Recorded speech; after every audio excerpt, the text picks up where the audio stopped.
も知らなかった。だけど君の瞳が僕の時間を止めたよ。そーっと秘密の言葉を交わすたびに近づく二人。熱い空気の中で鼓動を加速していた。ビルスイート甘い涙。初恋がこんなに苦いなんて少しも思わなかったんだ。ファンタジー素敵なベビー。初恋がこんなに楽しいって少しも思わなかったんだ。いつの日か誰かと違う恋をする時も君は僕の中で光り続ける。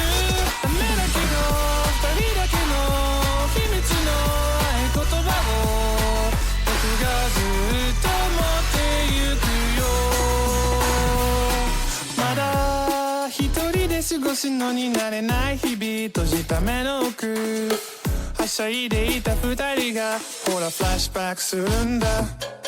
ただ好きという気持ちじゃたどり着けない遠い場所に君は他の誰かともう向かっているんだろう。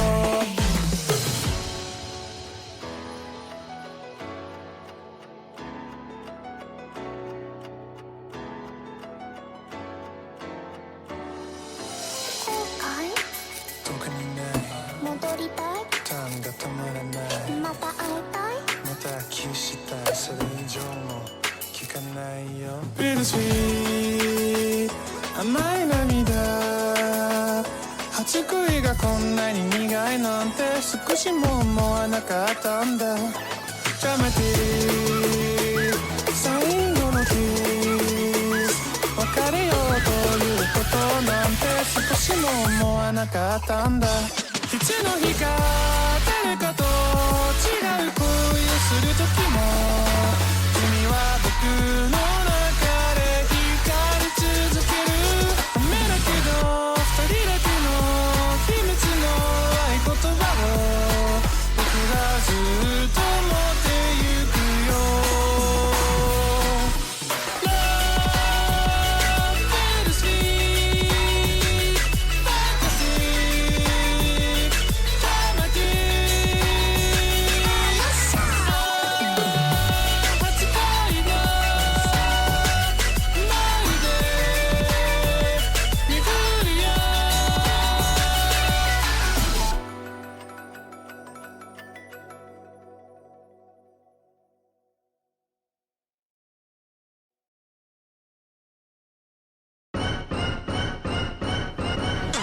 この混沌とした令和のインターネットを照らす一筋の光。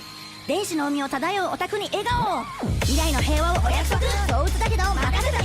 インターネットエンジェルただいま降臨。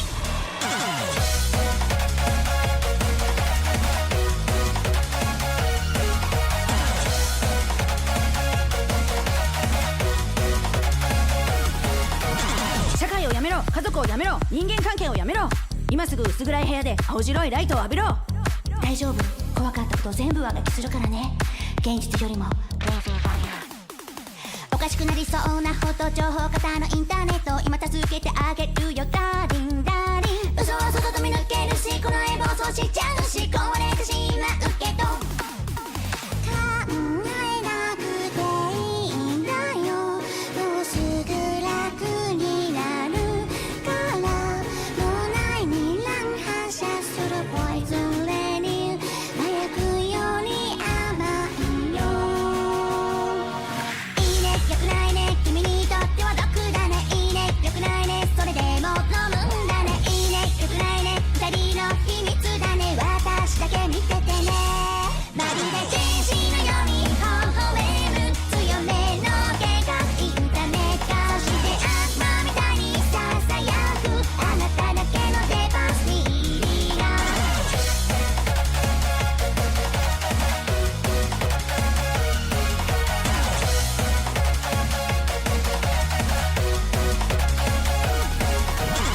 浅い耳と承認欲求のオーバードーズ。脳電直撃する私たちだけの宗教と光。輪より激しく生きた宇宙すら侵食する恋。何度も送られる毒電波を優しさだけで包んで逆さまのコンピューターと断片的なカウンセリング、ひらめく屋上で奏でた夢見心地の旋律、夕暮れ時にさよならの練習をして、壊して愛して許してぐるってぐるってぐるって甘く狂わせて繋ぎ始める世界、曖昧になる風景、あなただけが映っているメモリー、神様なんていないよ。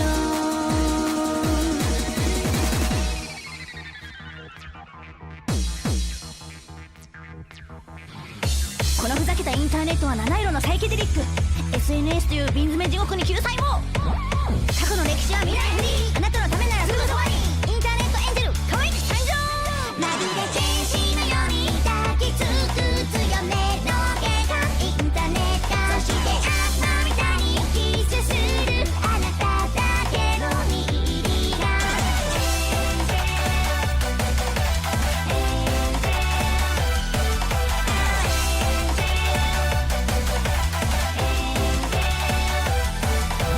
エ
Hours, hello Freakin' a Sheet, and hello Jarrell, congrats on your first! I hope everybody's having a good afternoon and you're ready for some Ace Attorney! I'm really ready, I'm really excited. How are you doing, Mana? Same. Yeah! I'm doing great. I'm excited for Ace Attorney. I'm excited for Final Fantasy. Like, everything's so exciting today. Yeah, we took a hot minute to get into stream today because we were just talking about Dawn Trail. I'm so sorry, chat. I tricked Aqua into talking about Dawn Trail for like 20 minutes. It's my fault the stream took so long to start. So fun too. I'm really excited. I'm excited for Dawn Trail. Same. I'm excited for new classes and new content and just, you know, getting to have all that fun stuff. One day you'll be caught up with 14th story. You can do it! There's really nothing wrong with being a bit behind because, like, there's always going to be people doing, like, every, like, level of content. Absolutely. They have a lot of incentive to help out people in older content, so usually you don't have to worry too much about that and you can take your time and enjoy it. And I feel like the community loves seeing people who are experiencing it for the first time too, so, like, people are always friendly about it, which is really nice. Ani did the Shiva fight? Yes, I love that. I love that song transition. It's so good. That, like, blew my mind the first time I played it. Same. Oh no, Stom, I'm sorry you're not feeling well. I hope you feel better soon. Being in there. It's the Shiva heel click. I always like being like, okay, who's she gonna step on today? Who gets stepped on by Shiva today? Shiva, pick me, pick me. Yeah, please, please, please, please, please.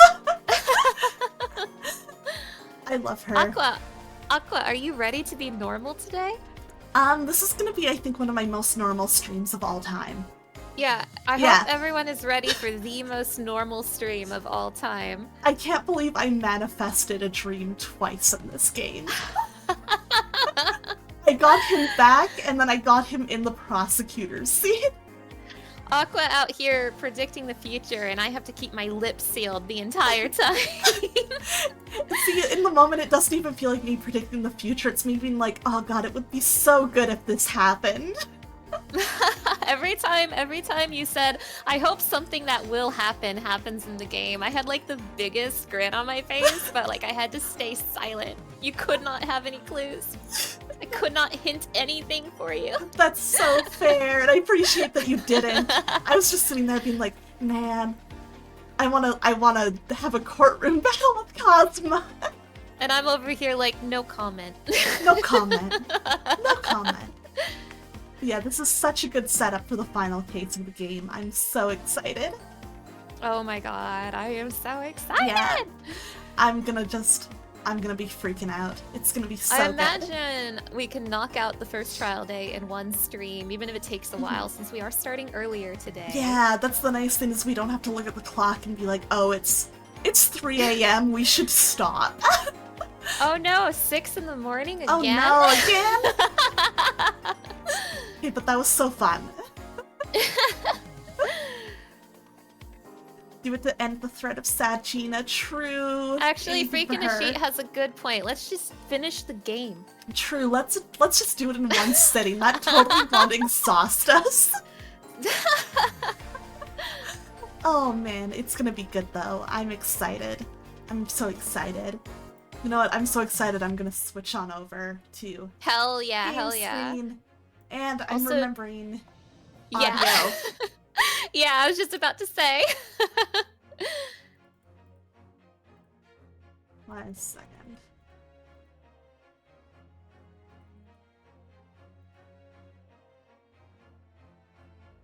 Okay. Okay, let's turn. How is this? Is this any better? Actually, that still looks like it's pretty quiet here, so I'm gonna do a good old... I think before I had it set to, like, this much-ish. Okay, that looks a lot better on my, looks a lot better on OBS's, like, audio mixer. But chat, if the game is too loud or too quiet, feel free to just let me know Also, let me know how Mana does when we start talking with it. Oh, hello, Airless! Oh man, yeah, this is gonna be an interesting one to start with, because we are at the end of the game. Well, not at the end, but... we sure are in the final case of the entire game. We're in the climax. Yeah. Obviously, if you don't mind spoilers, you're free to stick around. I'm sure it'll be funny seeing your reactions to, like, trying to catch up with what's going on. But also, if this is a game you ever plan on playing, I would not be upset if you, like, you know, wanted to hop out. But otherwise, welcome to the stream, and I hope you have fun! Yeah! Aqua! Yeah? Aqua, I'm gonna see spoilers. You're gonna spoil me. Oh, I'm so sorry, but you signed up for this. Aqua, I have to go. I'm gonna see spoilers. Okay, bye! Bye! Get out! Bye! Bye! Bye!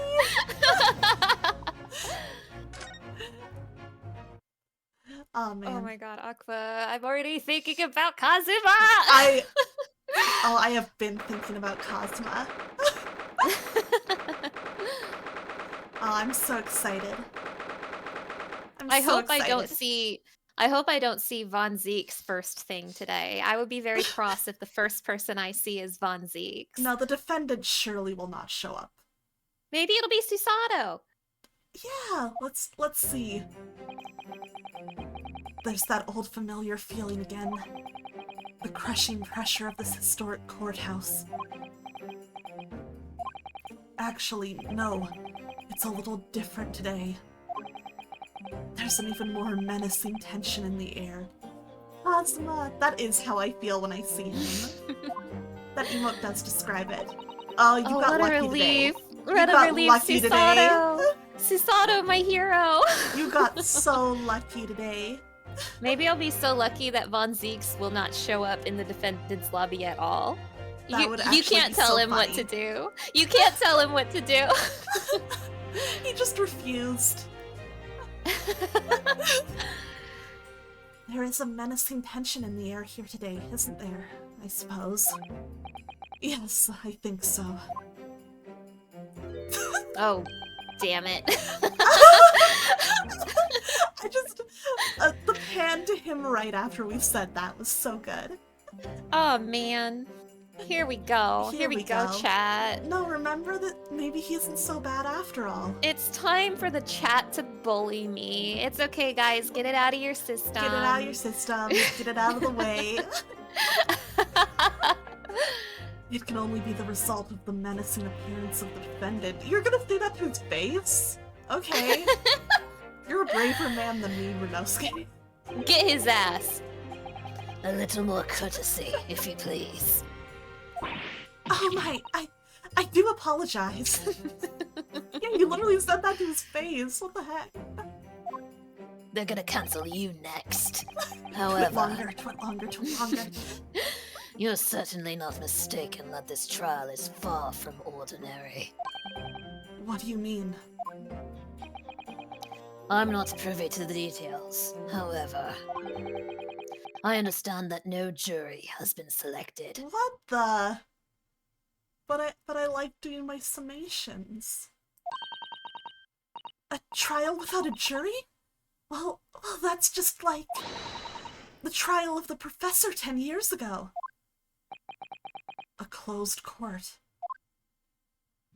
Oh, fuck off! Why are you Good here? morning, my dear No, fellows. God. Now it's chat. Now it's your turn to bully Aqua this time. No. Everybody, bully Aqua. Get it out of your system.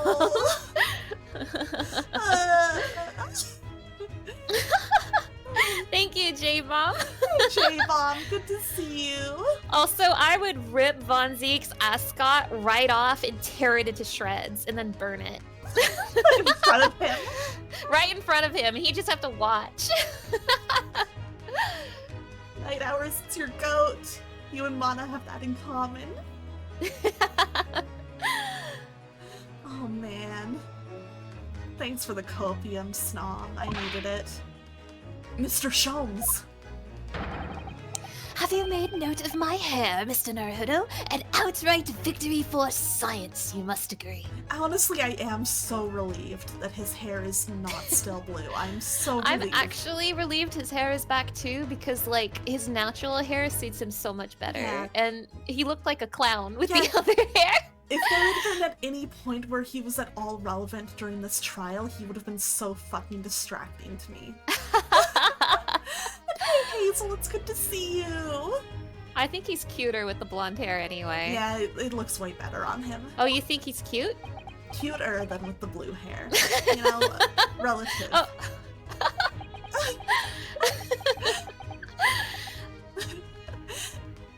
Yeah, if you ever have any questions, Airless, we're always happy to like try and help, like, you know, put things together for you. I am absolutely more than happy to talk about this game as much as possible. We are happy to help summarize the basics of what's going on, but So this is Herlock Sholmes. He's Aqua's favorite character. No. She's obsessed with him. She can't get him out of her head. I hate it here.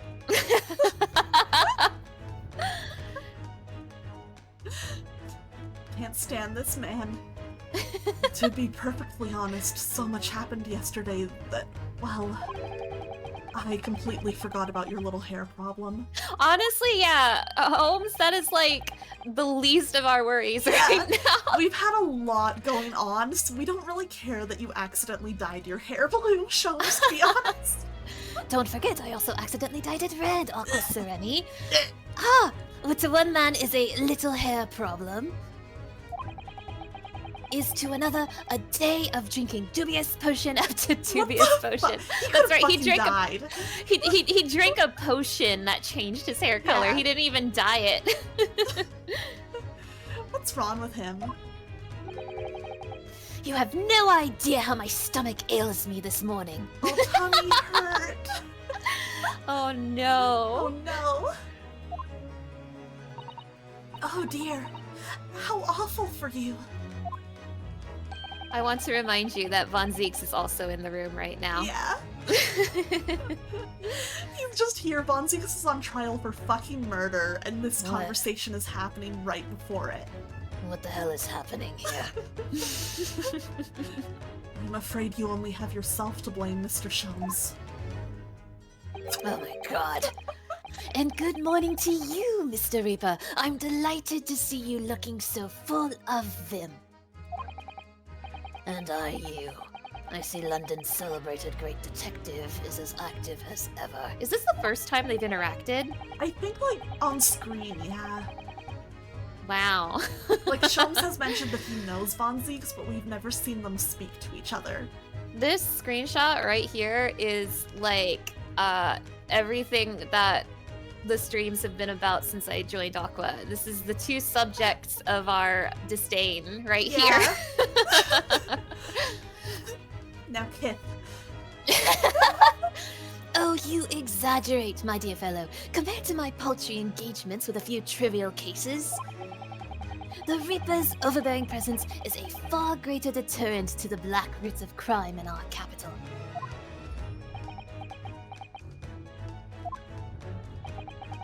And whilst I may not agree with your methods, there is at least one point on which I would readily commend you. What an honor. And that would be your eye for a good lawyer, sir! Oh, that's kind of nice, actually. Why would you say this to me? Mr. Sholmes. After all, behind this lawyer, there is a very Oh. great mind. My own. Fuck this guy. Why did I compliment him? Why did I think he would ever say something nice? I think I may have made a terrible mistake here. What are you trying to say? I wish only to say that you should be prepared for quite a trial, Mr. Reaper. It is gonna be quite a trial. Oh, sorry to barge in. Who? Oh! Oh, Gina. Gina! What's that on her arm? It's a mourning band, I suppose. Oh my gosh, is she wearing something to remember Gregson? Just I like how we guess were wearing so. something to remember Kazuma? Oh my god. Oh, that's You think if sad. you take the armband off and you look inside, you'll see like Gregson's name in it? Maybe.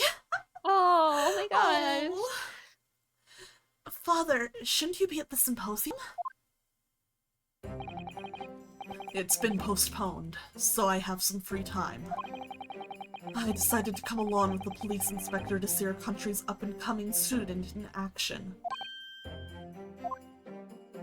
I shall be very interested to see the fruits of your studies over the past year. Well, it's an honor to have you here. Let's hope there are some fruits to see. I think there will be two. Ryunosuke and Kazuma. I'm sorry, the joke was right there. I had to.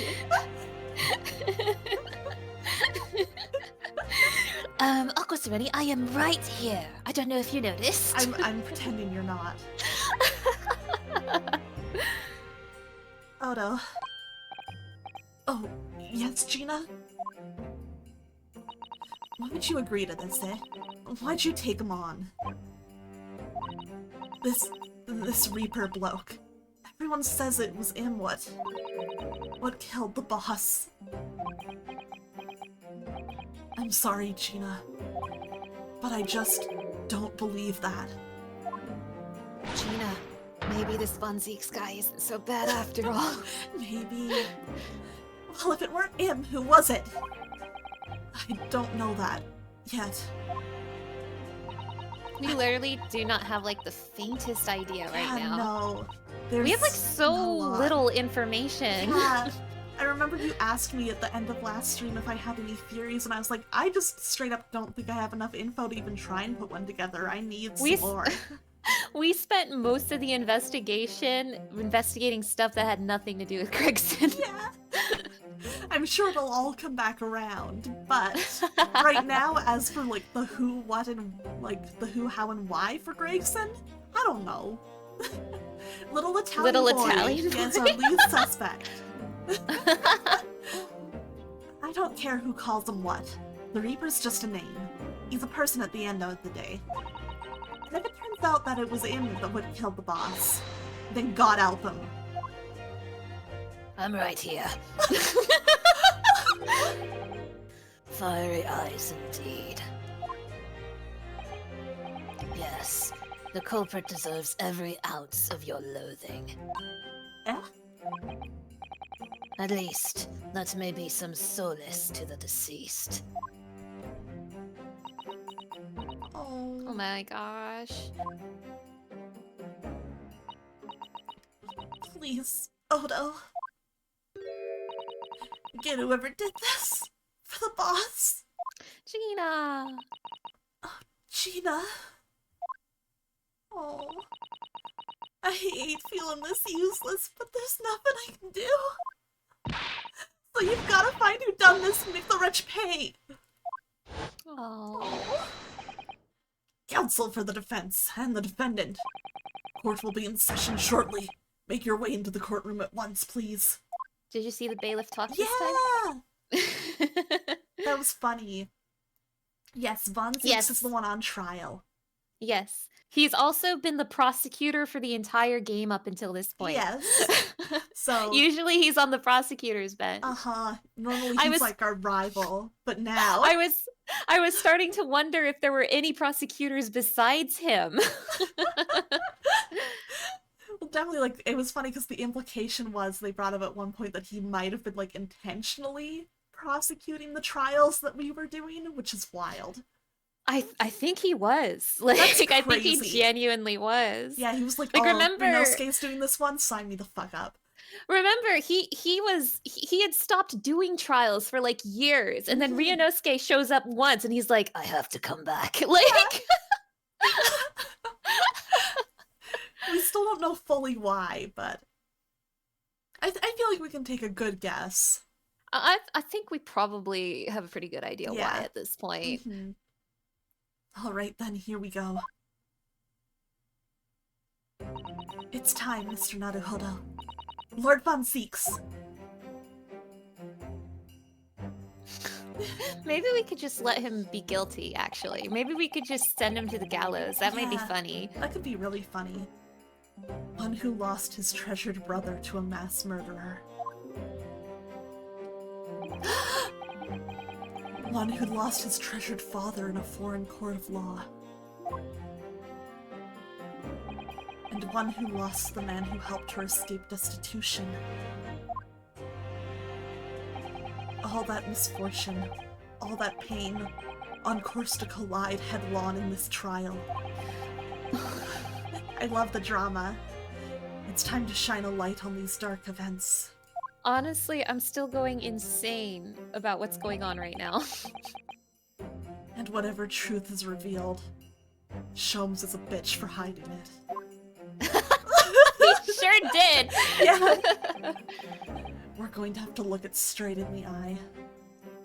Yeah, Gina's boss got murdered, and he was kind of like her adoptive dad.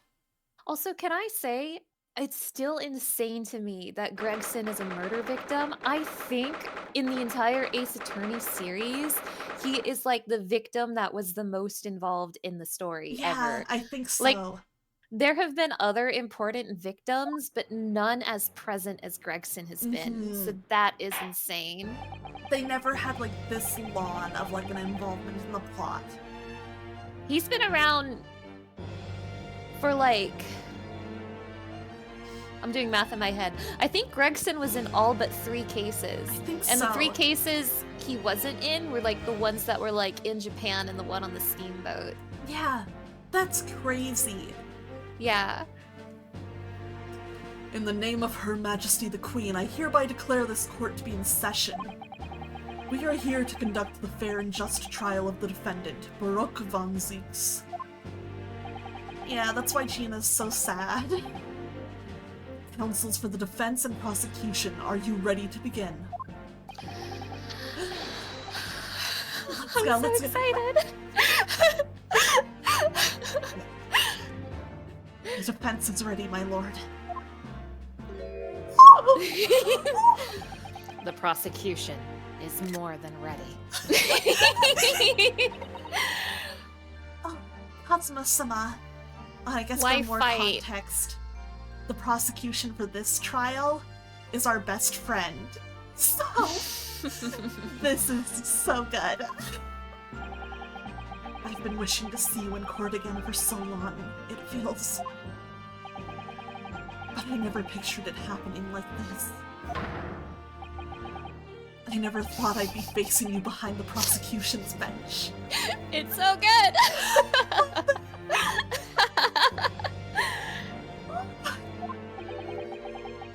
The so-called Reaper of the Bailey has been a scourge like no other, undermining Her Majesty's justice system. Summer, good to see you! Oh, we saw Sholmes and Von Zieks interact once. When Sholmes came to court and gave us some evidence, called Von Zieks ugly and left! Oh my god! That's amazing! Oh my god! Yeah, our best friend whose death was faked for a long time. We gaslit Aqua about it for a very long time. You sure did. Yeah, Kazuma, that best friend of the main character. He's like the whole reason that we're a lawyer right now, so this is very, very traumatic. Yeah, we became a lawyer in his memory. Yeah. Like... We were like, oh, we have to carry on his will. Yeah! That's crazy. Today we must uncover the truth this is behind the awkward. scourge. This is a little awkward now, Ryunosuke. Just a little. Okay. In other words, this trial is going to be a lot more far-reaching than Inspector Gregson's murder. Oh my god, he did! He said, Von Zieks, you look even worse than usual for literally no reason. Oh, what a piece of shit, I love him. So funny. Well, hello there, Mr. Von Zieks. You are looking ugly as fuck today. Oh my god. Oh my god, yeah, we were literally carrying the sword he always referred to as his soul. He was with us in spirit in so many forms. But now he has the sword back and he has 2 swords. I love that for him. Oh my gosh. The truths revealed by these proceedings may have unpredictable repercussions through the judiciary. Accordingly, they are to be conducted as a closed trial with no members of the public present. By Her Majesty's direct orders. How will that work, my lord? The burden of all arbitration and adjudication falls on my shoulders. Therefore, as you will see, the jurors' bench shall remain vacant today. If no members of the public are present, might I ask who is currently occupying the gallery, my lord? They are members of the judiciary, here to witness proceedings and ensure an equitable trial. Members of the judiciary. Oh my, this is a very unusual trial already. It's so funny they're talking about how unusual it is. And like, even though the public could watch other Ace Attorney trials, this is closer to the rest of the series. There is, of course, another unprecedented aspect to these proceedings on which I must elaborate. The counsels for the prosecution and the defense are both aliens of Great Britain.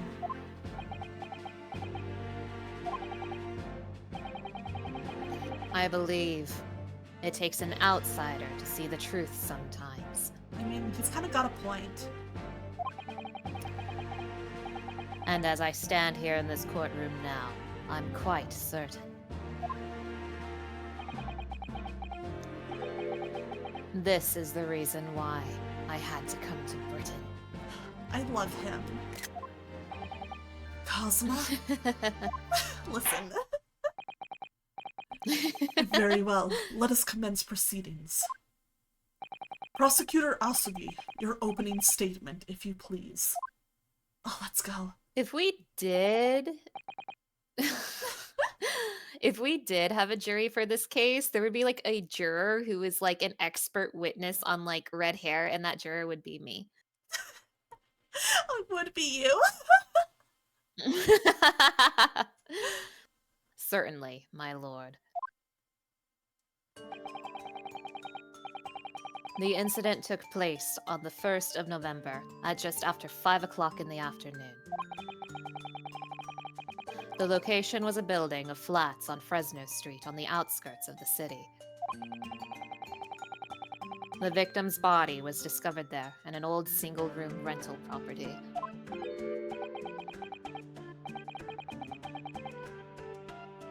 Yes, Inspector Tobias Gregson, a name known very well indeed to this court. Not least for his miraculous resolution of one of this country's grimmest cases 10 years ago. Right, he was involved in that. Mm-hmm. The professor case. I believe he pushed for there to be an autopsy on Clint. Yes. And because of that, they were able to catch the killer. That's crazy. Oh my gosh. How can you be sure about the time of the incident? Several witnesses on the street outside heard the gunshot, and all have reported the same time. Yes, that's what Gina told us too. There were a number of witnesses. I have here a plan of the room. Okay. The victim was found curled up in one corner. Okay, so first thing I'm looking at and just thinking about is the room's very empty, not a lot in the way, but the door could not, like, if you opened up the door, the place where Gregson would have, like, was found would not be visible. So I'm gonna keep that in you're mind. right. Yeah. It's believed that he was shot from the front at point-blank range and died instantly. Okay, so the door would have had to been closed. How has the range been determined? There were scorch marks around the entry wound. Such marks are caused by the gunpowder used to fire the bullet. Mud powder hot enough to leave scorch marks is only ejected a few inches beyond the end of the barrel. In other words, it only happens when the target is at point-blank range. I see, yes. Thank you for the detailed explanation, Counsel. Alright. Yes, autopsy report. The murder weapon was found lying beside the victim. Give me a second, Kazuma.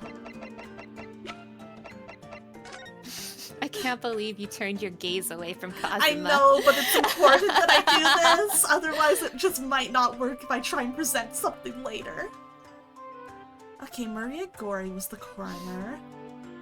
Thank you, Gossamer. I really like it too. It's like you're adding a very interesting flavor to him right now, and I'm like, ooh, I see. Was it? Never mind. I think I might be getting ahead of myself.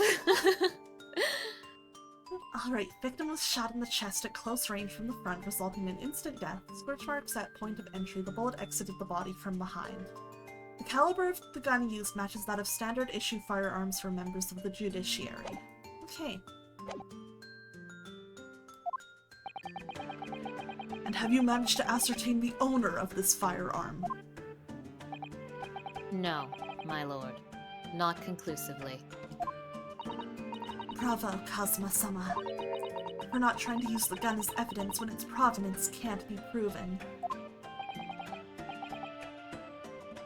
Furthermore, my lord. As I've explained, the revolver was fired at extremely close range. The bullet passed through the victim and struck the wall behind him. There is a candelabrum mounted on that wall, and the tip of one of the candles in it was found to have been blown off by the projectile.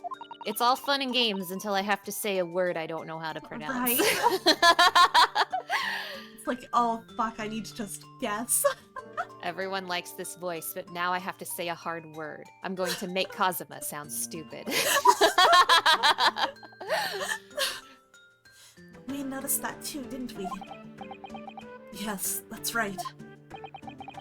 Thank you for the thorough report, Counsel. The setting of the crime is clear to me.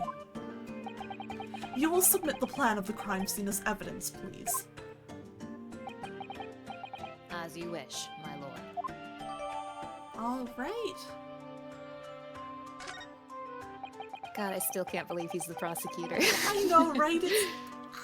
I love this. Okay, this is just another look at the map.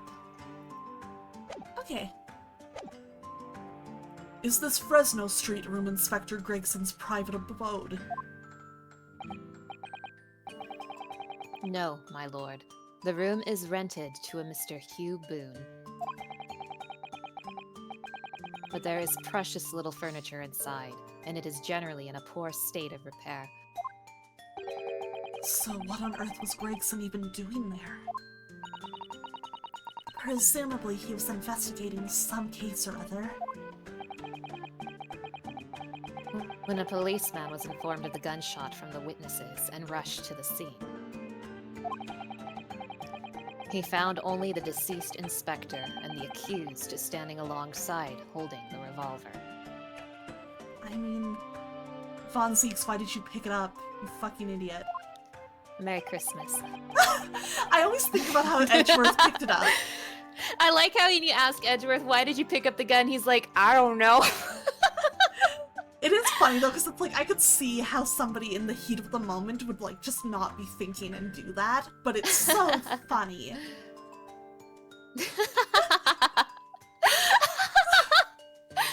The attending officer arrested the accused on the spot.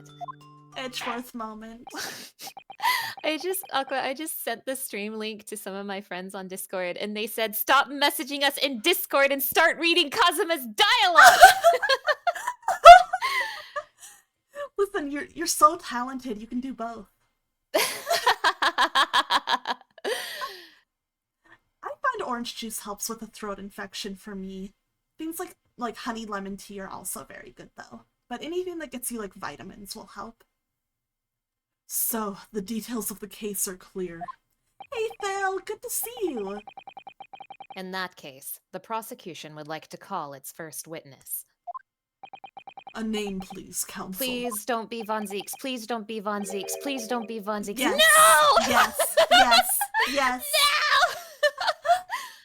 Oh, man. This is not my day. Yeah.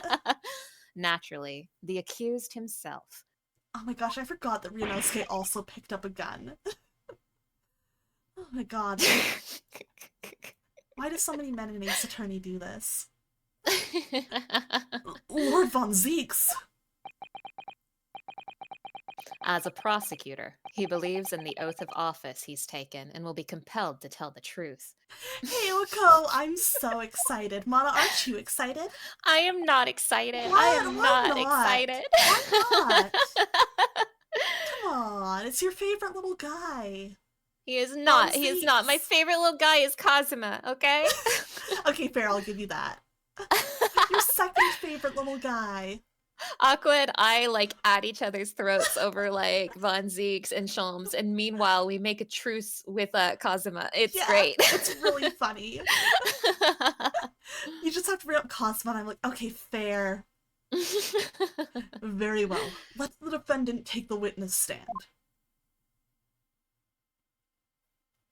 Ugh. Oh God. I like to think that that was the sound Von Zieks made getting up on the stand too, and be like, I have to do this. I would rather be anywhere else in the world right now. So, witness, state your name and occupation for the court. Gossamer, I will only half confirm what you just said. Baruch Von Zieks, Old Bailey prosecutor. I presume, Lord Von Zieks, that you heard Prosecutor Oski's opening presses. I did. It is alleged that you were found at the scene of the crime, and that you were arrested by the arriving police officer. Can you confirm this? Yes, my lord. What is that attitude?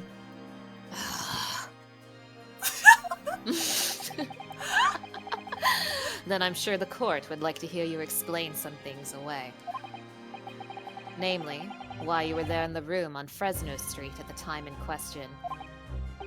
And what exactly took place. I intend to explain away nothing. I will simply tell the truth. I must say, Lord Von Zieks, I never imagined this day would come. Or rather, I didn't want to imagine it would come. But since you became known as the Reaper, a part of me has been dreading it.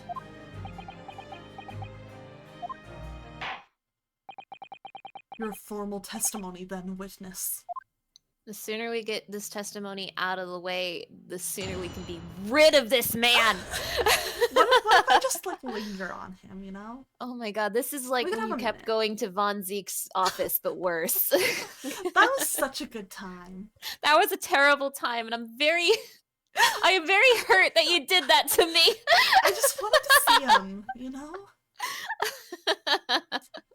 It's just nice looking at him looking at us.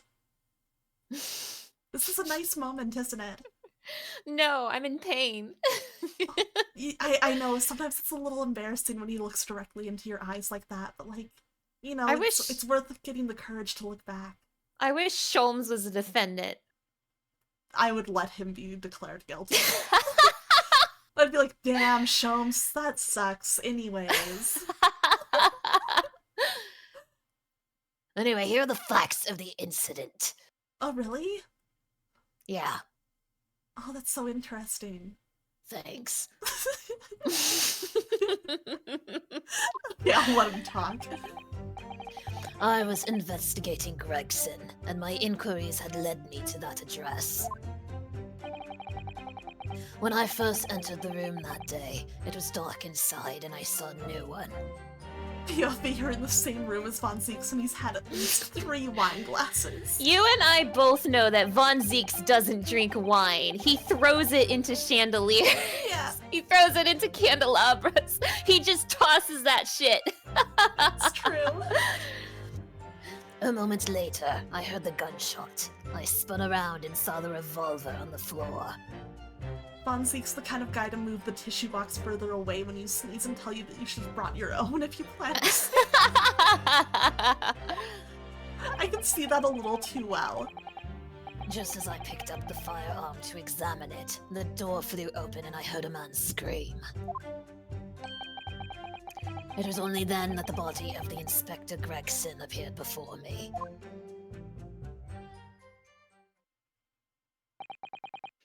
That testimony was the whole truth. It was. So, you heard a gunshot being fired in a room with no living occupants. And moments later, a corpse somehow appeared before your eyes. Is that it? You're right. You haven't explained away anything. In fact, that would barely qualify as an excuse. Get his ass, Kazuma. Damn. Destroy him. I thought you were my mute apprentice. He's fucking pissed. Shut the fuck up. I would rather you go back to being quiet now. Yet it turns out you have a way with words, Prosecutor Asogi. It would appear to be a singular tale indeed. Singular isn't the word. It's laughable. I love that he's being kind of a bitch. Yes, the guys are fighting! What's got into Kazuma? He's not behaving like himself at all.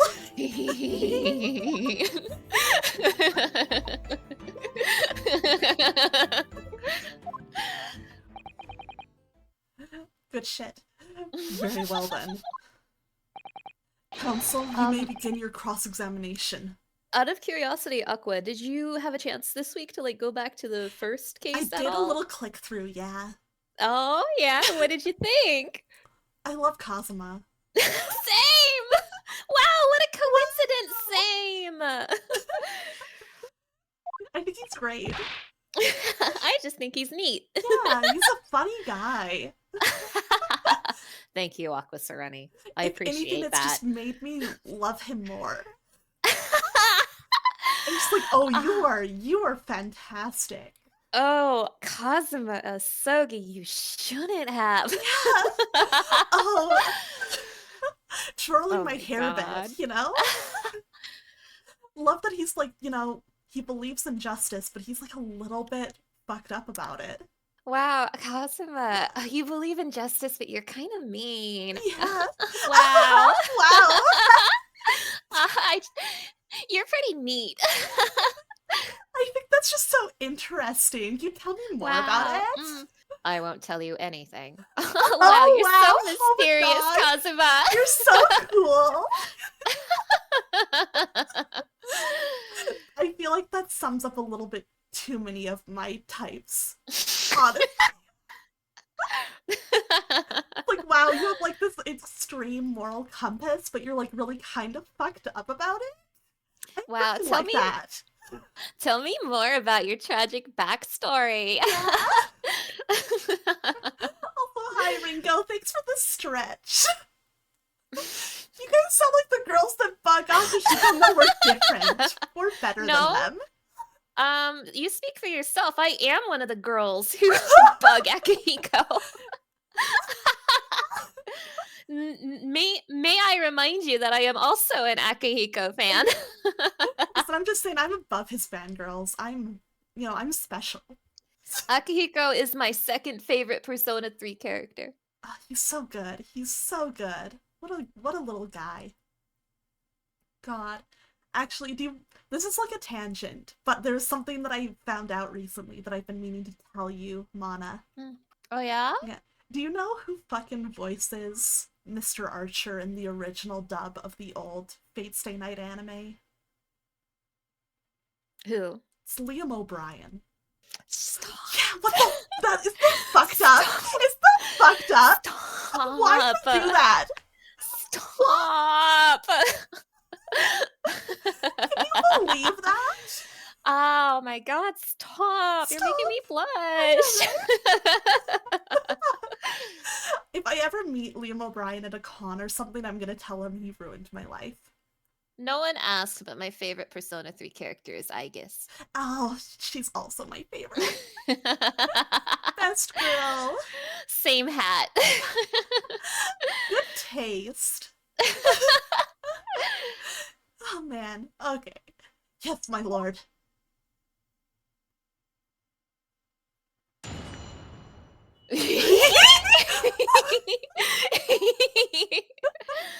The first of many times we're gonna see that. I'm so glad. Hold it! Oh god, here we go. You were investigating the inspector? What on earth for? I'm not at liberty to say. Okay. I simply won't tell you. Sorry? I'd identified a distinct possibility that Gregson was involved in a case I was investigating. Regrettably, though, he was killed before I could secure the proof I needed. Is the court to understand, then, that on the day in question you followed the victim to the scene? Now I know what that sounds like, but hear me out. No, I was privy to his movements in advance. Now I know what that sounds like. How? I stole into his office in the yard and consulted his diary. But Zieks! What? Is there a problem with that? The address on Fresno Street was noted in the 5 p.m. entry. Oh my god, bruh. You illegally entered the man's office. In Japan, that alone would constitute a very serious offense. As it does in Great Britain, I assure you. Is that not the case, Lord von Zieks? Don't know, don't care. I was aware of the possible consequences. So, in summary, you were investigating the victim. Wait, I like how he called it possible consequences, because that so, like, clearly implies that, like, he was just being like, well, as long as I don't get caught. Hey, but like, what is Von Zieks talking about? This is suspicious as hell. Yeah. And yet you refuse to tell the court why. Not sus at all. I didn't realize British prosecutors enjoyed such freedom to choose what to divulge under oath. Damn, get his ass. It's easier to ask forgiveness than permission. Ugh, why did I ever think I could defend this man? True! He's gonna make this as hard for you as possible. I'm so I sorry. am going to make your life miserable, my Nipponese friend. Hold it! Had you ever been to the address before? No, never. I only learned of the place as a result of my investigations into Gregson's activities. There was no light inside when I entered, so it was all but impossible to make out anything. But at 5 p.m., the sun would only just have gone down. It would still have been reasonably light outside. Von Zieks sussy? The room has a window, but it was boarded shut. Very little light found its way into the room from outside, so it was extremely murky inside. I wouldn't have noticed if the victim was already lying on the floor. There was no artificial light in the room, you say.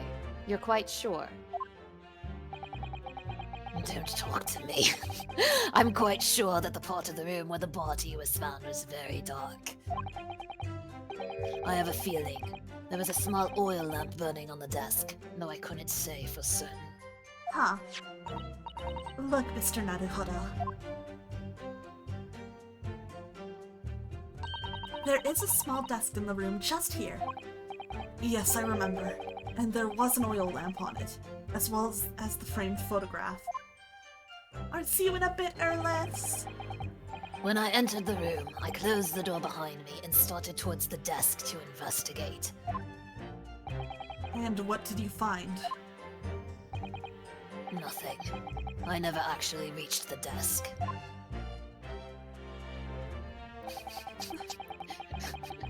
Yes, Von Zieks, give us nothing. I know, I'm just sitting here like, is this gonna be the entire... Is this gonna be one of those testimonies where we press everything and just have a discussion with Runosuke and Susato being like, damn, he gave us nothing. Wow, we didn't learn shit. So, who fired the gun? Hell if I know. I have no idea. I didn't see anybody else in the room. But you say it was very dark in there. Yes, that's right. All I can tell you is, I didn't sense another's presence.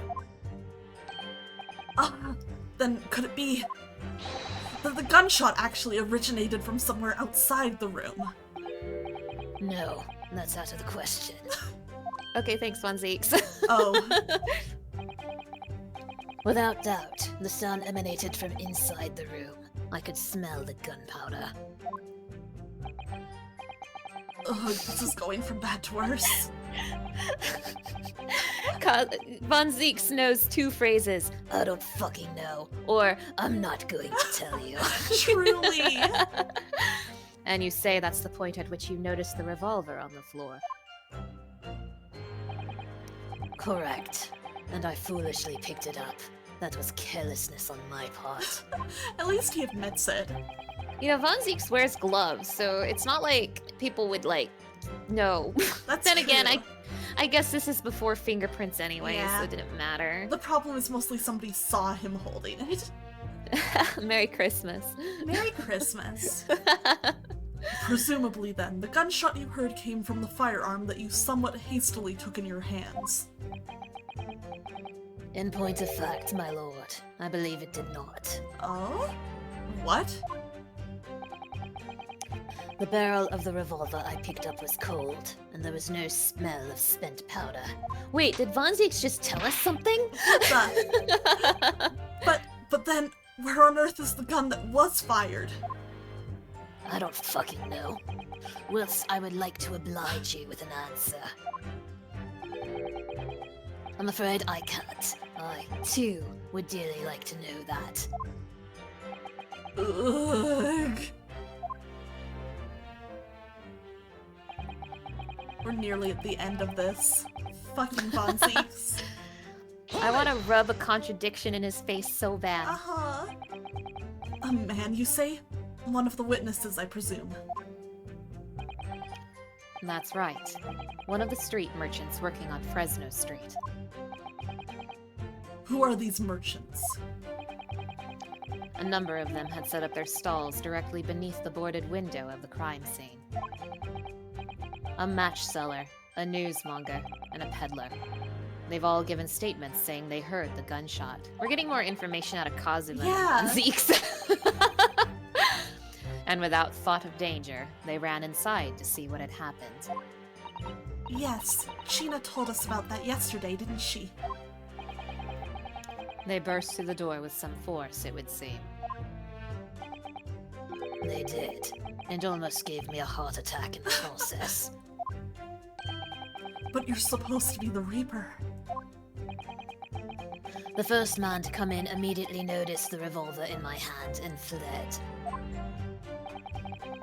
A policeman patrolling on Fresno Street heard the commotion and was able to arrest the accused shortly after the incident occurred.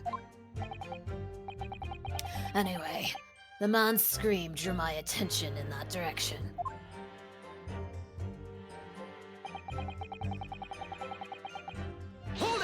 This is the last statement. What do you mean by that?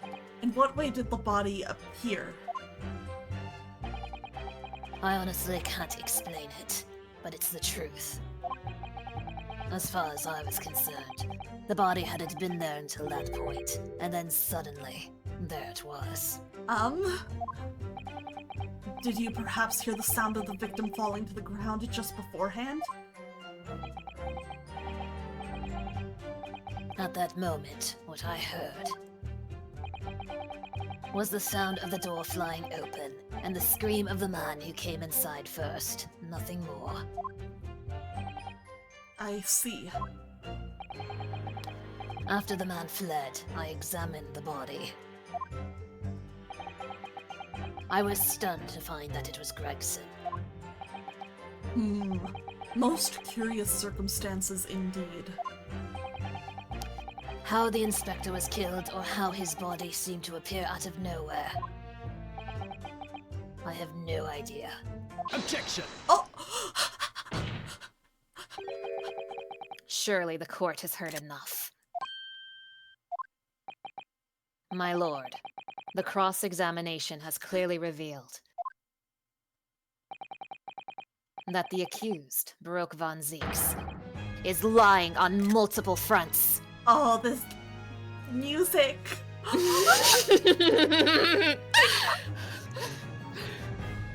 Oh, let's go. This is... Oh! Oh, this fucking pops off. Oh my god. Oh my gosh, oh my gosh. This theme fucks. Hey, Commander Alex. Oh. I've been waiting for this. Understandable. Oh my god. This is it, Aqua. This is what I was talking about. This is my favorite song in the game. This is so good. I don't blame you. Holy shit. And this is why I told you to turn the game up. This is so good. Oh my god. I'm turning it up even just a little more.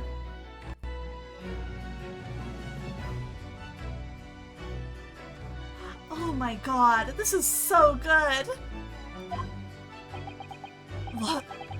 What is that supposed to mean? Good gracious, counsel. The defendant is lying, you say? In his testimony just now, he claims that he failed to notice the victim's body because the room was dark. That's correct. No, that's impossible. The slow, sad bit in this theme there is the same notes from the professor theme. That's so fucking good! Hey Aqua, can I point something out to you? Yeah? Can I point something out to you? Yeah? The way Kazuma just interjected just now and told us that the witness was lying, it's kind of what a defense attorney does, isn't Oh my it? god! This is so fucking good! Oh my god. Oh my god! You're so As right. proven by this candelabrum. How does that prove anything? Oh, what do you think of pulling out evidence to show the contradiction? Oh my god, I love this. He's using the same.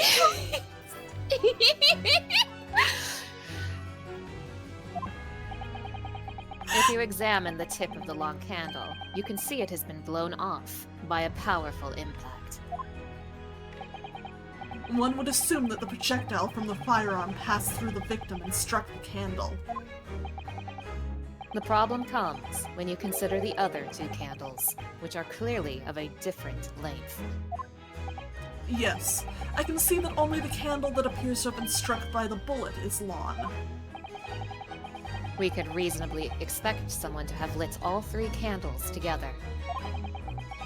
Which begs the question of, why only one ended up longer than the others? Yeah, this is exactly the kind of thing I would expect to bring up. What the?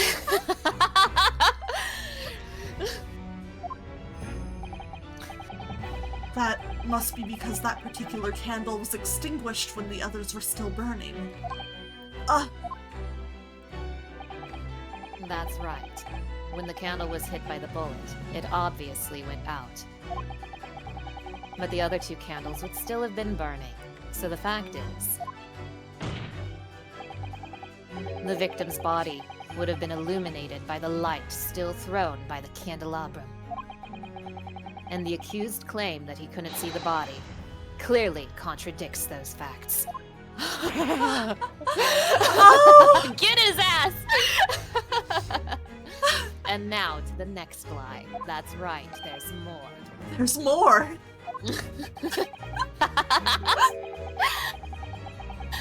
The accused also claims never to have visited the scene of the crime before. That's the truth.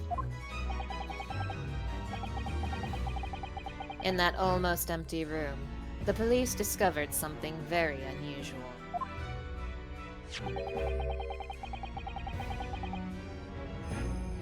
A board covered from top to bottom in police documents and newspaper cuttings.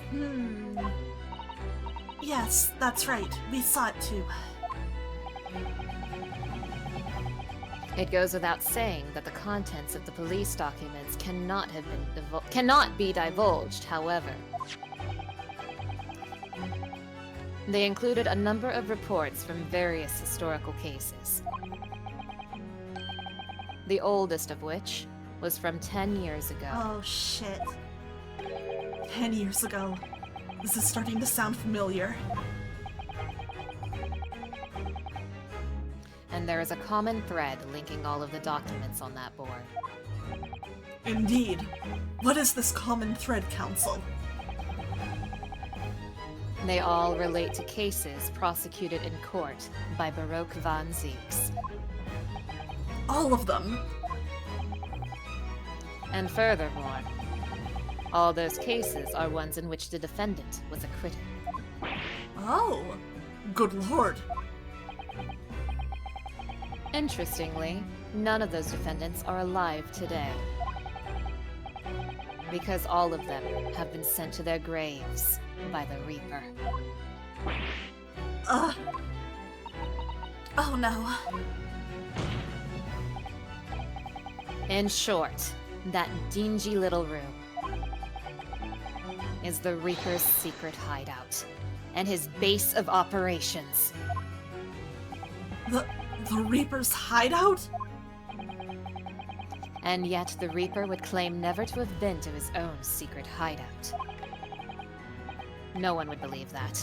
No, the truth is, we've been looking at this backwards. That is such a defense attorney thing to say. It is. Backwards. Explain, Counsel.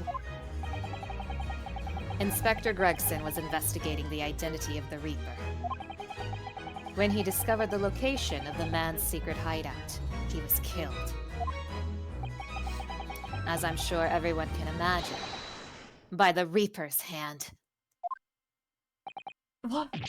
What? Ayo? Heyo? Order! Order! Order! Very well. I hereby state the current opinion of the court. Baroque van Zieks is an outstanding prosecutor who has rendered great service to his country. However, it is with deep regret that I must concur with Prosecutor Oski's contention that the defendant's testimony exhibits a number of stark inconsistencies with the known facts. All I have done is state the truth as I know it. Cosmo's done a brilliant job as ever. He's drawing on his experience as a defense attorney to build his prosecution case, and it's formidable. Counsel, you will submit the board that you just showed the court as evidence. I believe it to be fundamental in establishing the facts surrounding the Reaper's existence. Thank you, my lord. Oh boy, okay. And now, the prosecution would like to call new witnesses to the stand. Yeah, Just get a this man second. out of here. Okay, oh boy. There are details of a whole raft of cases dating back years on here, aren't there? This paper from 10 years ago is browning with age, look. Out of interest, the most recent thing appears to be this newspaper cutting here. Oh, it's the same Red-Headed League advertisement that Mr. Sholmes had picked out. And do you remember? There was a red hairpiece at the scene too. Was Inspector Gregson an exponent of the Red-Haired League then? I doubt it, but you know. Okay, how about on the back? Oh! Wow! Oh, what's this? Mr. Naruhodo, look! Oh yes, it's a smudge of some kind. In fact, it looks just like a handprint. And the color. That's blood, isn't it? Oh dear. How disturbing. Isn't this the same size as Lord Von Zieks' hand? Oh, I swear to God. You've gotten so good at this game, Aqua. You picking up this big evidence like immediately. Yeah. Because I was just like, okay, we have this whole board. The game's letting us look at it like this. There's probably something on the backside. I'm surprised we can't also talk about this little cut in it. Interesting.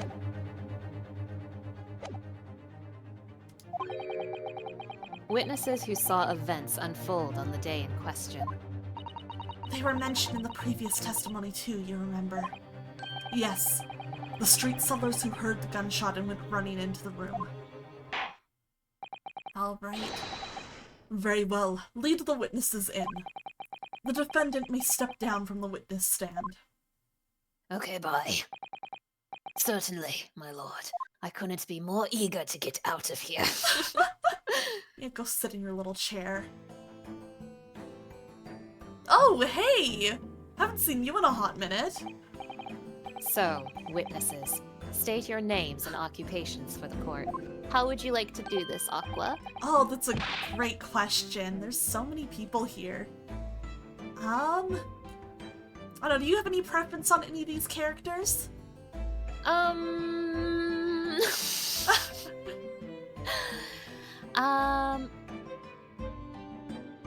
I want to be the girl. Okay. And then I guess you take one of the other two, and then we just kind of decide who takes the third. Yeah, we'll just figure out who feels up to it in the moment. I can grab this guy since he's first. Okay, okay. Alright, what voice does this dude have? Give him a dumb voice. Oh boy, okay. Names. We don't use names. Far too fancy for the likes of us. I don't fucking know. That's fair, that's fair. We're just free and easy. Sell what we like, live where we want to live.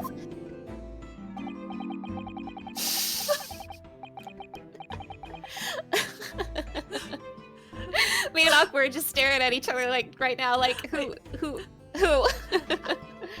I give them all a vacant stare as they walk down Fresno and spin a few words into a verse for them. Would I be right in assuming that all three of you make your living by selling wares on the street? I have a feeling that Lit Man's voice is gonna change a few times. That's fair. That is completely fair. Let's see. I don't even remember the one I used. You can just maybe like once you see him like talking more, just kind of like feel out his vibe and like see, yeah. Yeah, I need to like know what this dude's about. Everyone calls me gossip. I sell jaunty little tidbits to passerbys, you know? Jaunty little tidbits?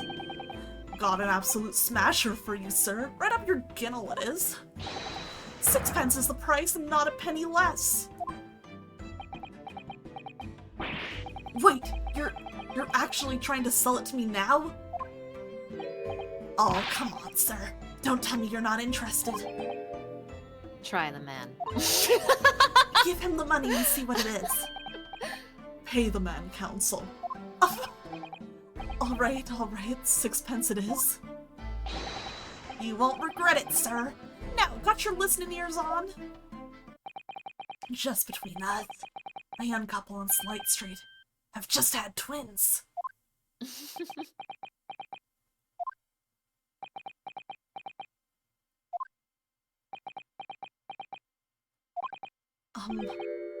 Is that it?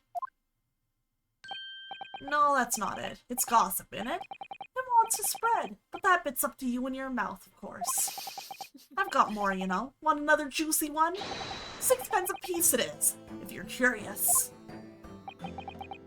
I am curious, yes. But what's going on just under that fat bottom lip of yours?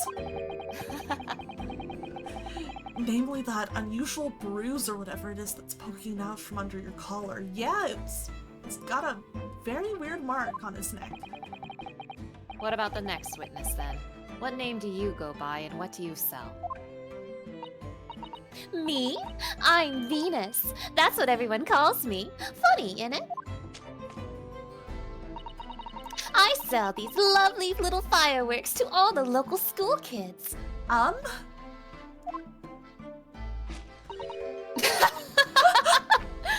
6 pence a pop. What do you say? You weren't exaggerating with little. Do they actually sell? Oh yeah, the second years can't get enough of my Venus firecrackers. Especially when I tell them that if they get 100, they could blow up the school. Oh! Not the most savory of ideas, young lady. What do you say then, huh? Want to part with 6 pence for a pop? Wait, what? You want me to buy one? God, I hope he's like forced into buying something from all of them. Tell you what, I'll let you in on a little secret. If you get 100 of them, you can blow up the whole courtroom. Try the woman. Give her the money and see if she's right. Pay the woman, counsel. Alright, I'll buy one. Lovely stuff. Right then, this is something a bit extra just for you. The Venus Special, only 600 pence. 600! It's 100 of my regular fireworks. Nothing little about that, is there? And there'd be nothing little about the punishment if I blew up the Old Bailey either.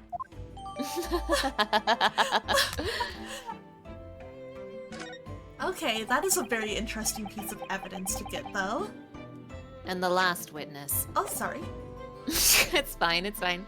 And the last witness. What name do you go by and what do you sell? I do want to look at these fireworks, though.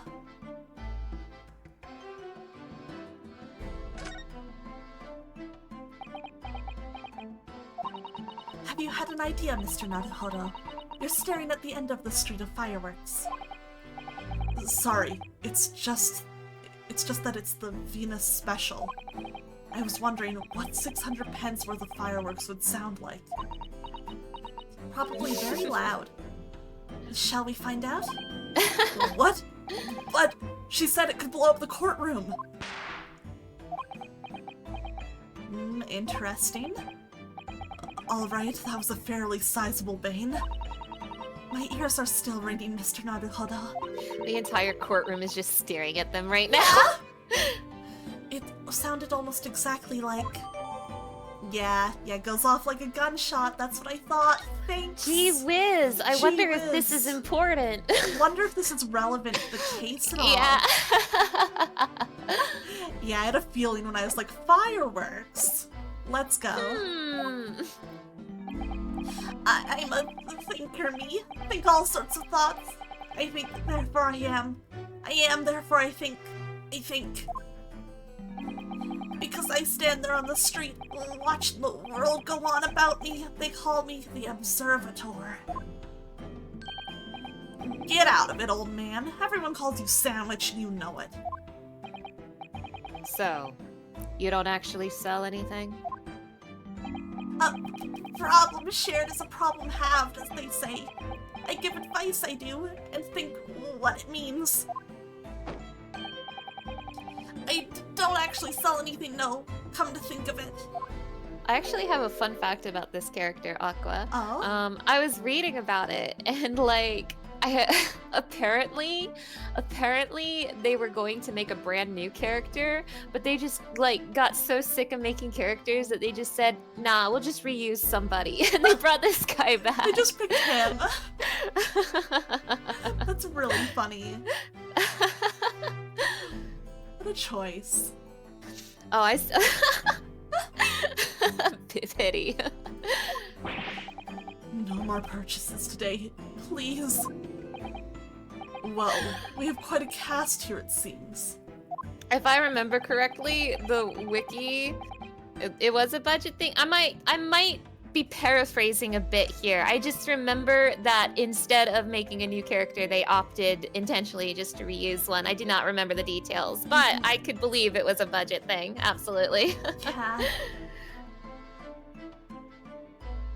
They conduct their business on Fresno Street from morning until night, my lord. The only place you can feel the budget is that 2 has fewer anime cutscenes. Oh my gosh. Aqua, if they had the budget, I bet the Kazuma reveal would have been animated. Oh, I bet it would have been. That would have been so fucking good. It still came out really well and like it in came Enshin, out though.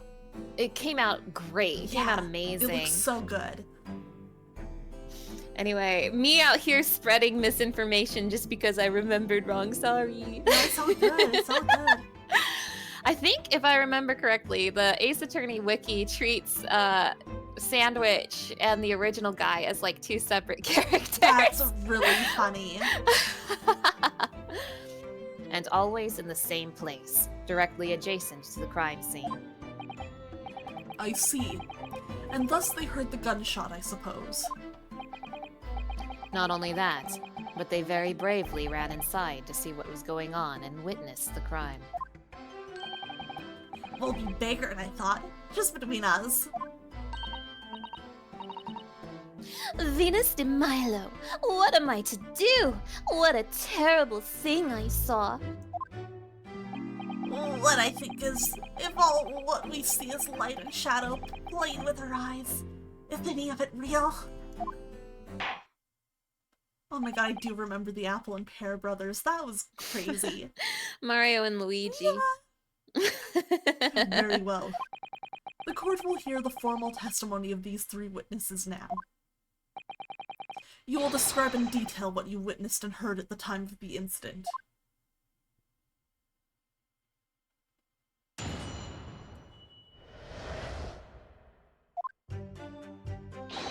We saw the whole thing from start to finish, we did. Everything from the moment they went in the building. It was less than a minute after the Reaper had gone inside that we all heard a big bang. Seems to me that quick to talk is quick to walk. Gossip couldn't wait to go and see what had happened. I ran into the room and there he was. The Reaper, gun in hand, standing over the dead body.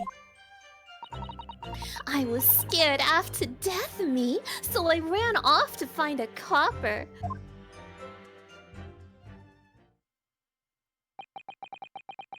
If these witnesses here were there the whole day and saw everything, who did they see going inside the building? Only the victim, Inspector Gregson, and the accused, Baroque von Zieks. I've seen pictures of that Reaper in the paper. I know what he looks like. And just between us, folks love stories like this. I've made myself a tidy sum already. But wait, the room was just one of several flats in the building. Someone from another flat could have done it. All those flats on Fresno Street are unoccupied. Of course they are. They're small, damp, dirty, and expensive to boot. The room in which the inspector was found is the only property in the building that's currently leased. And we know the leaseholder's name, don't we? It's Hugh Boone. Something Sherlock Holmes character. Yeah. The testimony the court has just heard would appear to leave little room for doubt. It's becoming increasingly difficult to see how anyone other than the defendant could have committed the crime. No. Thank you for your candor, my lord. Candor. I'm sorry, I'm making Kazuma sound dumb again. You know what? I don't even know which one's right. Counsel for the defense, you may proceed to cross-examine the witness. Yes, my lord. In a closed court like this without a jury, the judge is the only person whose opinion matters. I have to break down this testimony. Somehow. Only the judge's opinion matters? That sounds terrible. That's crazy. Oh, there he is again.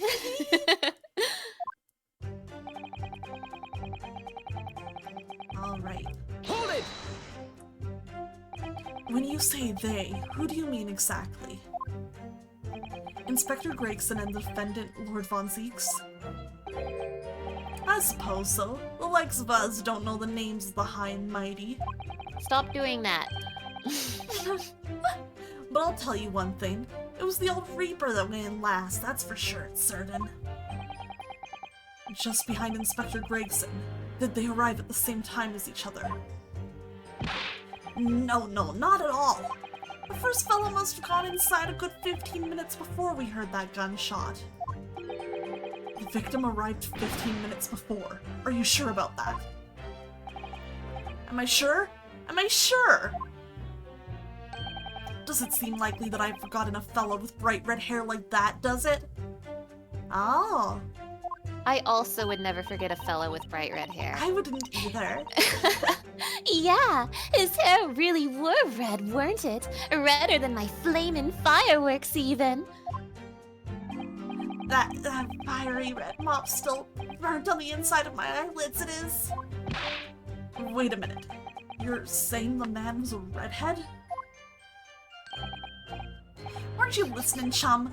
I'm like looking at all of the redheads on like Aqua's stream layout right now.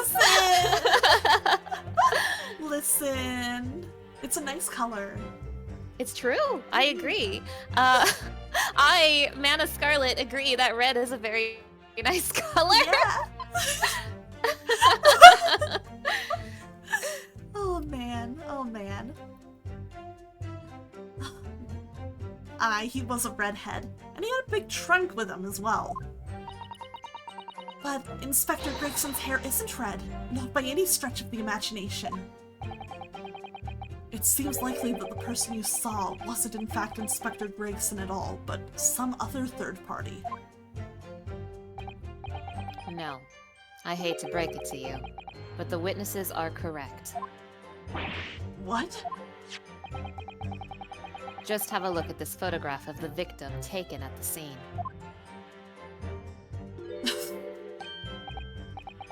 I shouldn't laugh at this picture of dead Gregson, but the wig is really getting to me. Yes, that's Inspector Gregson, all right. And a red hairpiece. Of course. We saw one on the floor when we investigated the scene, didn't we? I still refuse to believe Inspector Gregson wore a hairpiece, though. So then, why on earth would he have been wearing something like that? The color does seem to suit the man, one might say. Does it? The photograph will be submitted as evidence, please, counsel. I still kind of lose my mind that they have like colored photographs here in the early 1900s, and meanwhile in the original trilogy they're all black and white. Right? It's so funny. Okay, this is just a closer look. Bigger photo than I thought. Well, that's a lot of blood. It is. That's a pretty decent amount. It's sad to see Gregson like this. No. I'm gonna just pretend he's sleeping. And what became of the trunk that the red-headed victim was supposedly carrying? Hey, Erlis! What happened in the last 30 minutes? Von Zieks gave us nothing. Yeah, Von Zieks gave us nothing, and now we have 2 new witnesses on the stand, and Kazuma was very cool. Yeah. I was informed that no trunk was found at the scene. So it just disappeared. What, do you expect us to have been watching the building every second, do you? We definitely saw him in the dock going in, though. No question about that. She's funny. I'm just like, she's just funny. Hold it! I like that she's having a good time. By which presumably you mean the gunshot. I sell these little things, don't I? How would I know what a gunshot sounds like? Also, hey Lucian, thank you for the thirsty. But I've always thought it probably sounds a bit like this, doesn't it? And you say that you heard the noise as soon as you saw the defendant here enter the building. That's right. It was almost straight away. Bang! It went just like that. Well, he's the Reaper, Annie. It's what the French call a fait accompli. When the Reaper's around, people are going in the ground. I mean, that's what he does, isn't it? I think we get the message. The Reaper couldn't allow the Inspector to live after he discovered his secret hideout. There can be no clearer motive for the crime. Yes. It's certainly an eminently credible move. Great. And at that point, you ran inside. Is that correct?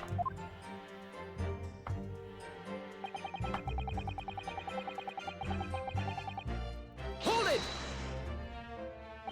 So, when Gossip ran to see what had happened, did you go too? Oh, well, me, I'm a bit hampered, see? All the signs are that I can't move very well. You were way behind, presumably, with that sandwich board around your neck and that big sign in your hand. What a great burden you bear. Pardon me for asking, Mr. Sandwich, but is it possible you and I have met before?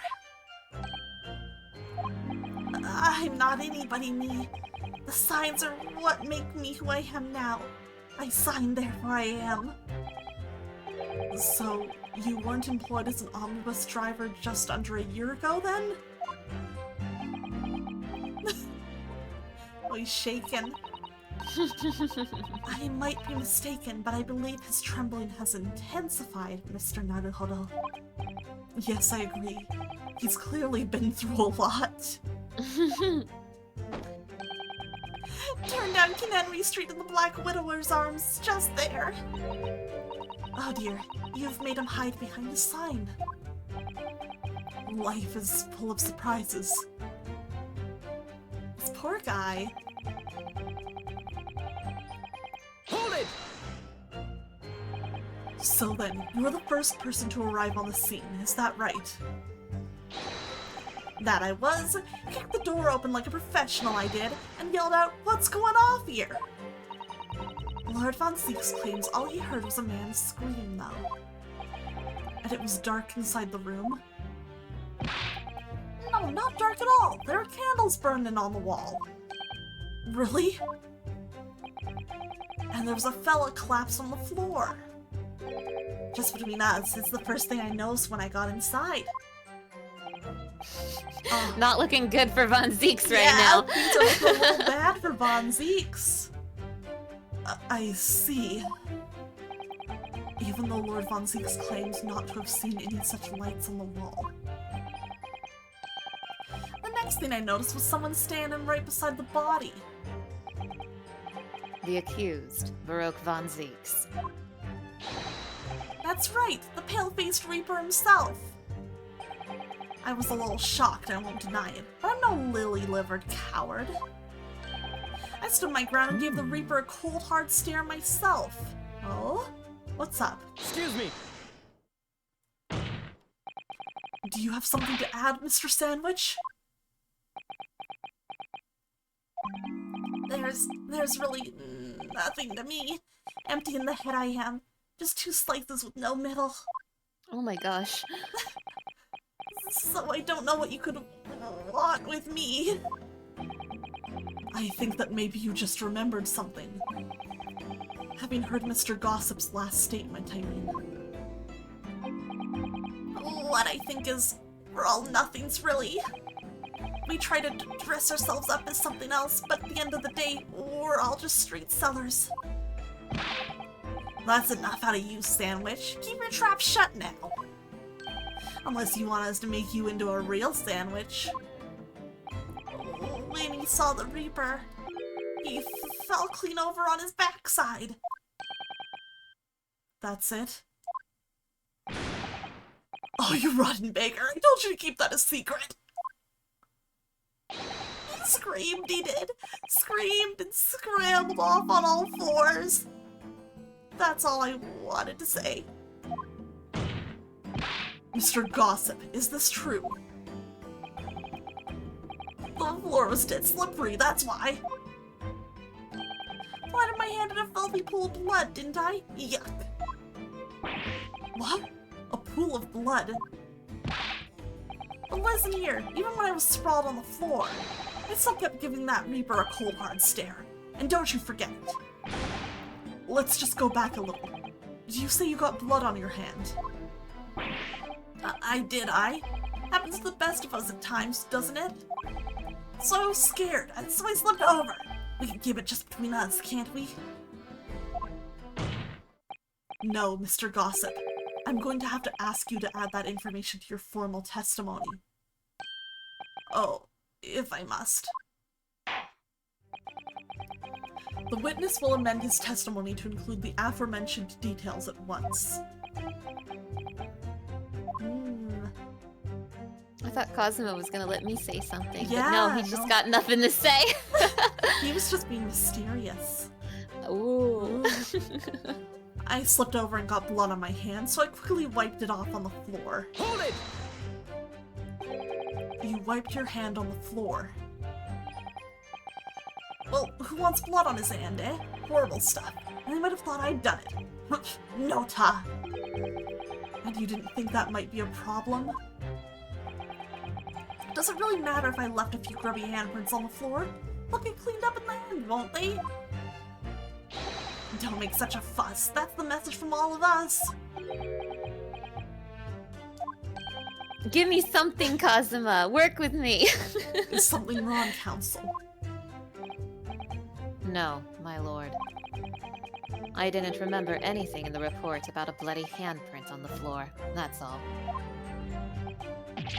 Don't come at me with all that. You can't intimidate me. I know what I did. I wiped it off. On the floor. The blood. I don't know about that. I wonder, could that be what happened? Mr. Naruhodo? I don't have all the answers yet, but I think we may have just uncovered a vital clue. Yeah, I think so too. Alright. What if you wiped it somewhere else instead? We solved this piece of evidence very quickly. We did. That was a nice little gimme. Feels good. Wow, this guy is giving us more to work with than Von Zieks did. He really is. Man, Von Zieks, why you gotta be like this? Pick it up, buddy. I'm doing my best, okay? Are you? Don't be mean me. I'm just asking a question. So you wiped off the blood from your hand on the floor of the room. Are you quite sure about that? Well, what else do you expect me to have done, eh? Does it really matter? Objection! The police found no such handprint on the floor during their investigations. What exactly is the defense asserting? Oh, let's go. If you listen, you'll find out. Prosecutor Asugi. Get his ass!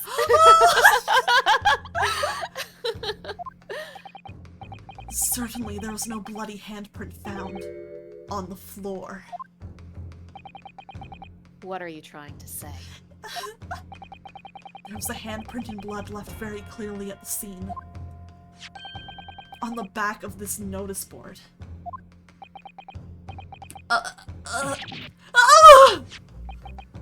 Oh, yes, indeed. Indisputably a handprint in the distinctive color of blood. Ah, you're dead right. That's my right hand. I'd know it anywhere. Oh, it's such a good objection. You're so right. Objection! Wow, Gossip, Wow, Gossip, your hand looks remarkably like Von Zieks. Wow. Just kidding, unless...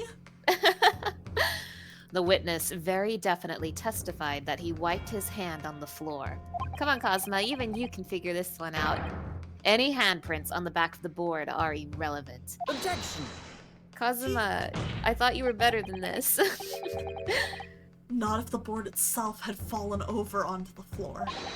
In that case, it's quite possible for the witness's handprint to have ended up there. You just look at the floor plan of the room. The notice board was in the opposite corner of the room to the victim, and in an upright position. Even if it had somehow been toppled, it was lying on the floor at the time. It would have been a considerable distance from the body. Yeah, isn't that interesting?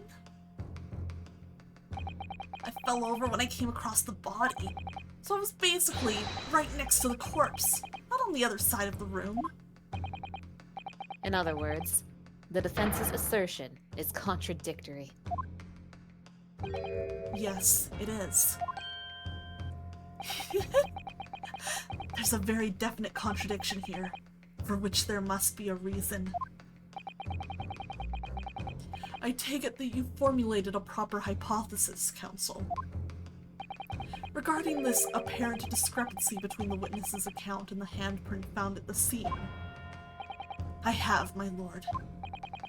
This discrepancy between the witness's account and the location of the handprint is explained by... Let's see. We did not find another handprint.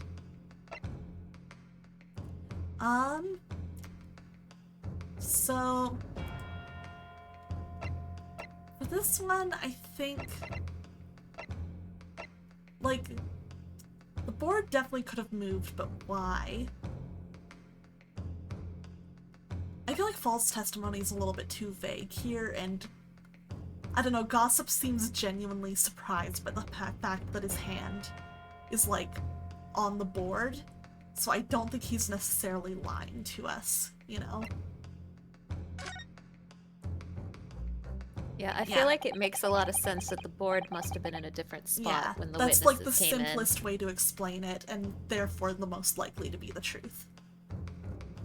The real contradiction here is the handprint itself, not where it was found. As the court can see, it's upside down. Good gracious, so it is. If the witness had put his hand against the board, the finger should be pointing upwards. What? What does that tell us? It tells one simple fact. When this handprint was made, the board must have been lying on the floor as I previously suggested, which means that after the incident, it must have been moved. What? I just want to know why. Objection! Hehe. You're claiming that somebody moved the notice board after the shooting? Then tell the court who. I don't know that yet, but the point is, when you consider all the testimony we've heard so far, we can now be very clear on one point. And that would be the position of the notice board at the time of the incident, my lord. So, counsel, I must ask you to clarify your assertion for the court. At the time of the incident, where do you maintain the notice board was situated? It would have been more like over here-ish, right? Probably, yeah. Because it would need to be near the body. Yeah. This is the only possible location. Oh, it fell over when the door was opened. Maybe. Immediately adjacent to the doorway. That's not necessarily what I was thinking, but Oh. if Ryunosuke's saying it... Yeah. If the court would think back to the testimony given by the defendant earlier, he said that when he entered the room, it was dark, and he couldn't see the body. Bayek! If the notice board had been here, the body would have been completely hidden from view, and the light from the candles would have been blocked, making the room appear darker. Objection! But the accused also claims that the victim's body simply appeared before him. So if the board fell over, then it would. That's true. Or, in his precise words,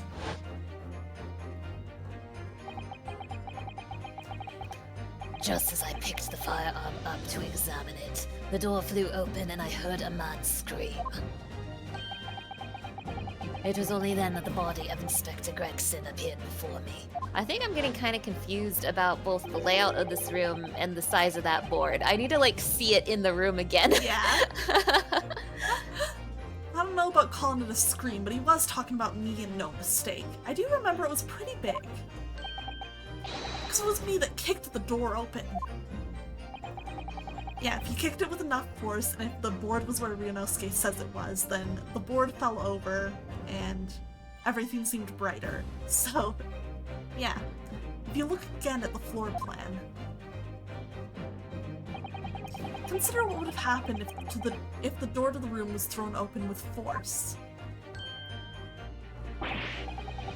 That can't. Oh, that was can't. you.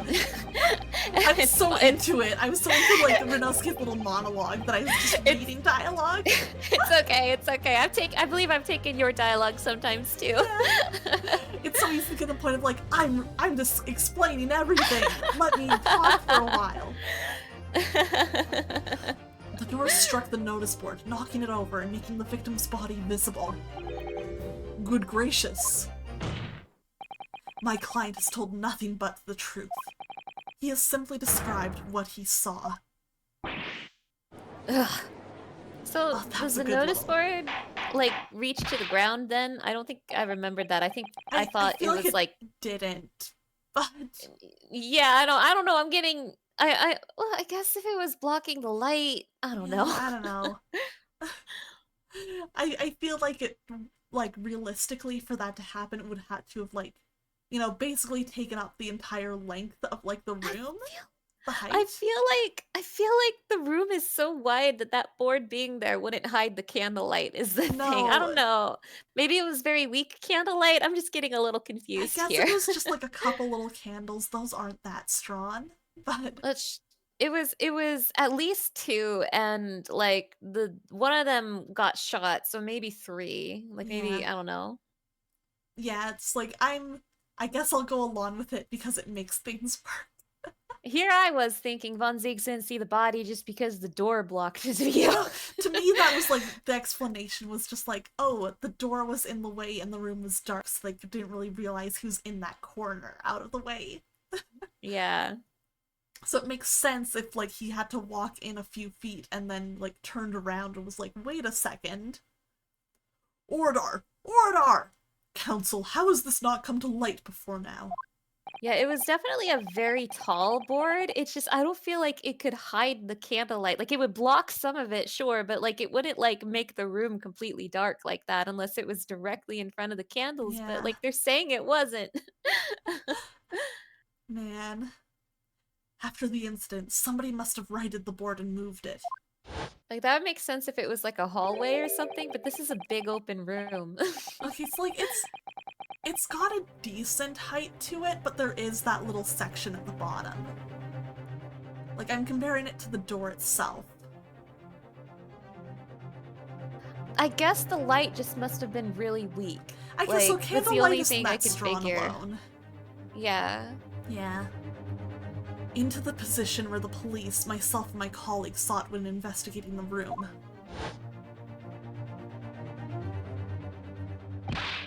Witness, what have you to say for yourself? What? Me, my lord?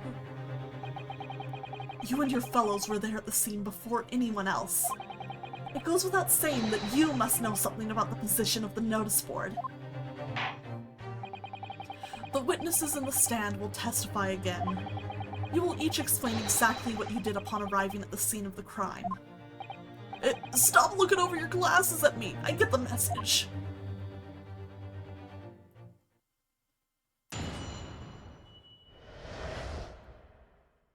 Wow. I don't know anything about that there notice board. I just wiped my hand on it, that's all.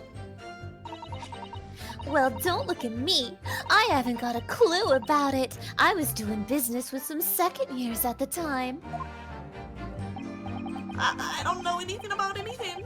I'm just a bystander, me. It's just a sign at the crossroads of life. Oh, good night, Gossamer. Thank you for hanging out, and I hope you have a good sleep. Rest Good well. night, Gossamer. It was that Reaper, I bet. It's got a face that screams bored. It's true. He do. I can't see how this changes anything anyway. The detective still died when we heard the gunshot.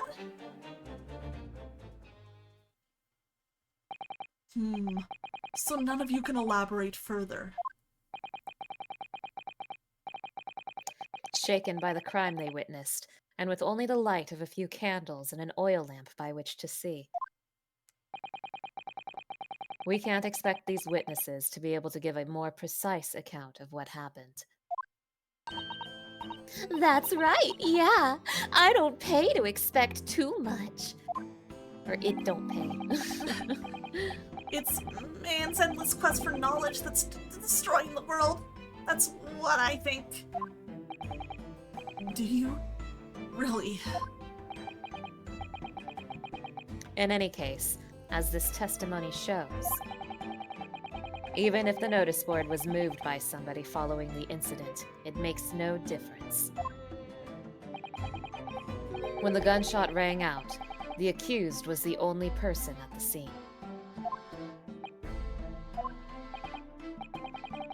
In short, the only person who could have committed this crime is Baroque von Zieks. None of this wrangling over the board changes that simple fact. Kinda like how Ryunosuke was the only person in the room when you got murdered, right, Kazuma? Damn. Quite so, quite so. Does the defense still wish to cross-examine the witnesses despite the circumstances? Most certainly, my lord. Very well. Then you may proceed, counsel. Alright, let's figure this out. God, I love Cosmo's little cut-in, like, portrait. It's so good. Alright. So you admit that it was the board you wiped your bloody hand on. Admit it. What's to admit? It's there plain as day for all to see. A smashing print of my right hand. Perhaps you wanted to hide that handprint. So you righted the notice board and pushed it to the corner, did you? No, imagine the weight of that great lump. Do I look like a powerful and well-nurtured man? Well, did you see anybody else moving the board? I love that his defense is just like, I'm too weak for that. Same, dude, same. I've got nerves of steel, I can tell you, but even I have my limits. There was a body on the floor in front of me, and the Grim Reaper himself standing over it.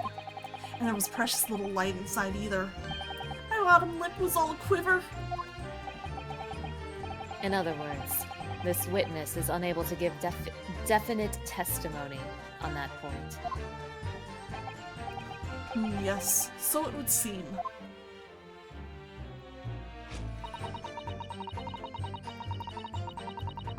Hold it! When you say you were doing business with them, you mean you were selling them fireworks. Yeah, what else? There's the Priory School just around the corner, see? Those cheeky little so-and-sos have got a plan to blow their school to kingdom come.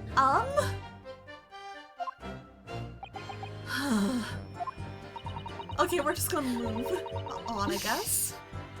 So I've been telling on them, letting their teachers know what they're up to. Oh, you have? Yeah, wouldn't want anyone to get hurt. So I let the school know the kids are playing with dodgy toys. Then, praise the Lord, the teachers take all the fireworks off them. Oh, so they have to buy more, huh? And then, praise the Lord again, the kids all come back to me to buy more. Everyone's happy, see? What a racket.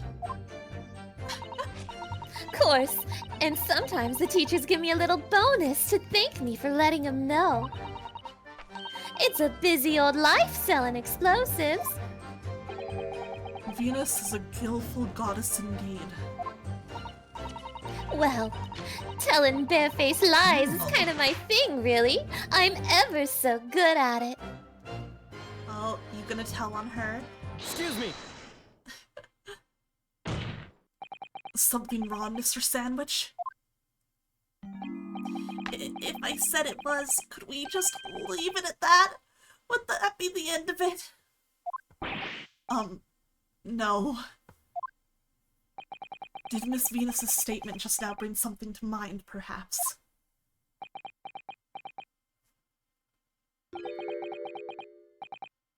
Philosophical thoughts.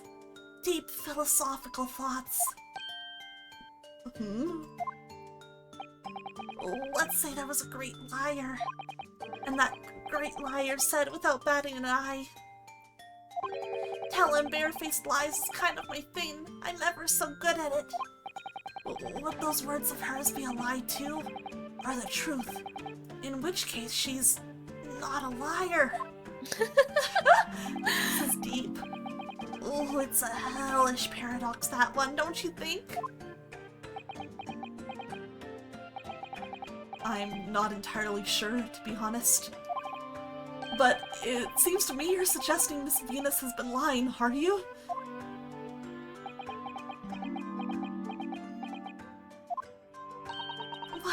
What are you on about, old man? Trying to cause trouble, are you?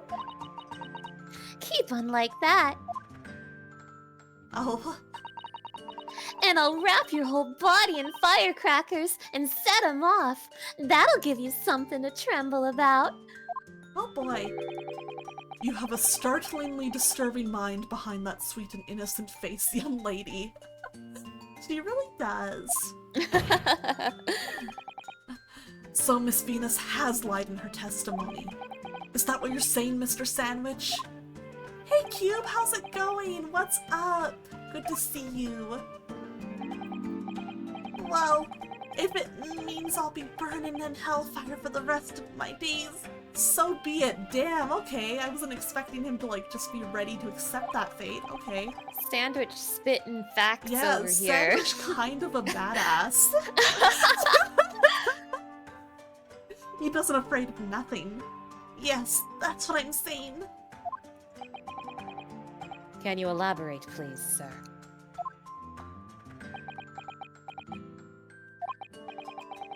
Old Blabbermouth here headed for the room where the gunshot seemed to come from. But there was someone else who crept up the stairs behind him, too. Oh, that's right. That rotten liar over there.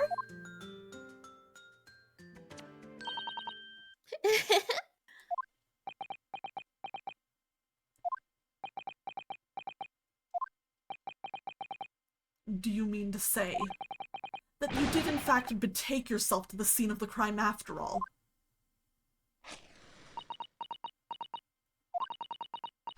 What did I tell you, huh?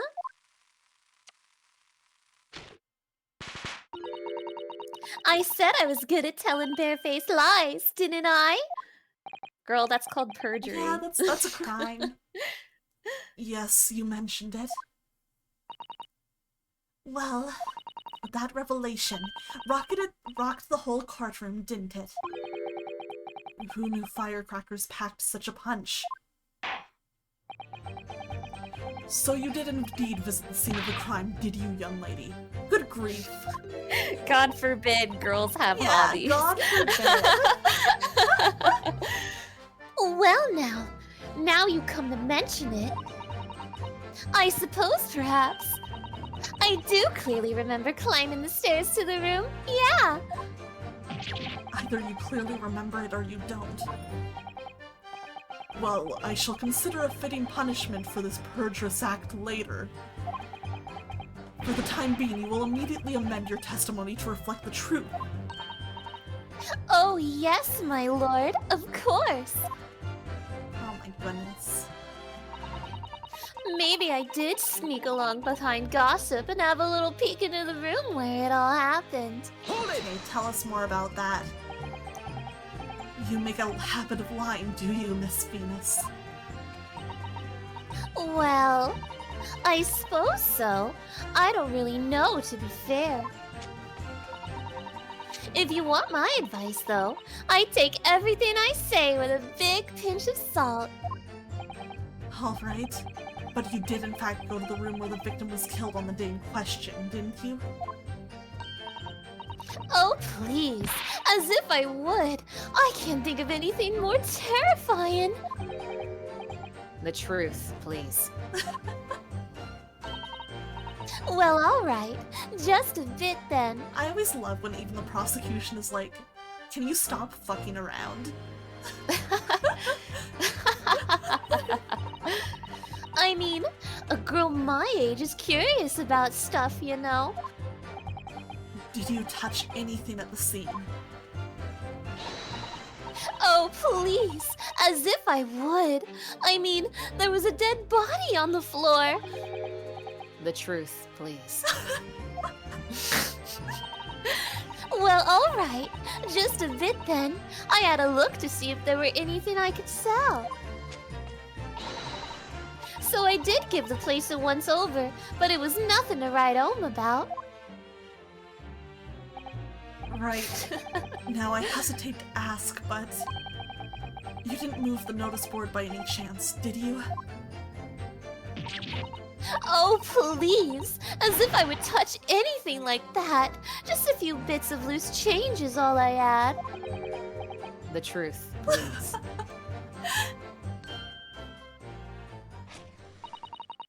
Well, alright then. I thought there might be something worth having underneath it. So I blasted the flippin' thing. Sorry, flipped the blastin' thing. You're telling us that you did move that board? I like his angry expression.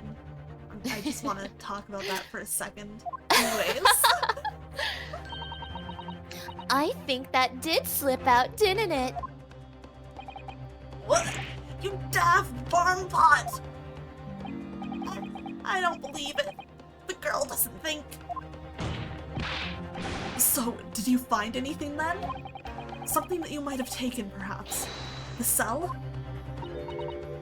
Oh, please. I should be so The truth, now.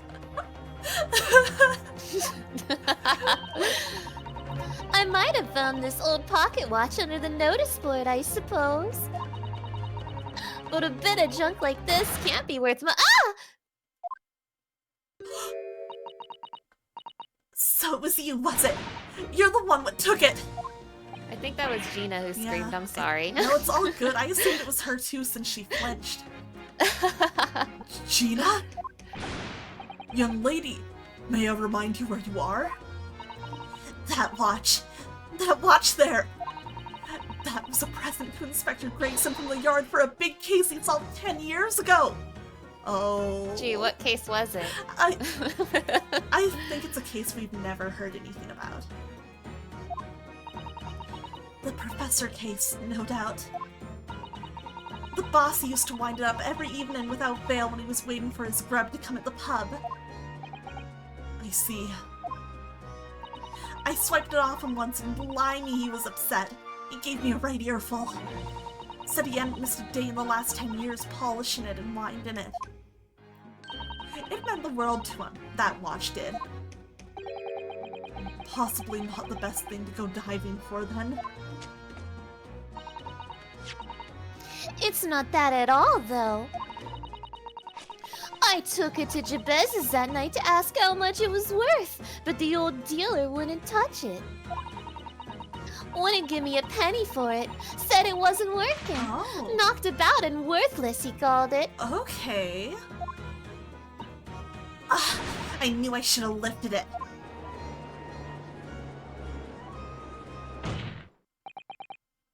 That watch must be submitted as evidence at once. It must. I need to take a closer look. Oh, please. Just so long as you promise to give it back when we're done. No. Not a chance. I'll swipe it from you if you try to get your grubby mitts on it again. That's enough. Hand the watch to the bailiff forthwith. Now, children. Watch your manners. Good lord. The glass appears to be broken. Okay, so clearly something happened to get it like this. More than likely, it shattered when the inspector was shot. It doesn't tick anymore either. Which is why Jabez didn't want it. What a waste, eh? Yes, indeed. It appears to have stopped at the hour of 5. Exactly when the gunshot was heard then. Which supports the prosecution's claim, of course.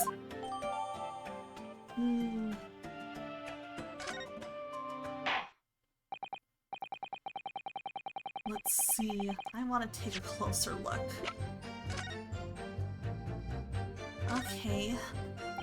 The glass over the face really is badly cracked. Look. What a shame when the inspector clearly looked after it so carefully. I imagine Mr. Sholmes could repair it, don't you? Yes, I should think so.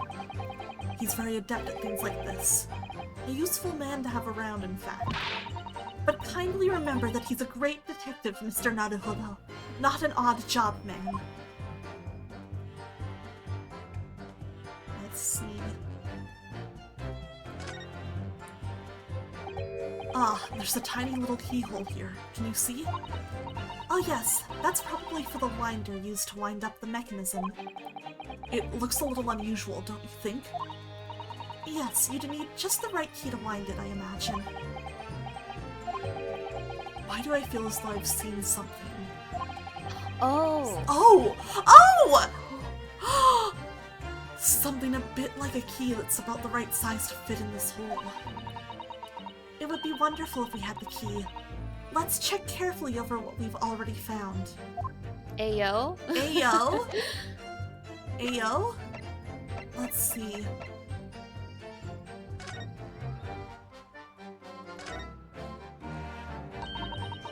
Let's see.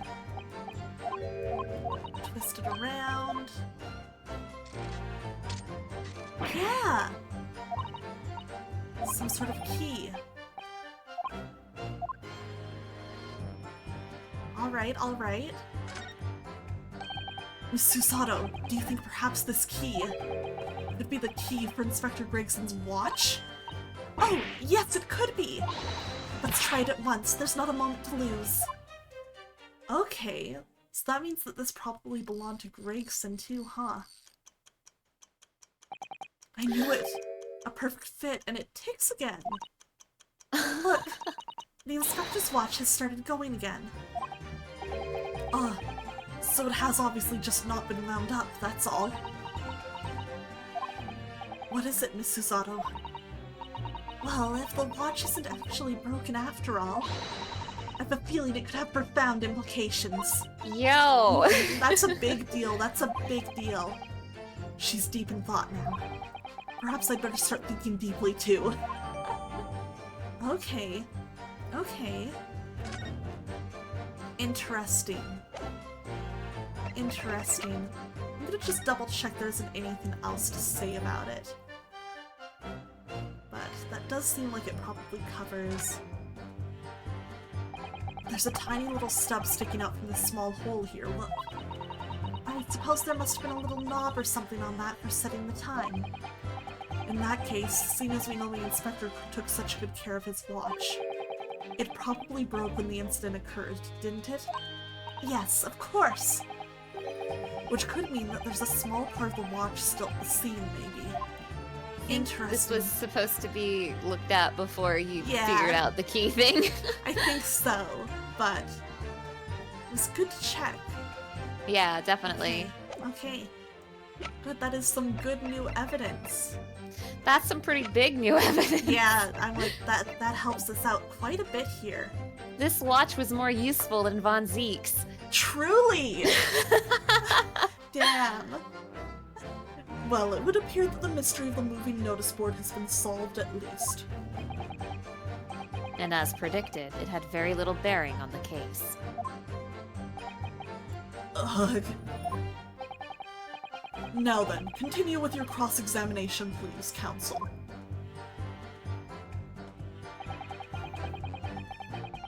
Let's see. Just want to Is there double some- check what the older ones exactly say.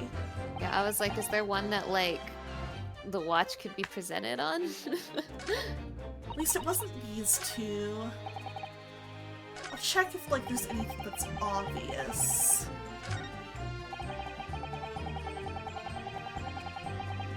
Oh, yeah, this... Hold it! Whoops, I did not mean to press that, but... press the wrong trigger. Oh, thank you for the thirsty Lucian. It was 5 o'clock in the afternoon that you all heard the loud bang, wasn't it? Maybe the notice board fell over, or maybe it didn't. Maybe I fell over, maybe I didn't.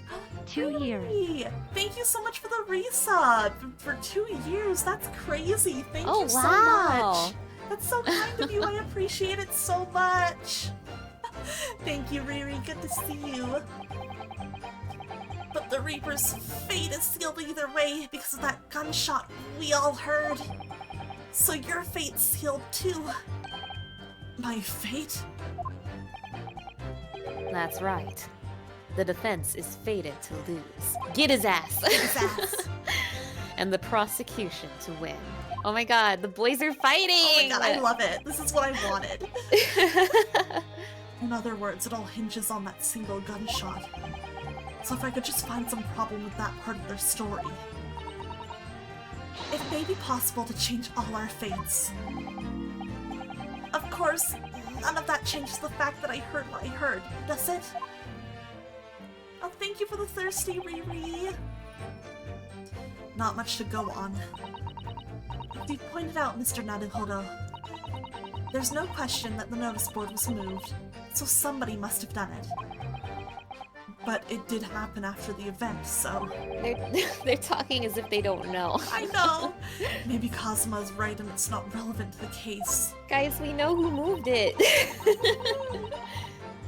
But it seems to have been deliberately positioned so as to hide the body from view. So I feel sure that there's some deeper significance to all of this. Yes, I know what you mean.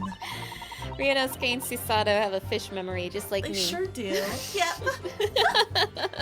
We're all the same here. It's my turn to have the brain Yeah. cell. I've no doubt there are more clues to be uncovered. You're on the right track, I can feel it. So follow your instincts. Alright then. The Alright. game probably expected you to just immediately present the watch, and to be fair, you were. Yeah. You just pressed the Yeah. wrong button. I just hit L instead of R by accident. Objection! Alright, there we go. That's what I wanted to do. I'm afraid that's not necessarily the case. Oh. At the scene, we found this key to the winder of the inspector's pocket watch. A key. And having wound the pocket watch, we discovered that it in fact still works. You see, the watch didn't stop because it was broken at all. And that fact completely undermines one of the most fundamental premises on which this entire case has been built. What? Order! Order! Order! But Council! The watch was stopped at almost exactly 5 o'clock. Yeah, which is just when we heard the gunshot. It is exactly the hour.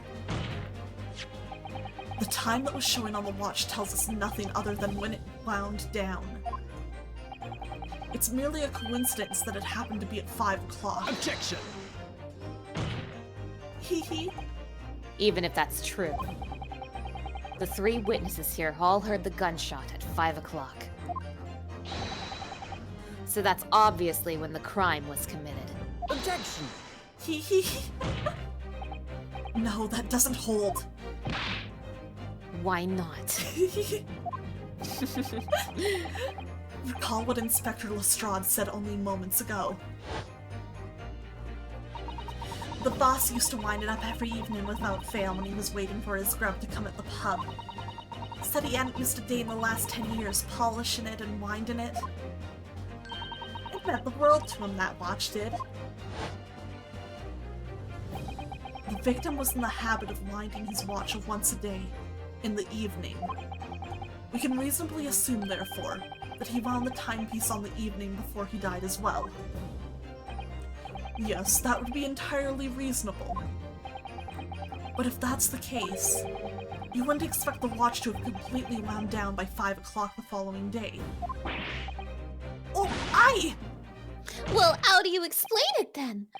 In summary, the evening before the day of the incident, when the gunshot rang out in that room, the inspector was already unable to wind his watch. You can't mean. What would stop a man winding down his watch if he's been in the habit of winding it every single day, every single evening for 10 years? Thank you for the posture check, Airless. The obvious answer is that he was already dead. Let's go, let's go, let's go. Order! Order! Counsel, that is a most extraordinary claim. Objection! Yes, yes, argue back, argue back. Extraordinary isn't the word. It's absurd. You claim he was already dead the night before? Do you really think that Scotland Yard's coroner would have overlooked something like that? Well, on that subject, there is something rather surprising. There's actually an omission in the coroner's report. The time of death is not noted. Let's go. That's right! Wait a minute! You're forgetting that my legs went from under me when I kicked the door in! What do you mean? Like I said, I planted my hand in a dirty great puddle of blood. Yes. So the victim's blood hadn't dried. It was fresh. He catches on fast, doesn't he? Cosmo's design is so good. Objection! It's such a good design. But that blood could be explained in any number of ways. It could have been put there afterwards. I cannot emphasize how much I appreciate Objection. that. Oh, I'm so sorry. No, I that's didn't all know good. Cosmo would interrupt like that. I wasn't Kind of expecting rude, that. Pam. Yeah, what the hell, Cosmo? Yeah, You're what gonna the get hell? canceled if you keep Yeah. this up. Here, go I ahead. was just gonna say, once again, that I really appreciate that Cosmo's outfit changed to white to contrast Same. Ryunosuke's black. Oh, It's it's so good. I love it. I love it so much. Some fresh blood could have been poured over the victim's body after he... Does my learned friend think that fresh blood is available on every street corner? Oh my god. Oh, damn. Why did... I can't believe Cosmo said that. I know, it's kind of fucked up. Well, what do you say, my Nipponese friend? Cosmo, you're also Japanese. What about it? That's besides the point, my learned friend. Oh my god. Well, it Hey, need- wait a minute. Zieks just there like, what the fuck? Yeah, what the fuck? Are you making fun of me? Well, it needn't necessarily have been human blood, of course. I like when Susato jumps in, too. It's fun. We've been told previously that Scotland Yard has no way to identify blood as human. The problem is currently being researched. At present, you are correct. It is beyond our abilities. So then, a chicken's blood could have been used, for example. It's certainly a possibility that it wasn't the inspector's blood at all. Wow. Wow. Objection! But the gunshot was heard at 5 o'clock that afternoon. That's beyond question. I don't think it is. I have something. You want to see a fun little bit of evidence, Cosmo? Cosmo, do you want to get owned? Yeah. Is it though? Oh, Ryunosuke and I are on the same page. Let's go. What? Given that the time of death of the victim has already been called into question, it isn't beyond the realms of possibility that what these witnesses heard wasn't a gunshot at all. Oh, please. What are you trying to say? I love how they throw her in there just to remind you, just in case. I So funny. Aslan know what we heard. There was a loud bang that came from that there room. Now you listen to me. A street seller's ears are his livelihood. He still has his omnibus Yeah, he whip. does. I don't doubt your ears, sir. But all you can state with certainty is that you heard a noise. Eh? Explain yourself then, counsel. A noise that sounds like a gunshot could have been made with... Gee, I wonder. Wow, I wonder! Wow! Something like this. The culprit could have set off one of these to fake a gunshot. Good gracious! The very fireworks that are sold by the witness. It almost seems like the reason there was like no evidence in that room is because Gregson didn't die there. Yeah, that would make a lot of sense, huh? Now hold on a minute. Are you saying I did it? Yeah. Can you imagine if she killed Gregson? So funny, honestly. I would love to know why. My pretty little firecrackers only make a little pop anyway, see? Not 100 of them together. The Venus special that you sell for 600 pennies sounds like this. Didn't you already explode it? He bought another one on the side. Oh, that's so nice of Yeah, him. it's so nice. As the court can now attest, it sounds very much like a gunshot, in fact. Ah! You're trying to suggest that somebody set one of those fireworks off at the scene? Yeah. I'm suggesting that somebody knew the defendant was in the room at 5 that day, and sought to implicate him by creating a sound like a gunshot for these peddlers on Fresno Street to hear. Objection! Oh, let's go. But even the accused himself has testified that he saw no one else in the room at the time. Whether it was a gun or a firecracker, the only person present to cause that bang was Baroque von Zieks. One whiff of a match and my firecrackers go pop. See? It's why people like them. I fear for your fingers, young lady. Objection! Recently, during my time here in Britain, I've learned of a very useful invention indeed. Something called a time bomb. Oh my god. Oh, I can't believe it's come back around to that. An anti-gravity device. No, I refuse to deal with that again. Good heavens, a bomb! Yes, a device that allows you to blow up whatever you like, whenever you like. Mr. Naruhodo, I worry that your unfortunate phrasing there may lead to yet another international incident. No, wait, it's the whenever you like part that's important. A timed device. Yes, exactly, a timed device. Something of that nature could have been planted at the scene. A device that was able to produce the sound of a gunshot long after the culprit had left. Your extravagant claim will have to be substantiated with evidence, counsel. What proof do you have to suggest in any way that a timed device was employed to create the gunshot sound? Oh boy. Shit.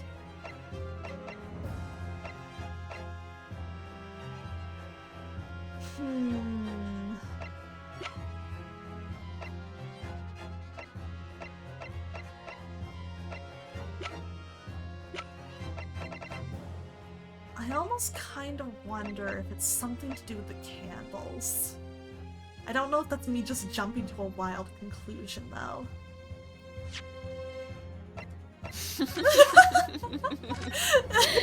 Just in case.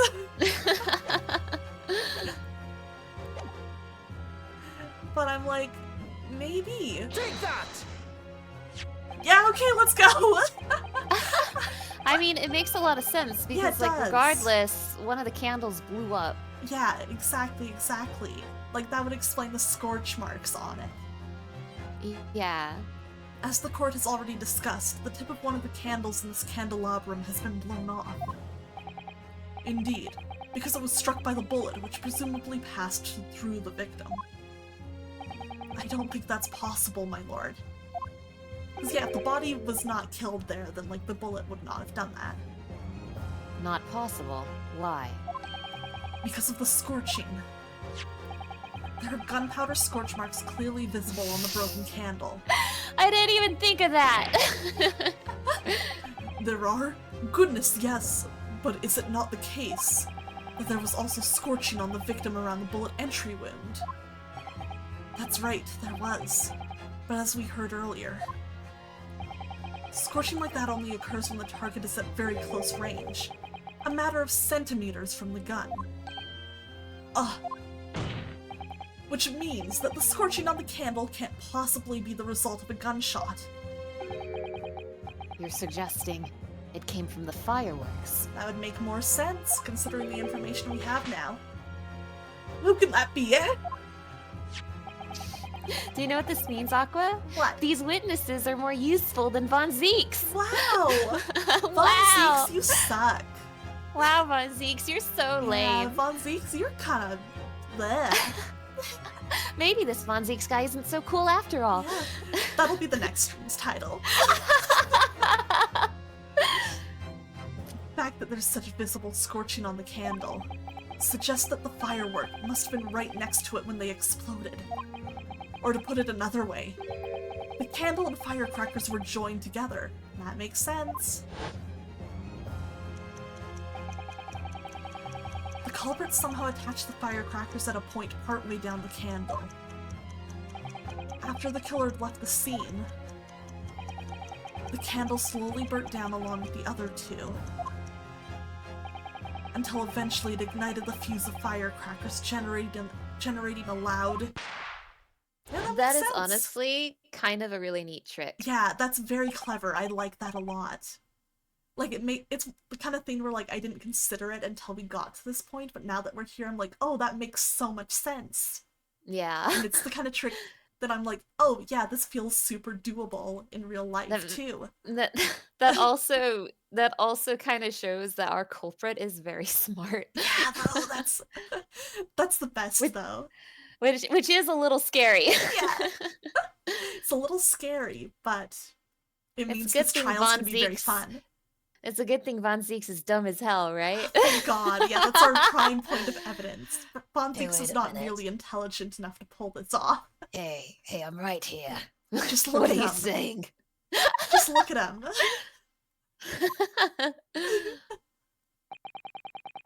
And that is how these three witnesses came to believe they'd heard a gunshot at 5 o'clock.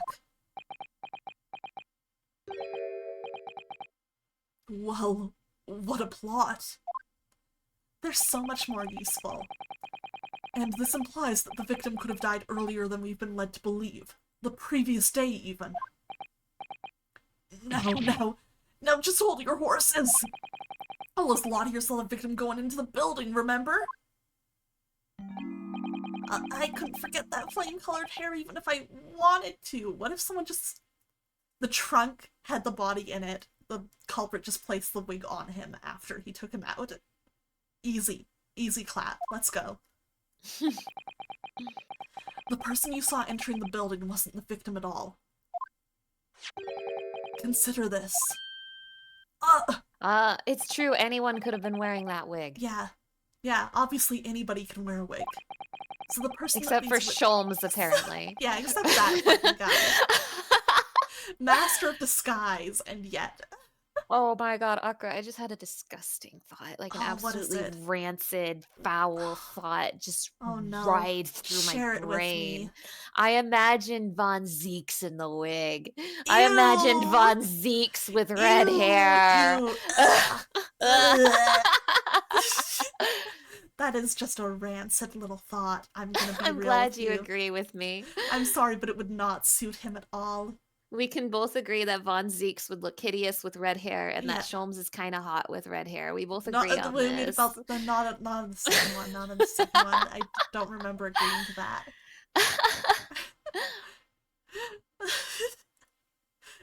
So the person that these witnesses saw entering the building 15 minutes before the incident occurred could easily have been someone else entirely wearing the red hairpiece. Someone else? Do you mean to say? It was the same person who contrived the firecracker trick. Oh my god, good job getting through Moggle Mog Extreme, freaking a sheet. That's a fun one to finish. Molamog Extreme is so weird because, is. like, the entire fight is the ads. Yeah, it's literally just the little guys, not the others. a really vague memory of being on like I think it was I'm going to be completely incorrect because it has been years since I've done that fight, but I have like a vague memory of being on like black mage Moogle duty, and like every once in a while I needed to like poke it so it wouldn't like cast a spell or something, but I could be remembering it completely wrong. I just remember I was supposed to keep an eye on a Moogle and like shoot it once in a while. It's been a while since I've done Moogle Mog too, so I'm not entirely sure either, but I'm like, that sounds like it's probably right. By the way, speaking of Moogles, I'm sure a lot of people have seen the Final Fantasy VII Rebirth Moogles now, Oh, and God. I want you all to know that so many people have contacted me to let me know that the Moogles sound like me. And what? Congrats Yeah. on being a Moogle. Thanks. Thank you, Kupo. Hope you're ready to learn like 9 mechanics at once and try and coordinate a herd of cats to not kill them all yet.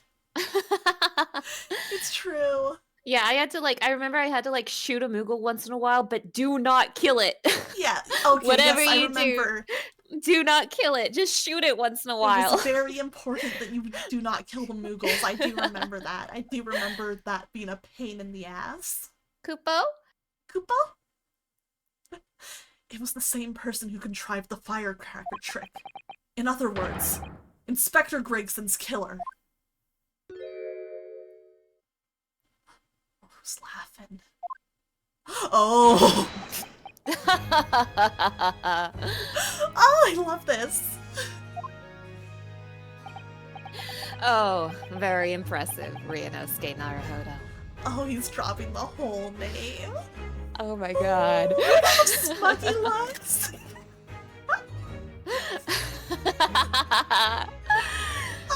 I'm twirling my hair. Kazuma? I'm really quite amazed you've come this far. Oh, I'm going insane. But after all, wasn't I the one who told you that you had all the makings of a great defense lawyer? You did. Oh my god. I also noted the lack of time of death in this report. A stark omission. Yeah, you're so smart and sexy. But as far as I'm concerned, this whole country's justice system leaves a lot to be desired. Yes, go off. Tell me about your justice. I can't calm down. I can't. He's perfect. You're valid, Song. you're valid, you're valid, He's you're valid. perfect. Oh my god, he's perfect. Aqua, he's the best character in Ace Attorney! God, you were right. You were so right. You were so right. I'm right. I'm always You're so right, Aqua. Oh my I'm god, always you're so right. You understand. Aqua, You get it. Aqua, Oh my god. no one understands you better than I do. We have the same Yeah, brain cell, We have Aqua. the same mind. We're the same person. He's the We're the same best. person.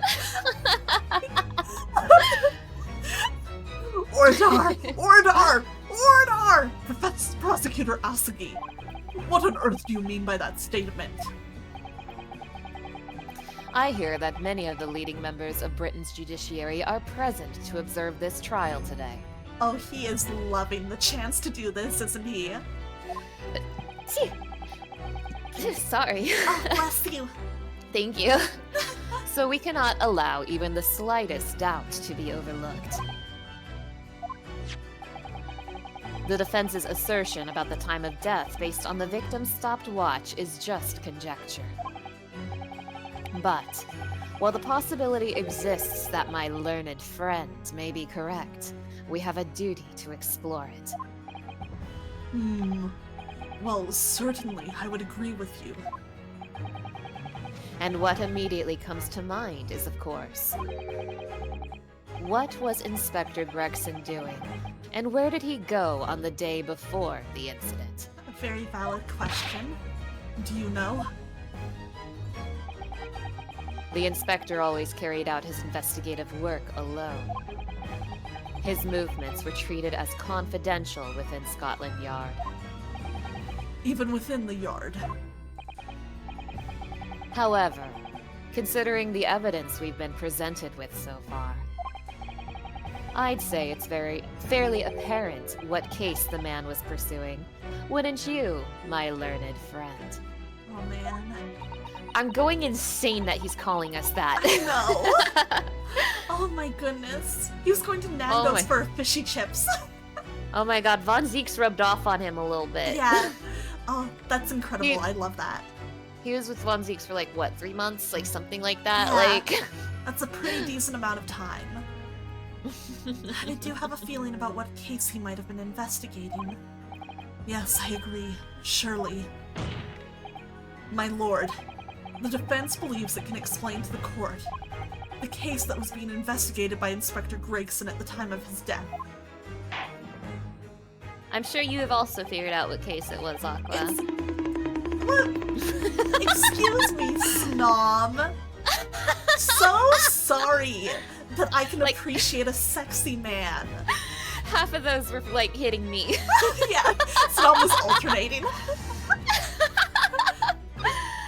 Listen, Snom, you have to admit it's pretty sexy when a man fully, like, he has that core of, like, just, like, justice and what he believes is right and wrong and, like, morals. But again, like, he goes to kind of, like, some intense lengths about it. Kobes, don't take my wig! You're dual wielding. That was a clue to what case Inspector Gregson was investigating, the wig snatching. Yeah.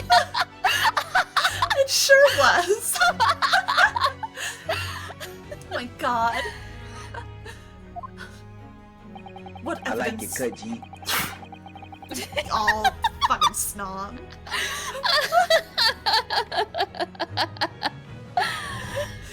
What evidence is suggestive of the case being investigated by Inspector on the day prior to the incident? That would be... I'm gonna just double check. Okay. I think... Yeah, okay, it's this is the evidence. I wanted to make sure that it just wasn't the fact that it was also on the notice board. Take that! I believe this red hair piece points to the answer. Oh, we could have presented that too. Yeah, I was gonna say, I think you could have presented either. They like say the same thing. It makes sense. Either way, you're showing that it is this case. I'm just sort of charmed by me saying the wig snatching was a clue, and then you didn't present the wig. I was just like, this is the case, though. I mean, you're valid. You're valid. Yeah. I'm just so amused. Also, I forgot about the newspaper, to be honest. I figured the newspaper was more directly my assertion. So I he literally circled the redheaded thing. Like, you're right, the newspaper was like more direct evidence, but I am nonetheless greatly amused. Yeah. We might assume it was part of a disguise used to carry out an undercover investigation. Oh my god, Grace. Surely not. Such a brightly colored hairpiece would only serve to make the inspector more noticeable. Are you telling me that the funny little hijinks Sholmes was up to is relevant once again? I hate it. I hate that. Damn you, Sholmes. I hate him. I can't stand him. How is he, like, omnipotent in this way? I hate it. Yes, that's quite true. It would definitely have made him stand out in a crowd. Except, that is, in a crowd of gentlemen from the Red-Headed League. Oh my god, bring in the little Italian boy! Oh my god. They are totally gonna take the witness stand, aren't they? Oh, I have no doubt in my mind. Oh my god. I can't believe we live like this. The Red-Headed League. So, you'd already worked it out. Oh my god, the way he's looking at me right now. I know, I want him to look at me like that. I wish I was Renosuke. Oh my god. Oh my god. Oh my god, Aqua, once again, I am so grateful that you let me join your streams so that we can just go feral together. Stop bonking, we're so valid. Aqua, I am so glad that I finally found someone who understands me. No, this is so valid. I've never felt more valid in my life than when we hang out together.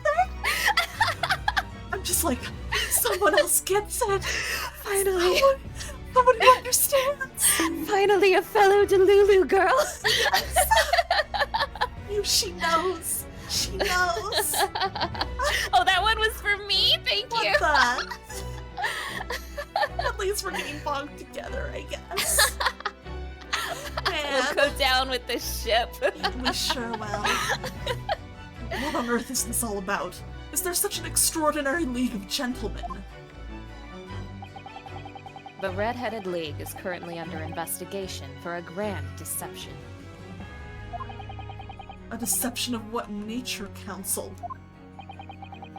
They've been targeting red-headed men across all of London and tricking them out of small sums of money. Oh my god, they must be stopped! Think of the poor red-headed men. Can't do that to my little meow meows.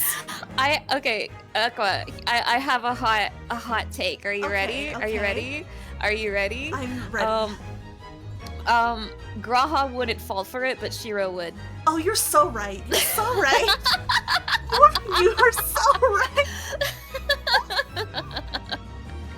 Graha wouldn't fall for it, but he Yeah. would like be polite when he like said go away. Yeah, you're so right. Oh my gosh. 2 men were arrested for the misdemeanor only yesterday, in fact. You would have to do the most minimal amount of work to like con Shiro into that. So It would be so easy. it'd be like the easiest ever. You would scam him and then he would apologize to you. Yeah, truly. Also, hey, Starseer. My lord, the defense calls for those 2 men to be summoned at once.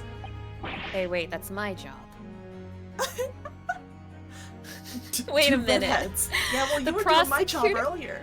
The prosecutor was being the defense is being the prosecutor? What's going on here? What the? This is some kind of kangaroo court. Oh my god, please put me out of my misery. Inspector Gregson clearly infiltrated the Red-Headed League using this hairpiece. So it's very likely that he had direct contact with these criminals. My lord, I call forth the entirety of Ireland. And it's quite possible that such contact led to more serious events.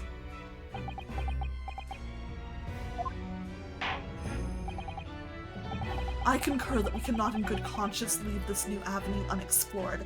I love the implication here that Kazuma had, like, figured out everything to this point and just was like, you know, letting you get here too. I God. feel like he's half just excited to see you work and half like flipping off the judicial system right now. Yeah, and I love it. I love it. I'm down horrendous. I'm like, go off. Also, I've completely like zoned out and forgotten that like Kazuma's prosecutor theme is playing right now. It's I'm gonna so confess good. something. I'm so used to hearing this because I often find myself after we finish these streams just like looping it while I work. It's a good song. I think I'm gonna listen to it a lot too. This is also the video where I saw that comment about like the only person who can prosecute the Reaper is a dead man. And I don't know if I was clear. It wasn't like a video about that. It was just this song that like someone commented on the video. That's so good. That's such a fucking good comment. Oh my god. I love Kazuma. I love Kazuma! What is he such a good character for? Seriously, he is easily probably the best written character in Ace Attorney, and it's 100%. like now granted, the Great Ace Attorney has a lot of really well written characters, and so does like Ace Attorney as a whole. And I'm not saying that there aren't other well written characters, but Kazuma is like insanely good. He's just like head and shoulders above the rest. You know what I mean? Like and he's barely in the game. That's insane. That's crazy. I can't believe they pulled this off. That's so good. This is such a good game. Oh my god. I love this game Me so too. much. Well done, Mr. Naruhodo. Well, it's another possible line of inquiry for us at least. The prosecution will make immediate arrangements for the charged men to appear. Bring these 2 red-headed league conspirators before me, Prosecutor Asagi. Ah, man. At once, my lord. Very good. We will have a 30-minute recess. Court is adjourned. I feel like they tried to do this as well with Godo, where like Godo was a really good prosecutor because he was originally a defense attorney, right? Yeah. And I'm not saying that I'm not saying they did a bad job with Godo, but like something about the way they did it with Kazuma really Kazuma's hits. so good. I think it helps that you have all this history with him, you know? Right. Man. Plus, like, Kazuma likes you, and Yeah. Godo couldn't stand you. Yeah, Godo fucking hated Phoenix. Yeah. Yeah, it's just like, it's different. It's different. Meanwhile, Kazuma's just like...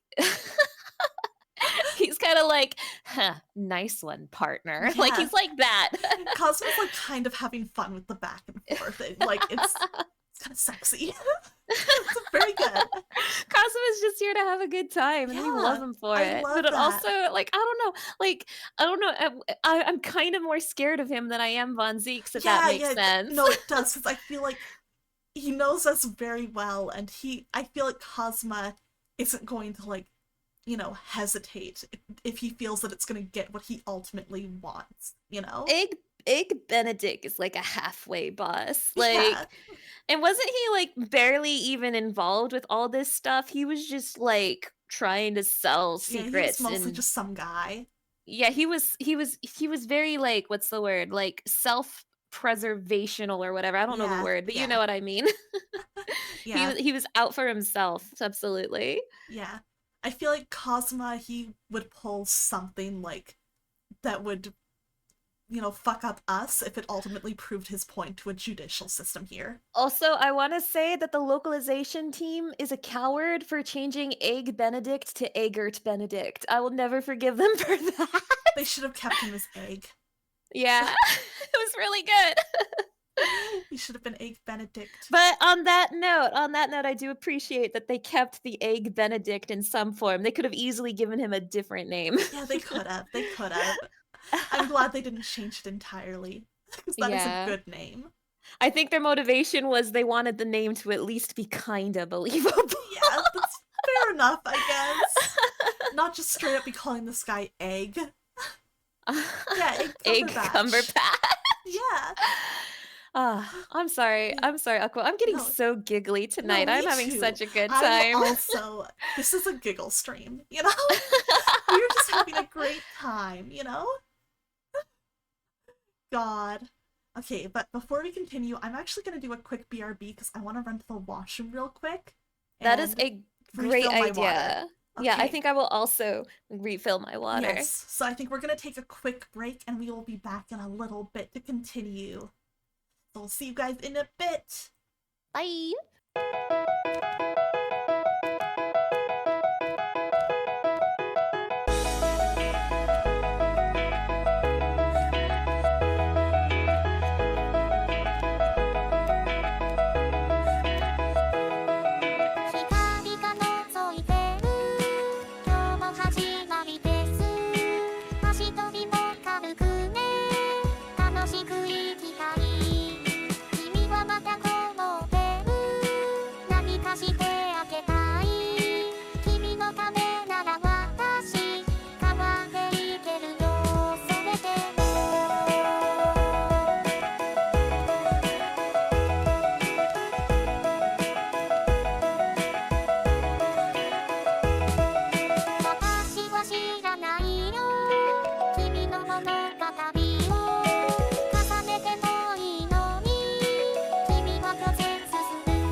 も知らなかった。だけど君の瞳が僕の時間を止めたよ。そーっと秘密の言葉を交わすたびに近づく二人。熱い空気の中で鼓動は加速していた。ビルスイート甘い涙。初恋がこんなに苦いなんて少しも思わなかったんだ。ファンタジー素敵なベビー。初恋がこんなに楽しいって少しも思わなかったんだ。いつの日か誰かと違う恋をする時も君は僕の中で光り続ける。ダメだけど二人だけの秘密の合言葉を僕がずっと持ってゆくよ。まだ一人で過ごすのに慣れない日々。閉じた目の奥はしゃいでいた二人がほらフラッシュバックするんだ。ただ好きという気持ちじゃたどり着けない遠い場所に君は他の誰かともう向かっているんだろう。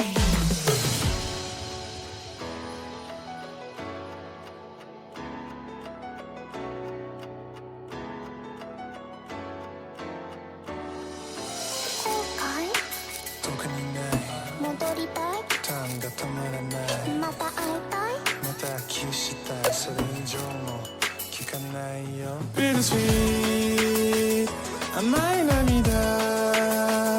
初恋がこんなに苦いなんて少しも思わなかったんだ。ドラマティック最後のキス別れようということなんて少しも思わなかったんだ。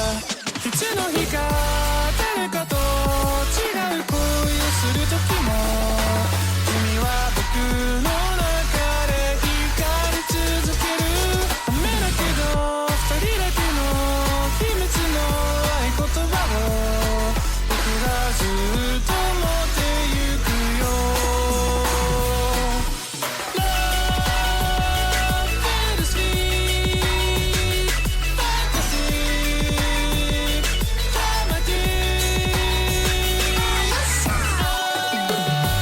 初恋がまるで巡り合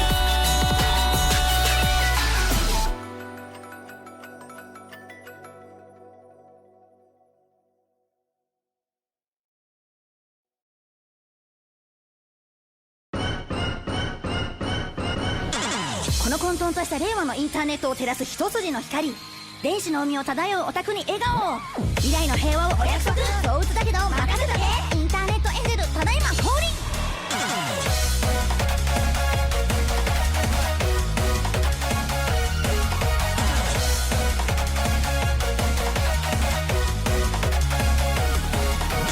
社会をやめろ、家族をやめろ、人間関係をやめろ。今すぐ薄暗い部屋で青白いライトを浴びろ。大丈夫、怖かったこと全部上書きするからね。現実よりもおかしくなりそうなほど情報型のインターネット今助けてあげるよダーリンダーリン。嘘は外飛び抜けるしこの絵暴走しちゃうし壊れてしまうけど考えなくていいんだよ。もうすぐ楽になるから脳内に乱反射するポイズンレニュー麻薬より甘いよ。いいね良くないね君にとっては毒だね。いいね良くないねそれでも飲むんだね。いいね良くないね二人の秘密だね。私だけ見ててね。まるで天使のように微笑む強めの計画インターネット。そして悪魔みたいにささやくあなただけのデバースに入りよ。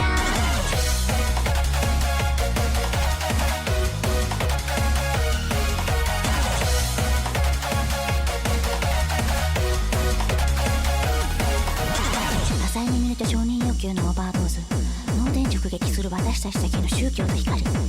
倫理より激しく生きた宇宙すら伸縮する恋。何度も送られる毒電波を優しさだけで包んで。逆さまのコンピューターと断片的なカウンセリングきらめく屋上で奏でた夢見心地の旋律夕暮れ時にさよならの練習をして壊して愛して許してぐるってぐるってぐるって甘く狂わせて繋ぎ始める世界曖昧になる風景あなただけ Okay, we are back. Thank you guys for being so patient and waiting. It is appreciated. I'm excited to get back into this. I'm really excited. It's already been so good, and you're telling me there's know. more? There's even more. Let's go. Let's go. Second half of this trial. Let's do it. Oh, I can't wait. Oh, there you are, Odo. What kept you, my dear fellow? Thank you for the welcome back. Hope you guys had a good break in chat, too. Hello, Mr. Sholmes, Gina. You sure about what you said in there? That the boss, you know, actually died the day before? It's pretty hard to swallow. Yes, I was shocked by the revelation too, Gina. As was I, possibly more shocked than both of you. It's not a competition, Mr. Sholmes. He's such a guy. You can't resist him, can you, Aqua? Can't resist punching him in the face. Punching him affectionately. But it's still with full force, you know? Yeah, exactly. That's like how I think I can best explain my feelings about Mr. Sholmes. But I was more shocked than all of you put together. This is the autopsy report in question, is it? Yes, it's strange that there's no time of death noted. I suppose there's a simple explanation, or perhaps it was a deliberate omission. Alright, enjoy your dinner, Erles! Oh dear, if it was deliberate, it puts me in mind of the last case we worked on, and Dr. Scythe. I know. Anyway, it seems that on the day before Lord Von Zieks discovered his body, Inspector Gregson was investigating the Red-Haired League, so perhaps something happened with them. Come to think of it, you had trouble with those League men too, didn't you, Mr. Sholmes? You were taken in by their trick. Why, what a crinky-dink, isn't it, Mr. Naruhodo? No. Naturally, I wasn't taken in, as you put it. My sleuthhound interest was merely piqued slightly by the rare scent of a weekly £4 income. And that scent masked the underlying scent of deception, I suppose. The two criminals in question are the pair we saw being arrested yesterday, aren't they? In Mr. Sholmes' suite, I mean. That's right, Suze. And it was me what took him in. Thanks to a tip-off by a good law-abiding citizen. I'll thank you for the posture check, Kobes, and the thirsty.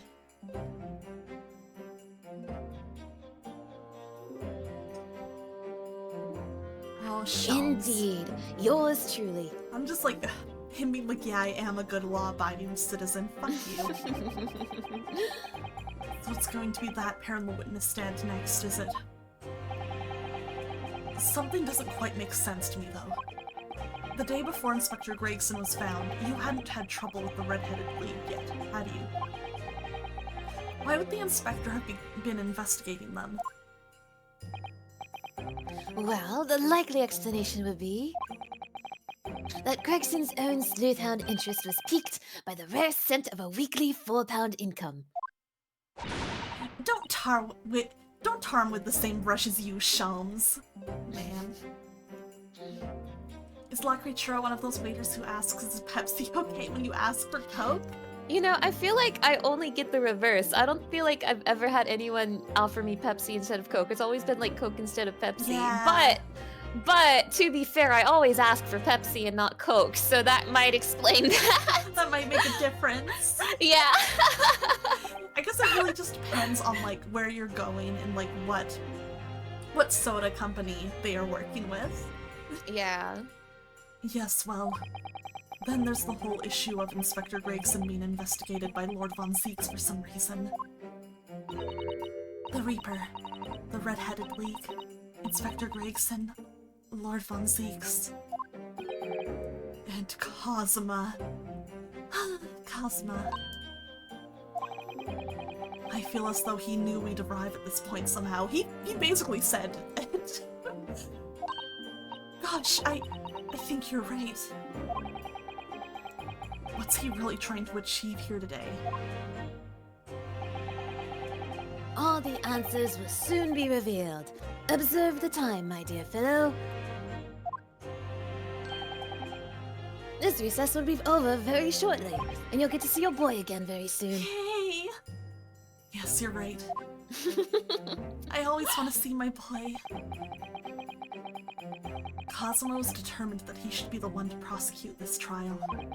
And he was determined that I should take the defense. Just what is it that he's hoping to make me see, I wonder?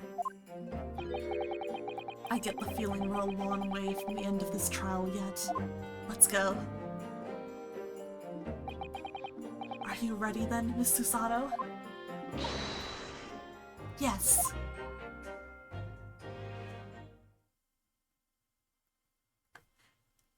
Oh man, I'm excited. I'm like, lawn trial, yes, let's go for it. My favorite.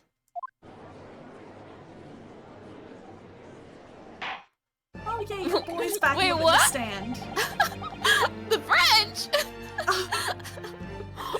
Wait, it doesn't sound French at all to me. It sounds like just, English gentleman. I'm literally just picturing like what would Herlock Sholmes sound like in every TV show ever. Oh my god.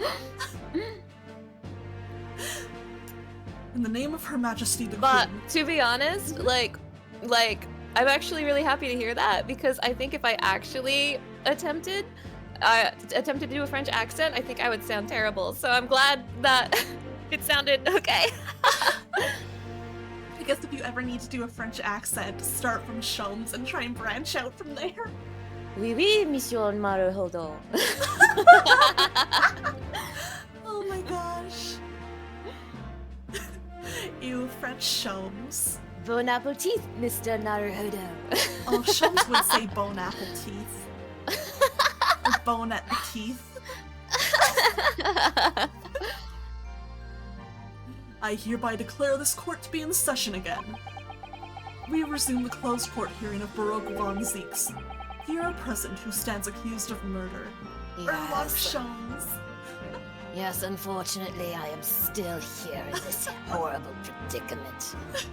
I'm still in this waking nightmare. Don't worry, von Zieks, I'll get you out of there. He's in so much pain, I need to help him. Now then, Prosecutor Asugi. My lord. Have you summoned the witnesses as requested? Yes. The two members of the Red-Headed League who planned and carried out the deception. You know, speak of the devil, our next two witnesses, like one of them is French, but Oh my not God. not the one I voiced though. I have the Italian one. You got out of it! They arrived not long ago from the local prison by police carriage. But that means, Aqua, that you have to do the French Yeah. accent. It's your turn. It's fine, I will do a terrible one and it'll be funny. Very good. Bailiff, usher the two men into the courtroom. I miss the little Accents are my German boy. weakness. I do too. He was so good. Oh, he having the spaghetti! That's how you He know he's wants some spaghetti. Italian! Yeah. Mamma mia! These two men are currently being held by the police on suspicion of attempted extortion. You may omit your occupations, but state your names for the court. I am Fabien de Rousseau, a descendant of the great Rousseau family from Nice, in France. And my name is Peppino de Rossi. What a pair these two are. I am the third son of the great Familia de Rossi, the landowners from Napoli. The two men first became acquainted at a boarding school for European nobility. Those who graduate from Temska are the future leaders of Europe. Oh my gosh, Hale, hello, thank you for the raid! Hi, Hale! Hi, Hale, hi, Lucian, hi, Ren, hi, Cloud, how are you guys doing?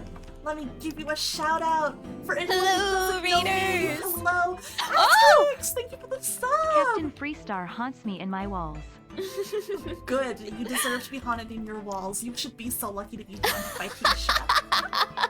How's Lethal Company? Thank you so much for the resub, though.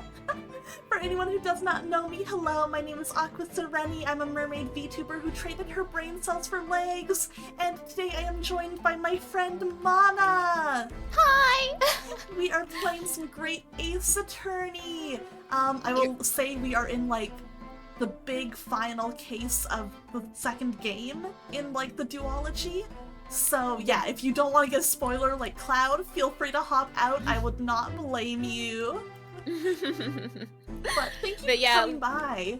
We're at the end of this wonderful, wonderful story. So, Gonna run because spoilers, but first, fuck you, Asterix. I give you a shout out and you do this. you're all like, so on the one hand, we're in major spoiler territory, but on the other hand, me and Aqua are about to do some funny accents, so We maybe sure you're are. actually here at the right time. I will say, I feel like as far as times to come in during this trial go, this is a pretty okay time, too. One of these characters is French and one is Italian. Can you Yeah. guess which Can is you which? guess? Do you have any ideas? I bet you can't guess. I bet you can't I guess. bet you have no possible idea. Without spoilers, can you explain the spaghetti? He's hungry. He's Italian. Yeah, he's Italian. Pastable, yeah. He's I'm serious. It's because he's Italian. That's Yeah, the reason. that's literally it. We're dealing with quite a pair here on the witness stand. Oh, Ace Attorney. We just want to make sure that you, the viewer, understand that this character is Italian. Yeah, you have to make it clear, okay? Otherwise, you might not know. Oh man, I love Ace Attorney. What a good game series. It's so good to see you guys. Thank you for coming in. I hope you enjoy. Puns and references in AA are blunt as a sledge. Yep. A Ghost Trick reference. Oh my god, you're right! I never Oh, is it? noticed! I've never The played Ghost Trick. The Temzik. Oh. Wait, you've never played Ghost Trick? I never played Ghost Trick. Aqua, next I game. know. I'm serious. I need- next yeah. game. I am dead Now that it's serious. on I will Switch, get I it know for I you. have to. I will get it for you. I am not What? kidding, No, Aqua. that'd be too I will. nice of you. Aqua, you need to play. No, forget this game. You need to play Ghost Trick right now. Oh my god, okay, okay. We're bumping I it up the am not list. kidding. I am not kidding. Okay, okay. I am down. It's been on my list forever. You made lots of spaghetti. I am dead serious. I am dead serious. Yeah, It is one of the best games I have ever played, and oh my god. we're no longer asking. Ghost Trick This is a is- game made by the same like writer who made Ace Attorney. Yes, it is the same writer. Also, And thank it you is- for the resub snom. It is a very, very good game. It is one of Yeah. my favorite games of all time. I've been told by so many people that it's a game I would absolutely love, and I just never got around to it. Aqua, please, I am begging. I am begging. Okay, I'll do it. I will do it because I I've had been no- very curious for a long time. I had no idea you've never played Ghost I've Trick never before. played Ghost Trick. I just Well, I it's- missed out on so- it during the DS era, and then, you know, it was This- kind of hard to get a hold of after that. Well, this is not really a spoiler. It's just like Temzik is a term that is used in the game, but that doesn't really mean anything to you right Okay. now. So Yeah. it's basically like a fun little shout out. That's pretty cool, Yeah. honestly. Uh-huh.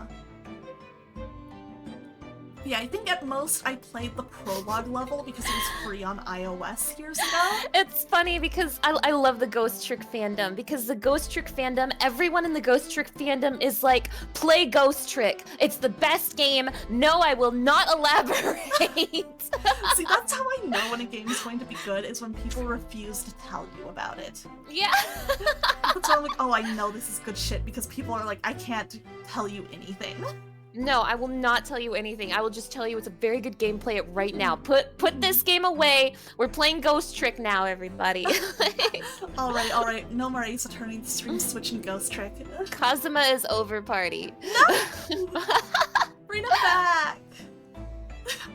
I'd missed him too much. That's good to know. That's really fun. I like that they added a little, like, reference to that here, because that's just a blink and you'll miss it thing. I love that. Alright. But, do you have any idea how boring it is to be born with noble blood? Allah! I make it my mission to see better the world by employing the little grey cells of my brain. Me too, dude. That is what I'm trying to do. Oh. I'm very curious if that's the line about the little gray cells is like, that's a famous catchphrase by like another kind of detective novel series from the same era as Sherlock Holmes. Here, let me go ahead and Google these characters to see if their names mean anything. I feel like their names are just like, this is a thing in French and this is a thing in Italian, but let me double check for you real quick. Also, hi Riker, the case was really good. It's been really fun. Okay, I'm not saying this is what this is, but if I had to just do a shot in the dark and guess, I would guess that his name is French for red and the other one is Italian for red, but I don't know. Do not quote me on that. I am guessing. I don't know either language. It is French for red. I love De Rousseau is a French surname meaning red. Oh god, of course. I don't remember the other kid's name, but I'm sure it's somewhere here on his wiki page. Where is the other one? Peppino De Rossi. What is his name? Is Italian surname meaning red. I am so smart, Aqua. Damn, that's crazy. What deep, meaningful names. Still need to finish. Well, there is some more interesting stuff I'm reading on this wiki page, but it feels like something I should save for later. So, yeah. Very interesting. Oh! Wait, here's some cool stuff. Yeah? According to the art book, De Rossi's green outfit was chosen to represent the colors of the flag of Italy. Oh, and interesting. I assume that De Rosso will be the same except for France? Oh, yes, no, it France's doesn't. flag is blue, red, and white. Well, the wiki is not saying anything about that, but I would trust. So, because he is all of the colors of the French flag. Oh my god, I can't believe this guy is French for red and the other guy is Italian for red. That is big brain. Crazy. Also, guys, thank you for the hype train. I appreciate it. Yo, that's crazy. That is crazy. Oh my god. You know, I should have known that. Because, like, not to go off topic, I'll try to keep this really brief, but when I was preparing for Final Fantasy VII Rebirth, one of the things I did was watch a playthrough of Dirge of Cerberus, and there's a character in that game called Rosso de Crimson, which means red the red, and Rosso is French for red, so I should have realized, because his name is Rosso. Like, that's crazy. I love that, like, that's what they went for. The other guy's name was Azur the Cerulean, which is Blue the Blue. Yeah, Blue. I love that. I don't want to get on a Final Fantasy VII tangent, though. This is a safe space. Yeah, Like... We're taking a little safe space. God, of course, considering other characters' name Nero and Weiss.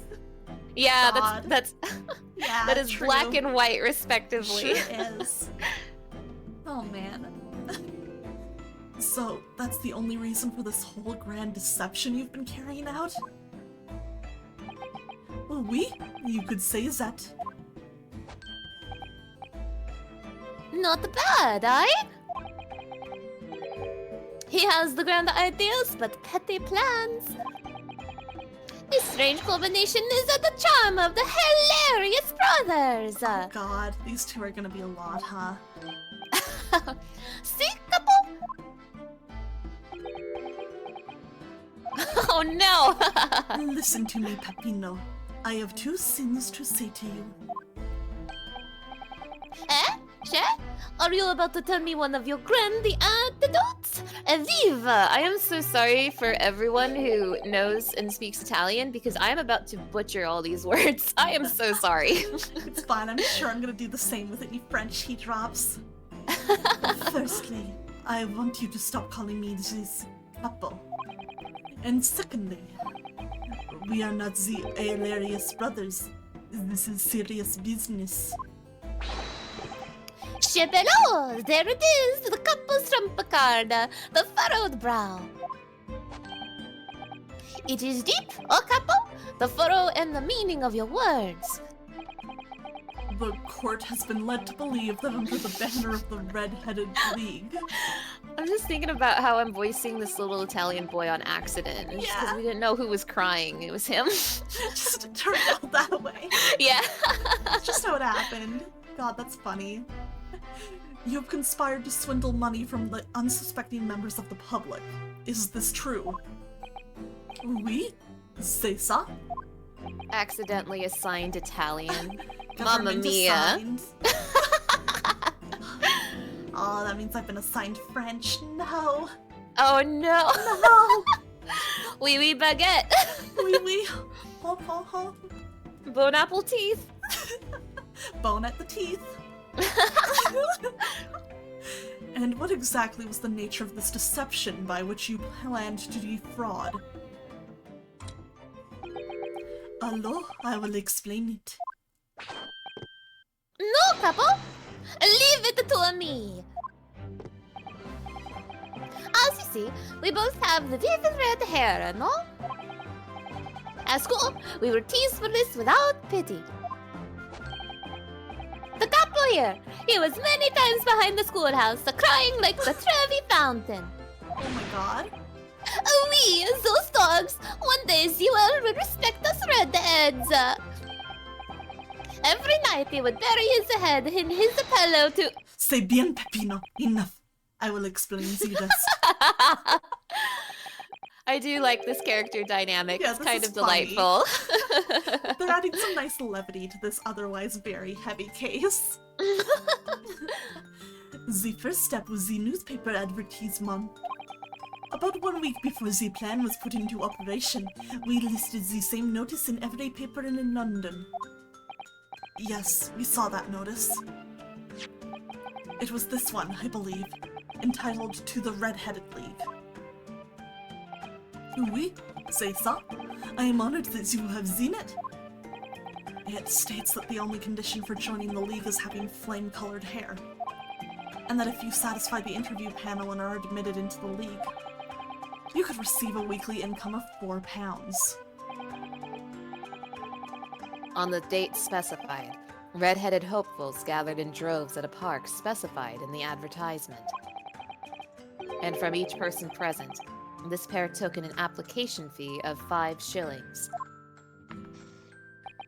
And with the money, to France. It was a plan most elegant, no?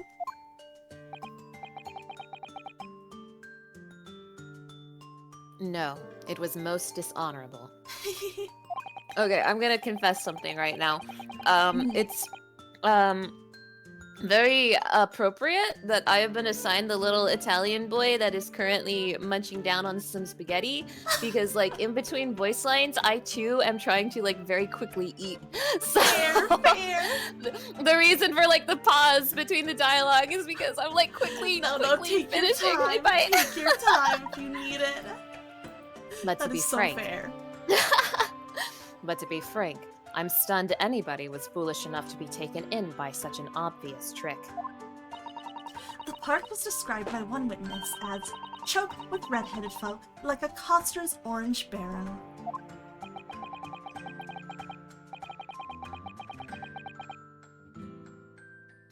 And the day on which all these men gathered to apply was the day before the victim was discovered. Now that I've made that confession, I feel like everyone's like staring at me when there's like No, a pause. I like to imagine Cosmo's like trying to sneak a little snack in while the defense is talking. He's just like taking a little bite and he's like, 1 second. This trial This went is so longer today than I immersive. thought. So immersive. It's so good. Crucially, these two men spoke face to face with every single person present that day. Flashbacks of school presentations. Oh god, it's scary. Oui, I have seen more red-headed people in one days than I will see in the rest of my life. See? And now every time I see Capo's hair, I feel sick to my stomach. Oh my god! This was Aqua after she saw redheaded Sholmes. Yeah, that was how I felt. Anyway, why have we been summoned here today? Sorry? The date for our trial was not until tomorrow, I was told. Oh man, they just pull them in here. Oh, I guess that makes sense because it's a closed trial. Naturally, neither of these men have been told any details about this trial. They've only been shown this photograph. Very good. So, Mr. de Rochelle and Mr. de Rossi, you will now give your formal testimony for the court on the subject of the gentleman pictured in this photograph. Of course, we are always ready to help with the law. Are you? I have a feeling these two might be a bit of a pain. But we'll see. I have a feeling that these two are two upstanding citizens. Oh boy. We had more than 1,000 red-headed people assembled in the park on Lime Street that day. But I don't recall the man in this photograph. I Capo? This kid is almost saying Kupo, and I feel attacked. You are destined to be a Moogle, I'm sorry. Why? Why? It's Why your me? fate. It is your unfortunate fate. No, I don't remember him. Obviously he is dead now, but I assure you, he was not in the park. Allora, this victim has nothing to do with us. You have a lot to answer for, Pepino. It is your fault that we got caught in the first place. I love that they legitimately were running a scam, but at the time, Sholmes was just like, yeah, I was just pissed off, so I got them, like, arrested. Like, hello? You've given sworn testimony that this man in the photograph was not present. Can you be certain? Oui, I am quite certain. We did not interview this man.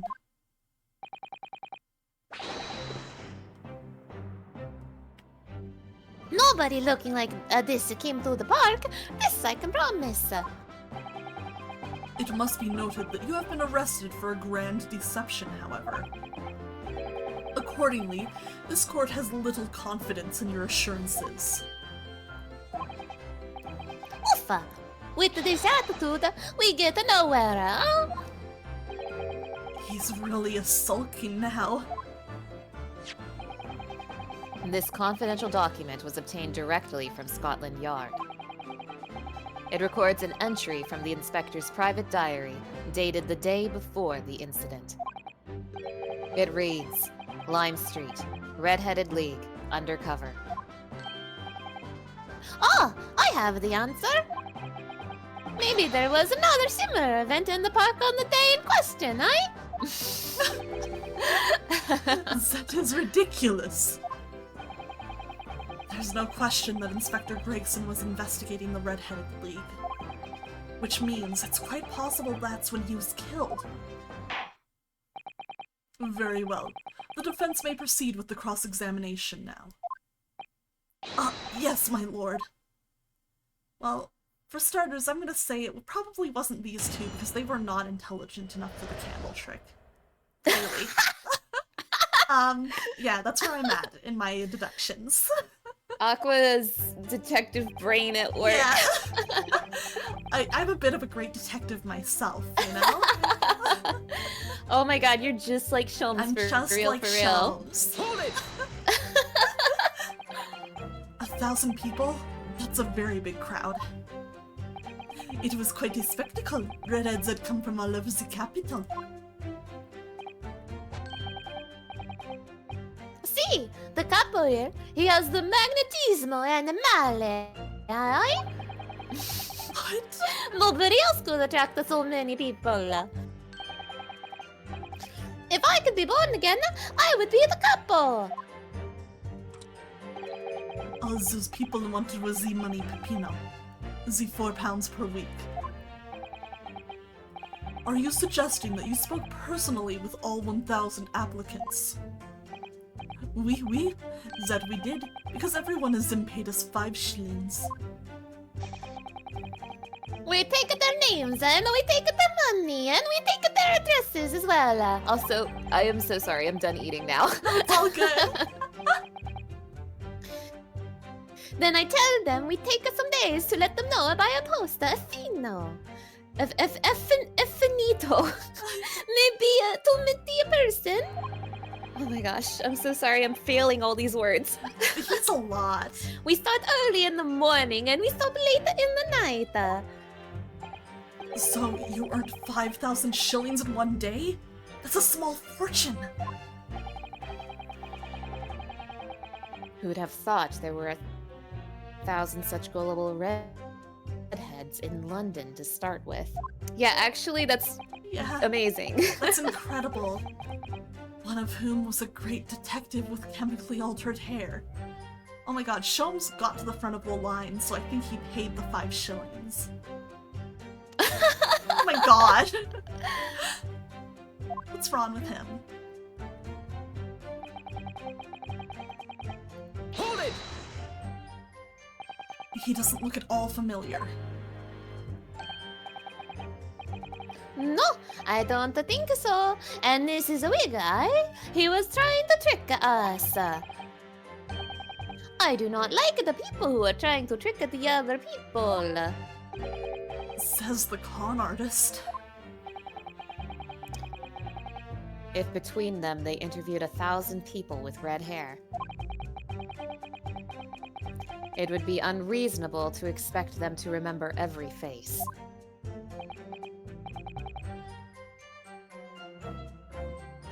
No, senor. I may be small, but my memory is very large. I never forget a thing. Wow. In my opinion, I don't think this man was in the park. But he's not going to give the court a definite it seems. Eh, Capo? You didn't see a man like this, huh?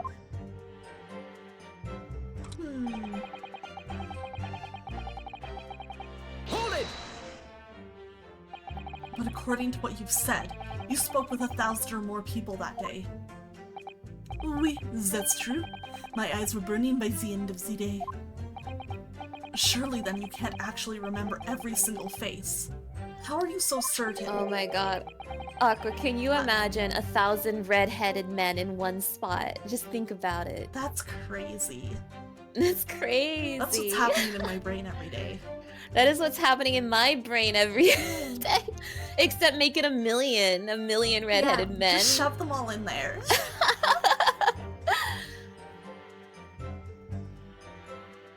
But this particular man wasn't present. Normally, the red hair is very distinctive, right?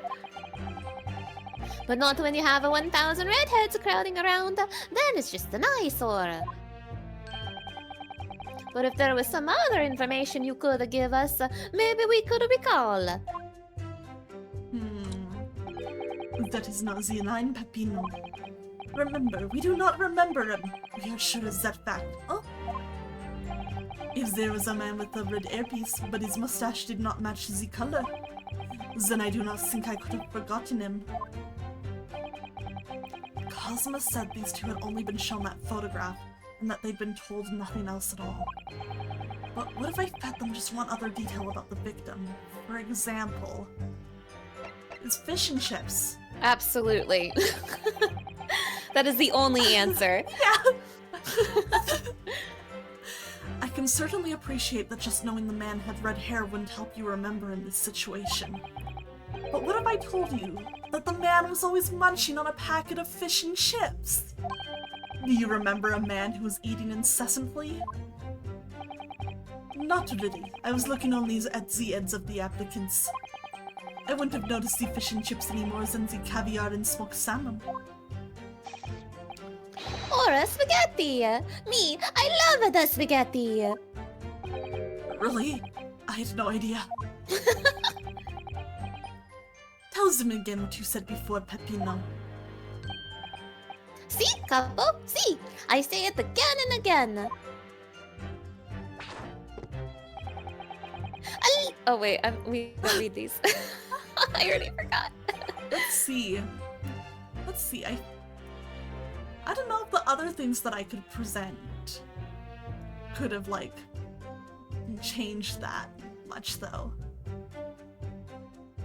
Hold it! I'll try and, like, go through and just double-check the other options to be sure, but... I mean, it's entirely worth checking. yeah. So, like, You it's never really rare know. for them to give us an option like that.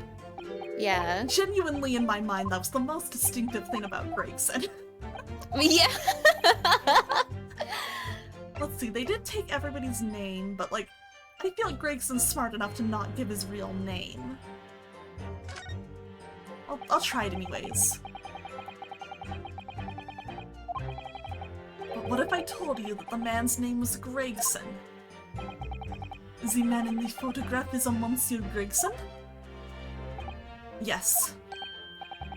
Names, they are boring. I did not listen to any of them. Oh. It was not a real interview, huh? It was just for show. Why would I remember the names? That's right. This changes nothing. The man in the photograph was not there, as we have already said. I see. It seems there's little to be gained from pursuing this point further. Alright. See, Kupo. See. See, Koopa. And one more time, just to be sure. One more time. I can't believe this game doesn't have like a skip dialogue button. It seems strange. Like most Ace Attorney games do. Like, I don't know. It's kind of crazy that we can't just like speed through.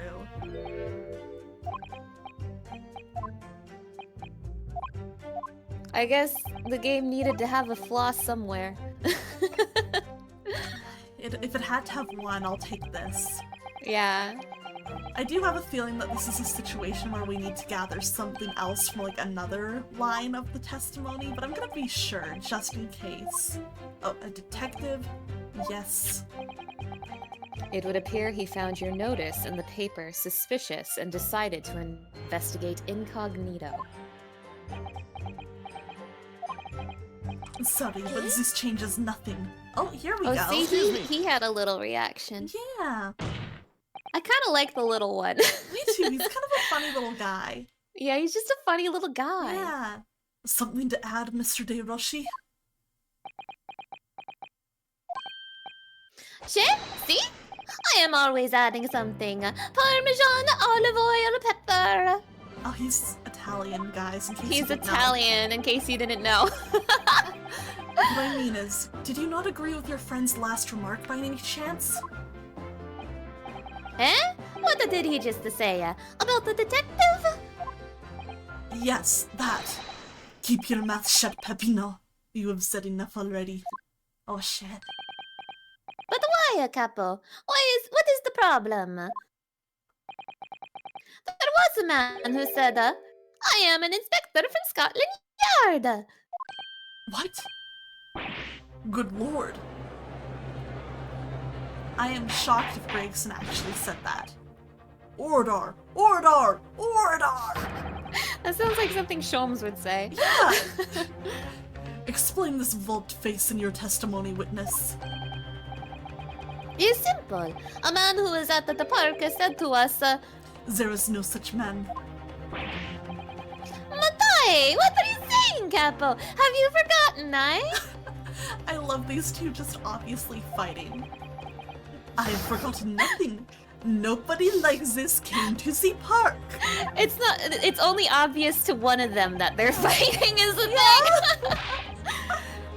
How is the case going? Hi, welcome back. We're talking to a French man and an Italian boy. Yeah, Although I think they are the same age. I think they are. Pasta, capo, pasta! You beat me at the many things, but not two. The memory and the meals. Of course, the Frenchman is the stinky lawyer. Oh my man. god. But yeah, these two are con men. Like I said, when it's time to eat the pasta, no one is faster. In case you didn't know, he's Italian. Yeah, in case you didn't know. But you are inferior to me in every other way. So shut up. Objection.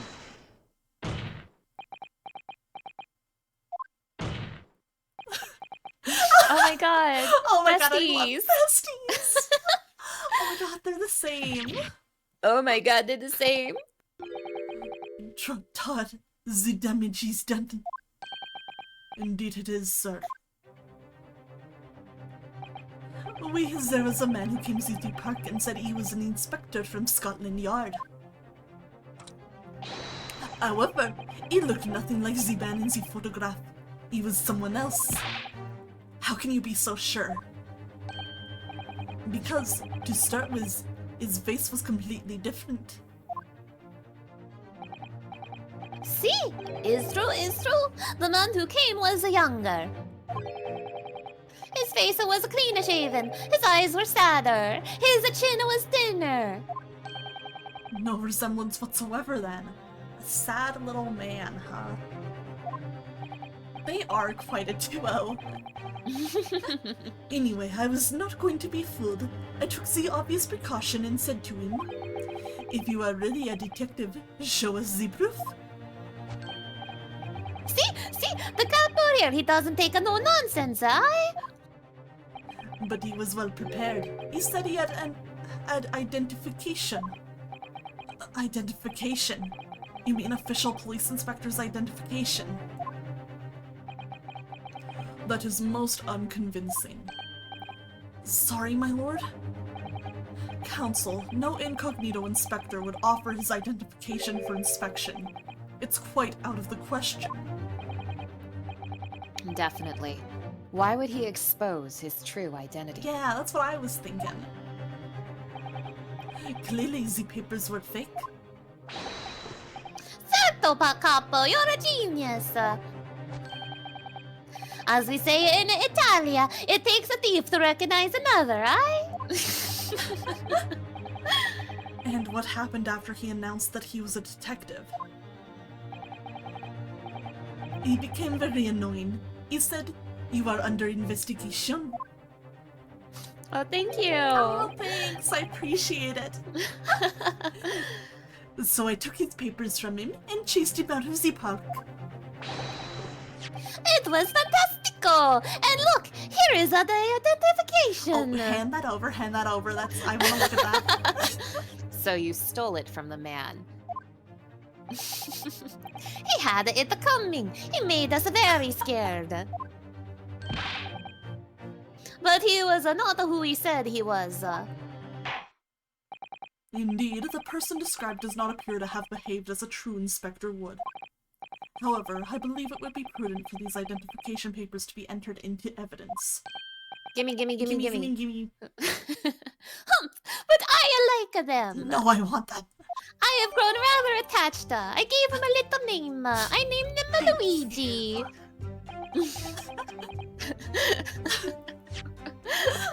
God. Alright. Whose identification is this? Yeah, let me open this up. Oh, I suppose we should see what this inspector's identification looks like inside. God, not the pasta emote.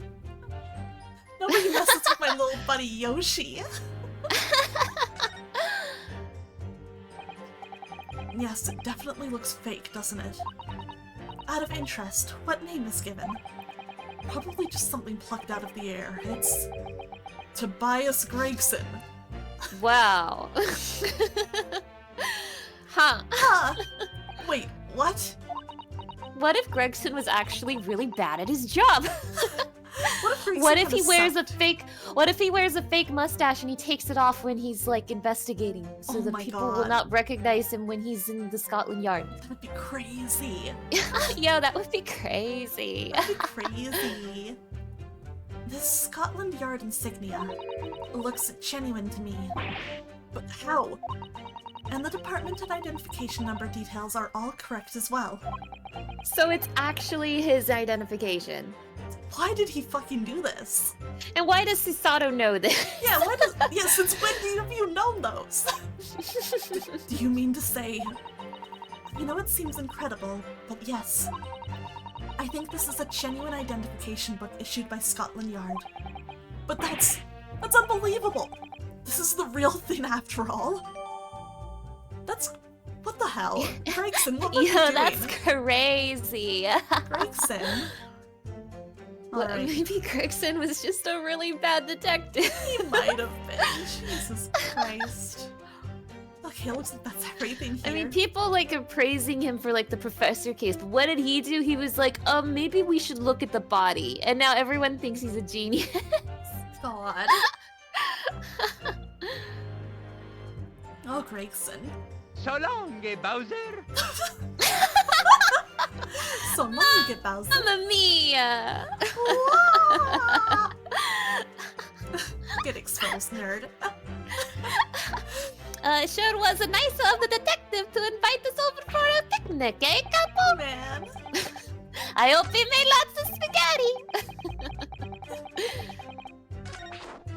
Okay, let me just double check.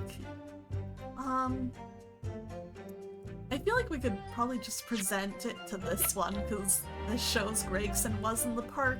Objection. Yeah. Ayo! Ayo! Your brain is so big! But my little brain cells are spinning. Those brain cells are bouncing around in there. Yep. There's a lot of space for them, too. They somehow fit in between all those red-headed men. Yeah. Well, the thing is, I took out all the rest of the brain to make room for the men. Right. Yeah. But yeah, it is pretty stupid that he used his real badge. I'm just kind of shocked. I'm like, what was the thought process there, Gregson? I would have just made up an identity. I mean, even Herlock was there pretending to be someone else, and someone else was like, "Hey, isn't that Herlock Sholmes?" And he was very upset that his identity got exposed, and he went home. Yeah. Oh my god, this is sure interesting, Gregson. Mamma mia! Mamma mia! Aqua, can I just say that we have gone through very different vibes with each set of witnesses tonight. We started off with Von Zieks. That's sure is a vibe. And we got nothing from him, but Kazuma was very hot. It's true. And then whatever the hell was going on with the merchants, I don't know what their vibe was. I don't know either. That was crazy. Chaos. It was chaos. Chaos. To be fair, Aqua, your plan involves thinking. That's not his biggest strength. Oh, Gregson. Oh, Gregsy. I wonder if I could ask you to examine this identification book very closely. Miss Lestrade. Why Miss Lestrade? Oh, she would know for sure. That's a good point. What is your intention here, Counsel? Is this really a fake or is it genuine? That's the question. Which we can't answer ourselves. Objection! Except Susato for some reason. Don't be ridiculous. No Scotland Yard detective would allow his or her identification to be stolen. That is the boss's. No question about it. It can't be. As I suspected. The undercover detective who attended the Red-Headed League's enrollment on the day in question was the real Inspector Gregson, carrying out an incognito investigation. Zuralor! Order! Order! the boss had his identification stolen, he would have reported it straight away. I mean, he was always on at me about it. If you lose Summit, reported it once, he'd say, wait, I think I just remembered something about the timeline. Yeah? I think I did. For some reason in my head, I thought the whole Red-Headed League thing was the day before Gregson's body was found. This was the same day, so it was the culprit who obviously killed Gregson, was the one who went to the park, I believe. I thought it was the day before. Was it? Or am I might be tricking myself. What does the newspaper say? I will double check. Because they were making a point with the watch that he was doing it the day before. Oh yes, morning of the 31st. Today is the second, which means the body was found on the 1st. Okay. So I got myself mixed up what was order of the order of the events was. Yeah, this was the day before the body was found. Okay. I could not remember exactly like what the timeline was Also- since we had so much Shome stuff happening. Also, I just realized this Red-Headed League stuff happened on Halloween. Oh my god, it did. Happy Halloween, couple! Today I'm dressed as a Frenchman, wee. Man, I like ran with that because in my head it justified why he would do something as stupid as say, I'm a police inspector, Gregson, and let his, badge be taken. No. This definitely happened the Yeah. day before Okay. his body was found. Gregson, why? Could it be I, that? it's hard. You're trying to cope with Gregson being stupid. Yeah, I was trying to fix it in my head. I just want to be like, Maybe. wait, no, that's so clever. Maybe we didn't really know Gregson at all. Maybe. If the inspector was physically unable to report it. Physically, what are you saying? Unable to. You're not suggesting. Oh, I like this little thrown off sprite. He's not like totally shocked, but he's like, oh, wait a second. I think by the end of the game, you're gonna have a screenshot of every single one of Kazuma's sprites, and you are so valid Yeah, for it. I just want to look at them. Yes, it's quite possible that he was killed before he had the chance to report his identification stolen. No. Order! Order! Order! The defense posits that the victim was killed the day before his body was discovered at a different location. It is important to emphasize is that the body was discovered on the 1st, but Ryunosuke thinks he died on the 31st. Yeah. So that makes sense, he probably did not return to, report his identification being stolen because he got killed shortly after. Do you two have anything to say about that? Wee! I know nothing. Wee! I thought nothing. Wee! Pull yourself together, Peppino. Mon, you could behave a little more like a master criminal than that, no? Wee! Now I wish I had returned to Italia. Wee! Stop crying, Peppino, please! Otherwise, Lon, stop your whining and start talking! Well, I believe the court will need to hear your story in considerably greater detail. I know nothing. I thought nothing.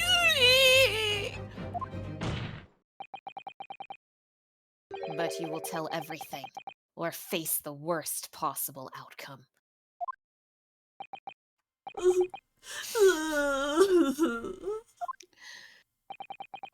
I love going back and forth between the crying Italian boy and like Kazuma. Same, it's funny. You will dry your eyes and testify again. About these identification papers and the precise circumstances under which you came by them.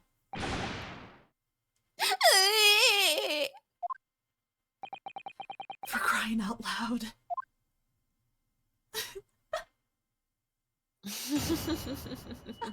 Oh boy, okay. The truth is, we took him prisoner and kept him for the night at our secret hideout. What the fuck? Whoa! Wait, what? Huh? Wait, that escalated quickly. Yeah, what? I didn't expect we go here. What the fuck? Even though I didn't think he was a real detective, I was too scared to let him go that day just in case. Hello? We took the man's identification from him and shut him in the room next to ours. There might have been a little tussle, but we did him no harm. And the next morning we let him go. I'm sorry, I'm out here acting surprised, but I actually do remember this. But I'm feigning ignorance. Sorry for being a liar, a gaslighter, and all that. Gosh. I did remember that they did this, but I did not remember that they went from "we don't know him" to "yeah, we kidnapped him." Like, I didn't think it was that quick. You know what I mean? An instant switch really threw me off. You know? He spent the night in a nice room. It was nothing like prison, really. What the But yeah, fuck? I'm a fake streamer. I remember all of this. I'm just My pretending to God, be lying surprised. streamer. What are Oh you my gonna do? gosh. Arrest me for Yeah. perjury? Yeah. 100%. This is outrageous. You imprisoned the man.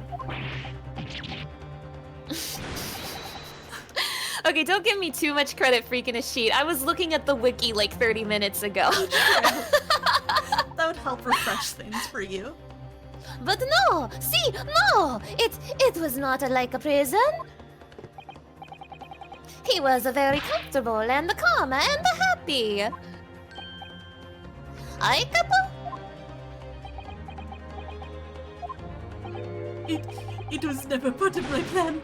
I swear it. Oof. So you think it was my fault, eh? Just because I got the date of the fairy wrong by one little day. What does the fairy have to do with it? I do not think it was your fault, Peppino. I know it. No, per favor, capo. It's not fair. What the fuck is happening here? I feel like we just very suddenly went from like nothing to like everything. Like Yeah. what? What? You shall have plenty of time for squabbling back at the prison, gentlemen. Ugh, I don't believe this. How could he have been a real detective? These two are a lot. I bet they also thought this guy was too stupid to be a real detective, so they're Yeah. just as shocked as we are. I sure am having revelations. I just didn't think it would escalate like this with these two, you know? Counsel for the defense, proceed with the cross-examination.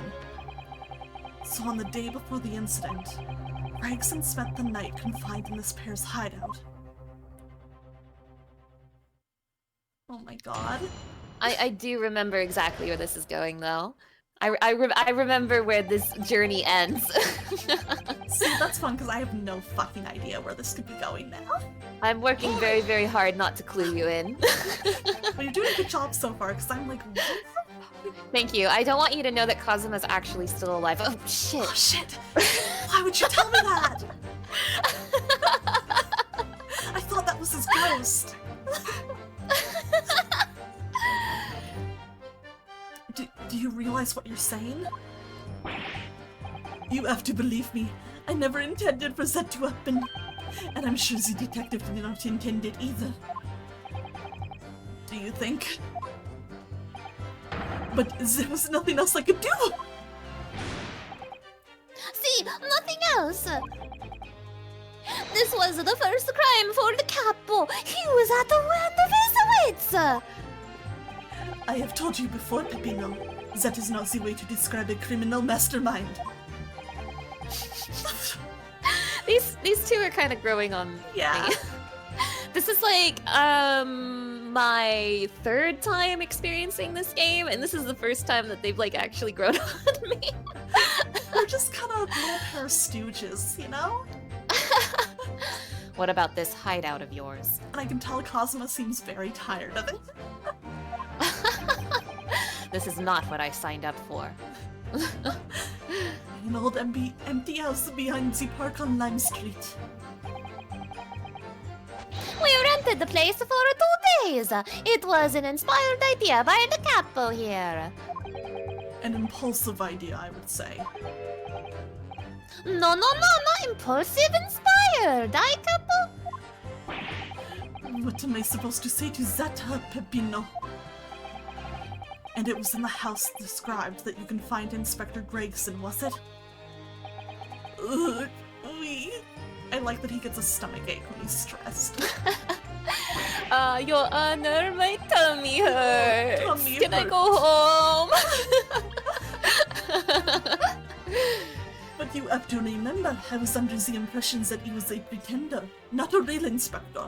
You know, I would also assume that the dumbass showing me his little inspector badge saying, "Hi, I'm a detective on an investigation," would probably not be real. Like, I would Yeah. also jump to that I conclusion. wouldn't buy that either. I would be like, no, there's no fucking way. Who is this guy? What does he actually want? Why is he pulling this?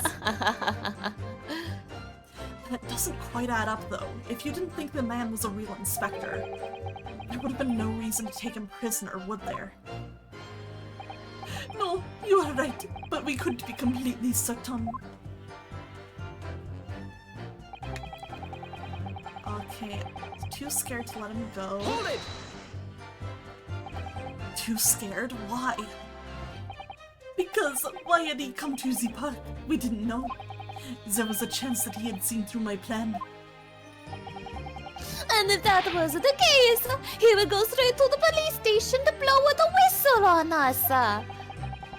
Even if he was just feigning to be an inspector, he was up to no good, huh? Without a doubt. I think most people would agree that it's you two who are up to no good. Well, see, you may be right. I capo. The point is, we were not able to escape from England immediately. That is why we had no choice but to take the man prisoner. You know what these two feel like to me? What? They feel like the Apple and Pear brothers from the first game, but like somehow even goofier. Yeah, you're right. They totally still have that vibe. What I don't understand is why the inspector felt the need to show you his identification in the first place. See, I ask myself the same question. We were writing down the names and addresses of all the people who we took 5 shillings from that day. I have forgotten what name he said, but the address, it startled me. See, address, Scotland Yard, Homicide Division, he said. What? What?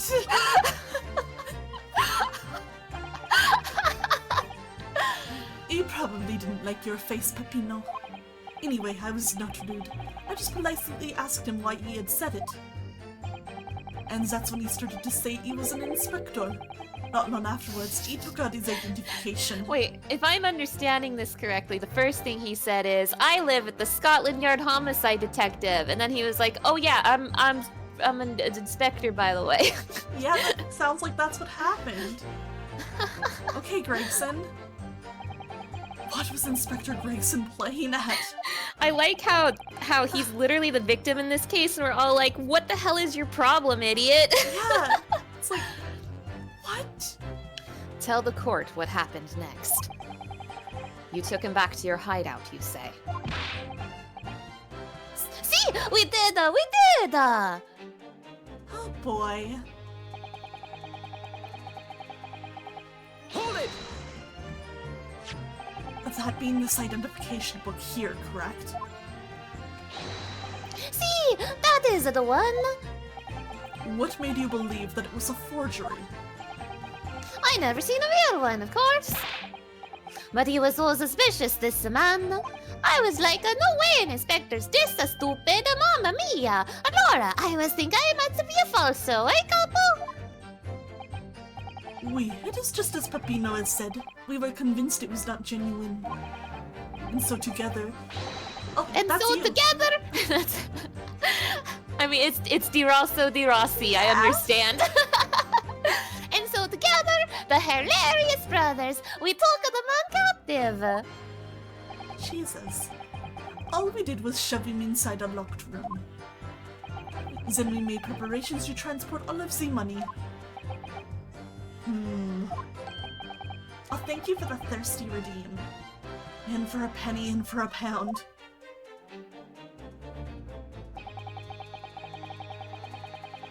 Okay. Hold it! What do you mean by a little tussle exactly? Buff, it was nothing. Just a minor incident. The Forso Inspector, he was a real piece of the work, eh, couple? What happened? What happened? Oof! It was a disaster. We gave him a nice room, and what does he do, huh? In the middle of the night, he tries to escape through the ventilator. Can you blame him? We chased him against it, and we caught him again. Can you blame us? Wait, you didn't! Shoot the man in your haste, did you? Case solved. Who do you think we are? Of course not! Can you imagine? That would be so fucking funny. I simply caught hold of him again and took him back to the room. Alright, what do you have to say? Excuse me. Tell us your words, little man. Yeah. Mr. De Rossi, is something wrong? This kid is too stupid to lie. Yeah. Me? Something Mr. De Rossi just said seemed to make you, well, it seemed to make you act even more strangely than usual. What was that all about? This kid is too stupid to lie, and I kind of love that about Same, him. it's funny. Cavallo, at times like that, you don't want to have the capo after you, believe me. And I speak from a personal experience. Personal experience? That is enough, Peppino. There is no need to say more. The truth is, the night before we put the Red-Headed League plan into action, I was scared. It was not fair to the capo, but I tried to run away. Oh my god. It's a shame you didn't manage it. But the capo here, he came after me like a turbine, huh? And he dragged me back to the house, kicking and screaming. Jesus Christ. I still have the bruises to prove it. I couple? Huh? Bruises, you say? Oh, Ah, you wanna see, huh? You wanna see my fantastical bruises? that's enough now, Peppino. No one wants to look at any part of you. What to do, huh? I show you or I don't. I show you or I don't. You do, now. I love Cosma. Allora, if everybody wants to see it, then I do it. Ecco, you see? It's still very visible, right? Did he fucking grab you around the neck to drag you back? That red ring around your neck. You got that when you were dragged back to the house? See, the capo, sometimes he's very rough and... I said that's enough! But that's the same as that witness, so that's interesting. Peppino's neck has nothing to do with what we are talking about here. You have my word. Yes. What is your opinion, Council? About this red ring around Mr. De Rossi's neck? I wonder, does it matter? It's important.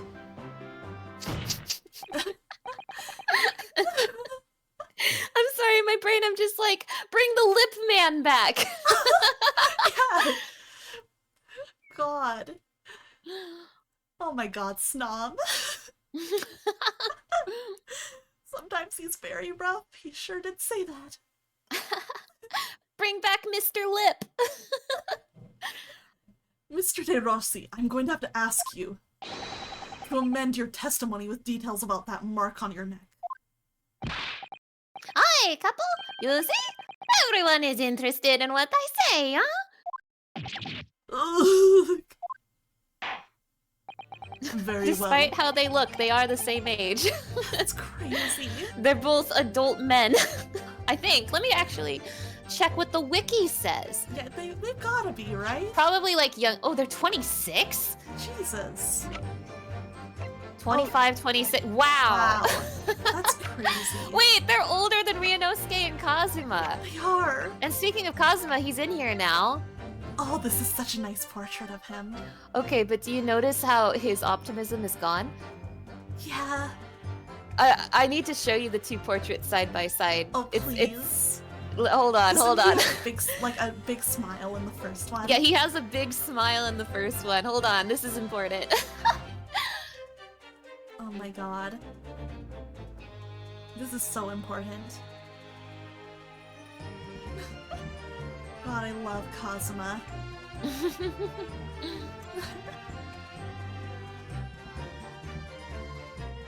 I'm gonna check other people's ages. 51. And- There you go, Aqua. Thank Like, you, look thank at this. you. Man. And also that nice jump in art quality as well. It's like, I'm gonna bring this up on screen to show too, so we can, like, compare with chat as well.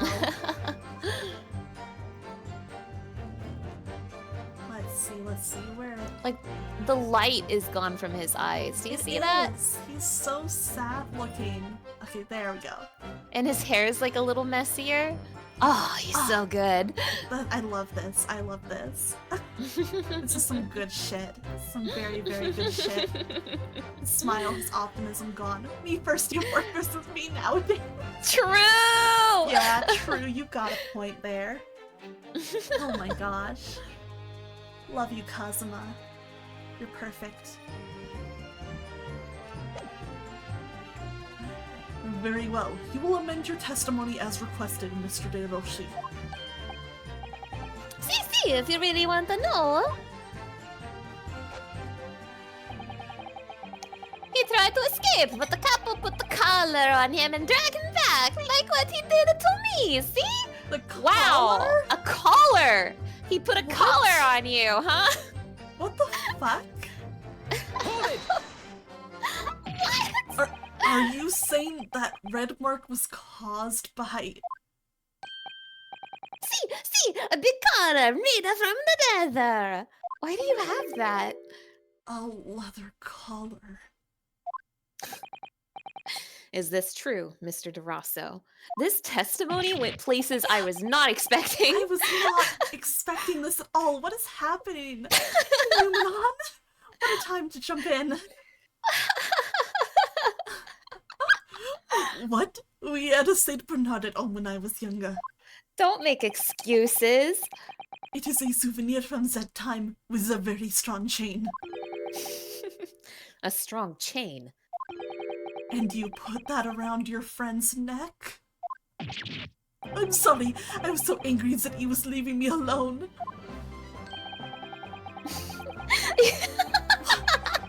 Why is he so excited about a leather collar? Look at him hopping and all. What the fuck is happening? I didn't think this was gonna be where this testimony went at all. I wasn't.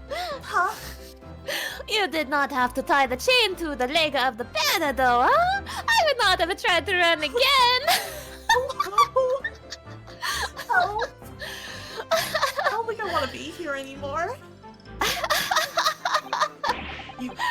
You didn't do that to Inspector Gregson as well, did you? Oh my god. Treat the people equal. Is the couple here's motto, why? Oh my god, that would be mine. It's starting to sound a lot more like a prison all of a sudden. The couple is tough, but the couple is rough. You know what I'm saying? Mamma mia. I don't know. shouldn't Forgetting have done this. it.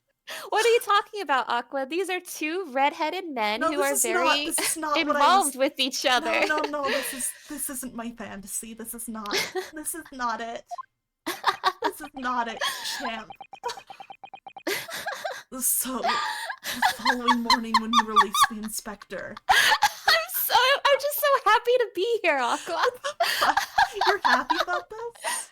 I'm happy to witness your suffering, Aqua. Yeah, I bet all of you fucking are. But this is so... I don't know. He had the red ring around his neck, just like me. Pino, s'il vous plaît. Leave it now. Now you know, huh? The capo here. You don't want to tangle with him, eh? But for the inspector, he's not so bad. What? Huh? Huh?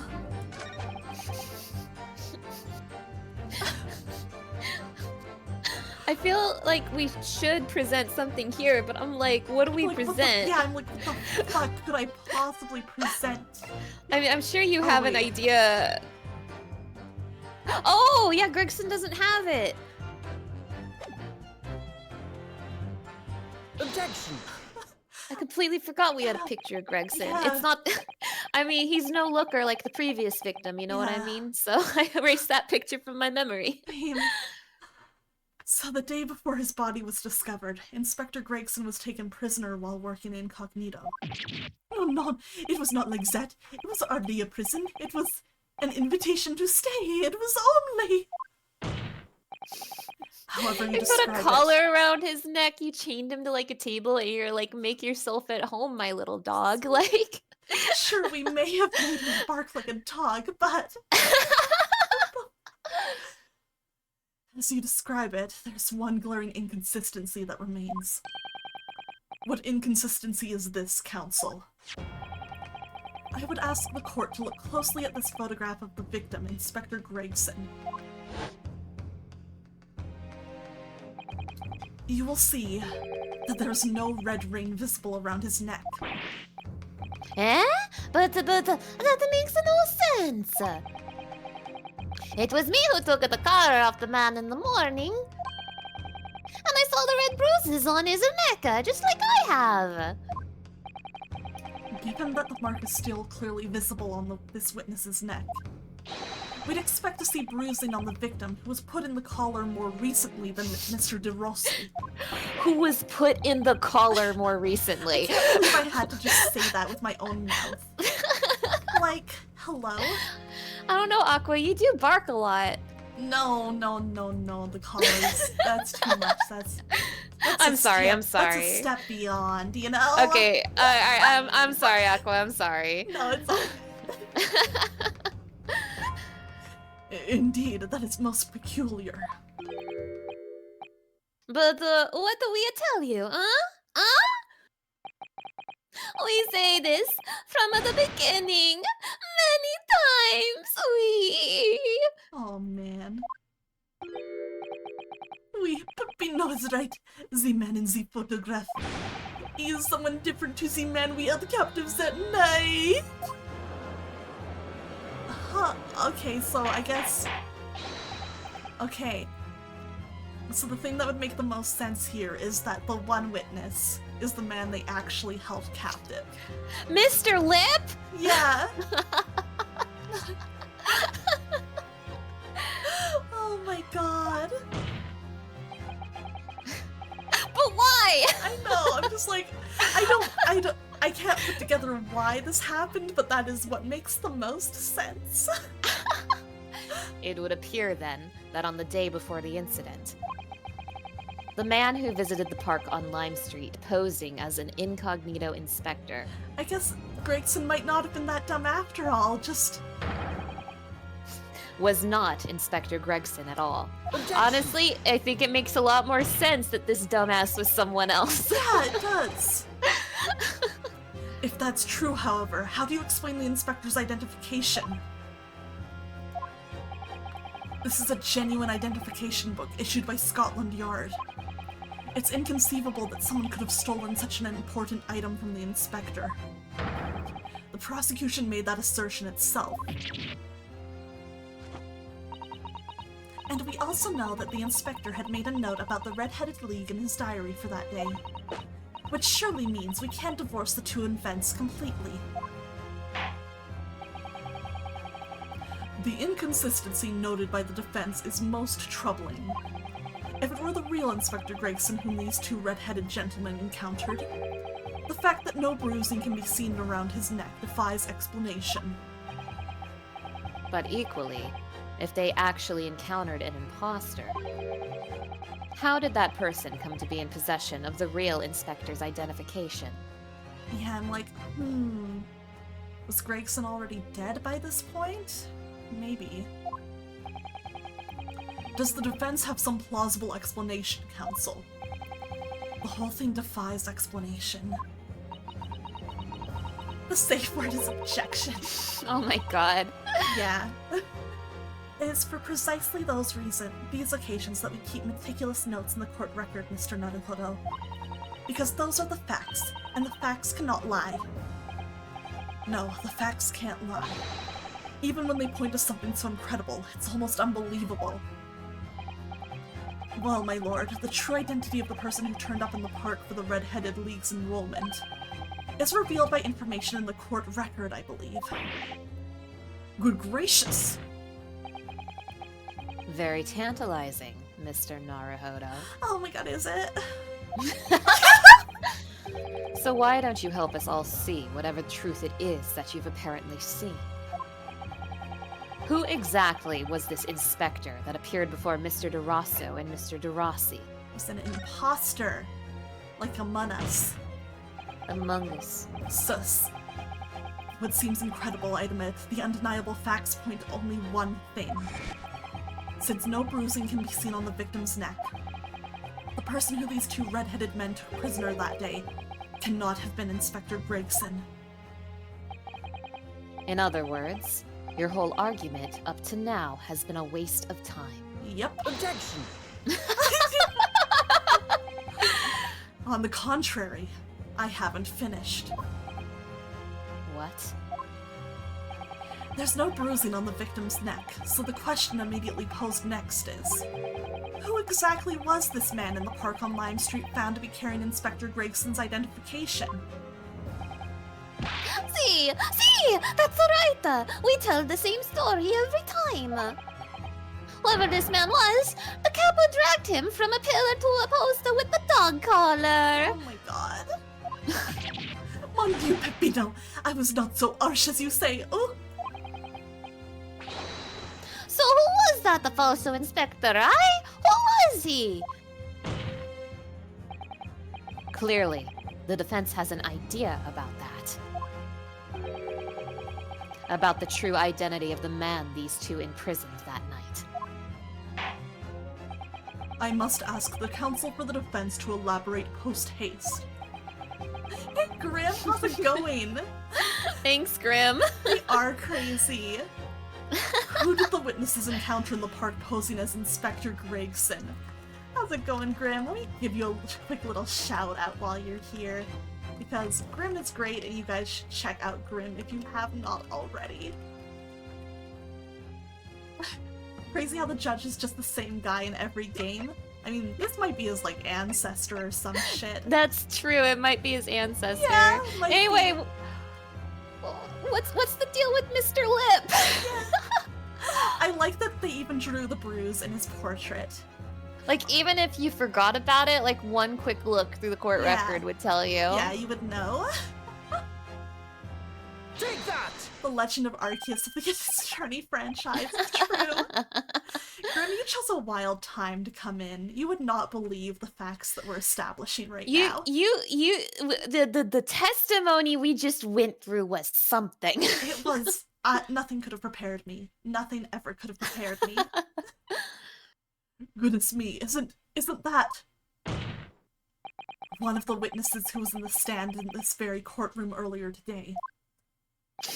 With jury duty, I can handle it. Oh, trust me, you can't. A nameless man whose only occupation appears to be peddling hearsay to passersby. So there's two redheaded men, and one of them put the other in a dog collar and like dragged him back to the house. Yeah. And then like chained him up to a table. Yeah. Yeah. Yeah. What on earth would a street seller be doing with a police inspector's identification papers? Witnesses, is this the man or not? It is very bizarre. What has happened to his lip? I'm glad someone finally said it. Oh my god. Okay, Hi, Jer. Hi. Yeah, Jer, this case is going places I never expected. Something about all these people showing up just after the dog collar testimony and being like, "What is Like, really what is funny?" happening? It's really crazy. Oh my god, how are you doing, Cher? It's good to see you. Yeah, I would like to know the answer to that question too, Cher. Listen, one of the redheaded men tied up the other redheaded man in a dog collar, dragged him back to the house so hard it left bruises on his neck, and chained him to a table. Later, they took an inspector prisoner, and he did the same thing. He wrapped a dog collar around the neck and dragged him back to the table. And now we are proving who that person was because they have the same bruises on the neck as the other redhead. That's the evidence, Yeah. baby.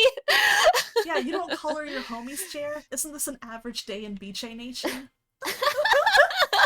That's what you multi-do? I don't fucking know. Their kinks are their own business. Unfortunately, now it's the courts too. See, this man is not for the red-headed leg, He's looking for the twisted lip leg, no? I think I need more adult beverages to answer such a question. That's valid, Cher. Everyone just missed the testimony of all time. Perhaps rather than making such a rash claim next time, you should bite your lip instead. Oh my god, Kazuma Kazuma just attacked you. Wow. Damn. I wish he'd do that more often. Anyways. I wish Kazuma would rip me to shreds. I wish.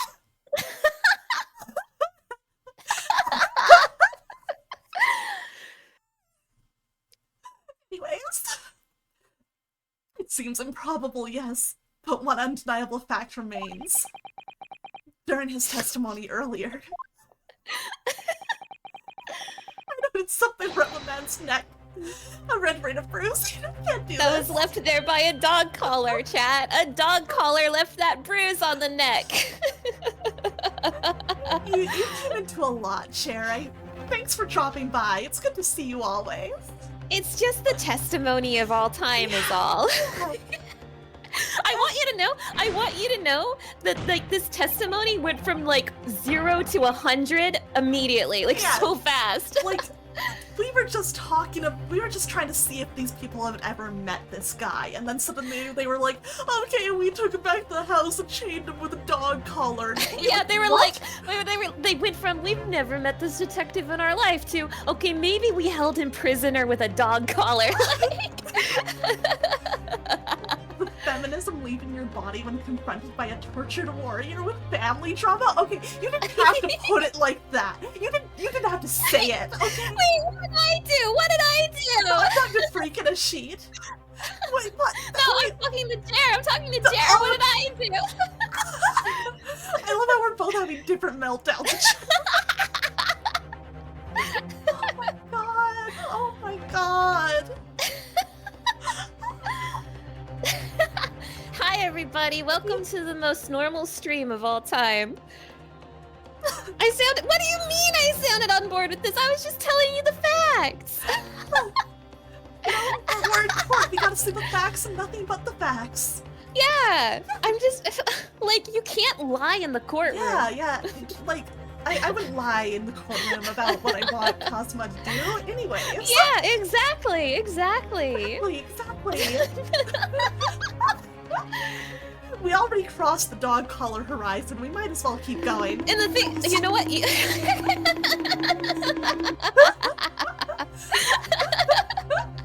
Oh my god. You know what the worst part is, Aqua? You know what the worst part is? We didn't even do this. The game did. Yeah, the game did this. The game did this. It's not us. This was not us. Everything's blaming us. And it's the game. The game It's the game that did it. The game did it. This was not on us. Okay, for once in my life. No, it's not. Listen, Pull up the chat log. Pull up the chat log. we were not talking about dog collars or any cake shit. We were trying to solve a mystery. We're just trying to solve a mystery here. It's not our fault that the two witnesses are kinky as fuck. It's not our fault. We didn't do this. We This would didn't happen. do We didn't think this. We didn't expect this. Do you think that I would call these two shitheads to the stand if I thought that I'd hear about all of this? Aqua and Mon in jail now for 500 a year? No. We need our own trial. No, objection. Objection. It was. I didn't do it. I didn't do it. Listen, they put the energy out there and we were stuck in it, so I may as well go along with it, okay? Yeah, Hazel understands.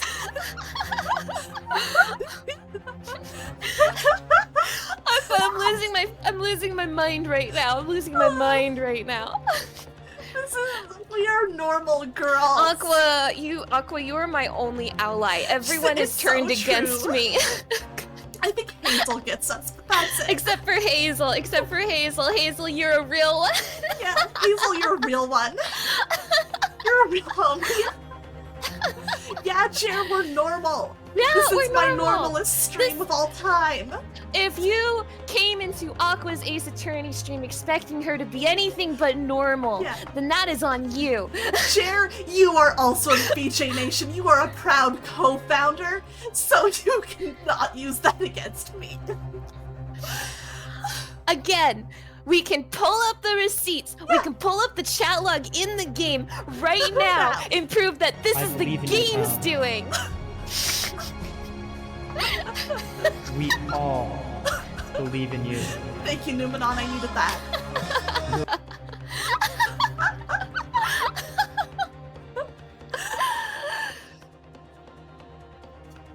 How far back does the log go? I don't think it really goes that far back, is the thing. Gungaga. God. God. I just saw Kazuma say the word tantalizing and I felt Oh, something. same. I did too. Very tantalizing. So see, looking at the chat log was worth it anyway. Sure was.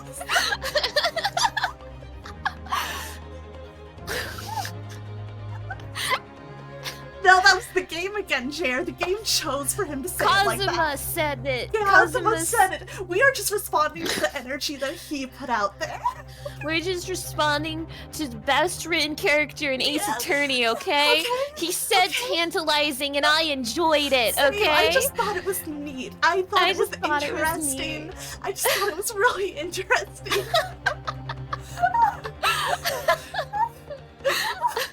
Can't vote me out of here. Everyone mean me. Everyone's so mean to me. Everyone mean me. Yes, okay, Oweko gets it now. Thank you. You're so kind and smart. And understanding. Yeah, the girls are innocent. We're just innocent girls. Yuko, be nice me. Yeah. Wah. We're just normal men. Just innocent men.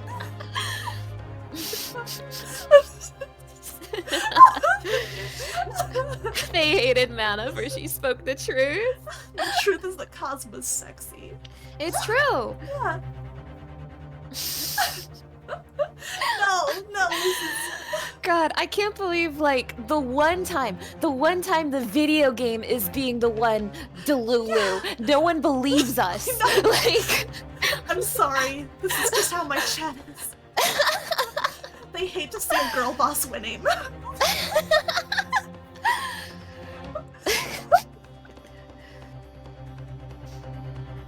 My gosh. Listen, this game's taken us on a ride, and I think it's like taken off any inhibitors that we had left. I consider Kazuma to be a W from, like, us, you know? Like, just him existing. No, Kazuma, We're not not talking the about collar! the collar, Not we're the talking about collar! the- Not the collar! Kazuma! Kazuma! Not the dog collar, okay?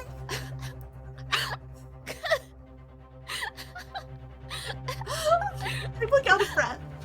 I Aqua, worked myself up. Aqua, give me mod privilege. I'm gonna time everyone out right now. Chat silenced.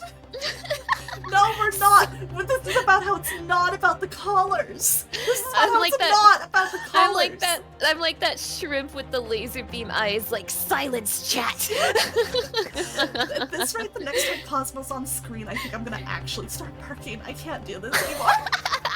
I was actually keeping it together pretty well up until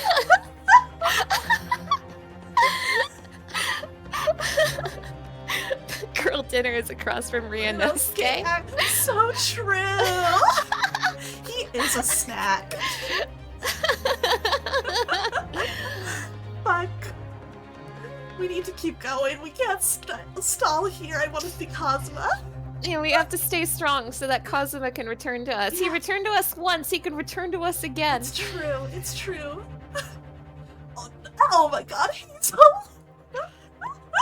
Fuck me. Demonstration. No. The defense demands that Mr. Gossip be brought back to the stand. Yeah, let's forget all of this shit we were just talking about. Bring back the lip man. He is distracting enough that we will forget about all of this. Yeah. You're too poor to remove the wig? Good. Good. Order, bailiff! Bring the aforementioned witness back into the courtroom. Immediately. Oh my god. I can't Don't ask believe how he this is got that. happening. I can't- Don't ask how he got Don't that. ask- no, Don't no, ask no, how no. he got that either. There goes my wig. Oh, well, I never. An undeniable reign of bruising indeed. And identical to that of the witness beside him. Oh my god. This has been a journey. This has been a fucking journey. Now, what's going on here, eh? I've always had this me. It's a birthmark in it. A birthmark, you say? I assume the reason you've been recalled to the stand has been explained to you. I summoned about an inspector again. But I'm telling you, you've got it all wrong as usual. You're denying all knowledge of it? Well, of course I am. Are you trying to kill me with all this nonsense? Okay, but back on the real topic, like, why did this guy have Gregson's identification? Like, why was he pretending to be Gregson? I have no idea what the logic behind that was. I cannot begin to guess, and I'd love to find out. Well, at least you'll have more stories to peddle back on Fresno Street, won't you? Now, we're going to need you to testify again. And you, Mr. De Rocho and Mr. De Rossi. I'm sure you'll cooperate, won't you? Why did you screenshot that? Because he's hot. Why else would I... There's no other reason to feel screenshot like- anything ever. I feel like after everything we just talked about, that screenshot is like the most vanilla thing you could have pointed out. The thing is, Jer, I've been doing that, like, all stream. I think Mana's used to it by now. Uh-huh, but I also think she's valid. Yeah. I also agree with her. I like looking at him, you know, and I want to be able to do it later. Yeah, exactly. Yeah. Jer, why do you hate true love? Well, I'm a pure Why do you maiden hate in true love? Why do you hate a maiden in love? Yeah, why do you hate a maiden in love? I'm like your wingman in the back being You like, are. yeah. Yeah. I appreciate it. I need that. Hell yeah. Delulu girls have to Yeah. stick together. I do. Mana got me. Hell yeah. Do we have any choice? I've been laughing so hard I've lost my voice. We are in a big trouble, eh, couple? It's true, everybody needs a Mana wingman. It's great. It's It's fine though, she'll turn on me the second Sholmes is relevant again. No, no, no, no, no, no, no. Only if you don't turn on me the second Von Zieks is relevant again. Oh, he's always relevant. That's quite enough dilatory chatter. Proceed with the testimony. Okay, explain this shit, Mr. Lip. What the hell is going on? Oh my god. Listen, Jared, I don't blame you for not being able to type right now. This has been a lot. Oh man, okay. The man who claimed to be an inspector that day was definitely not this man.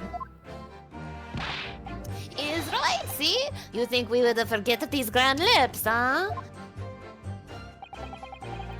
I never leave Fresno Street, alright? Have no interest in any red-headed league.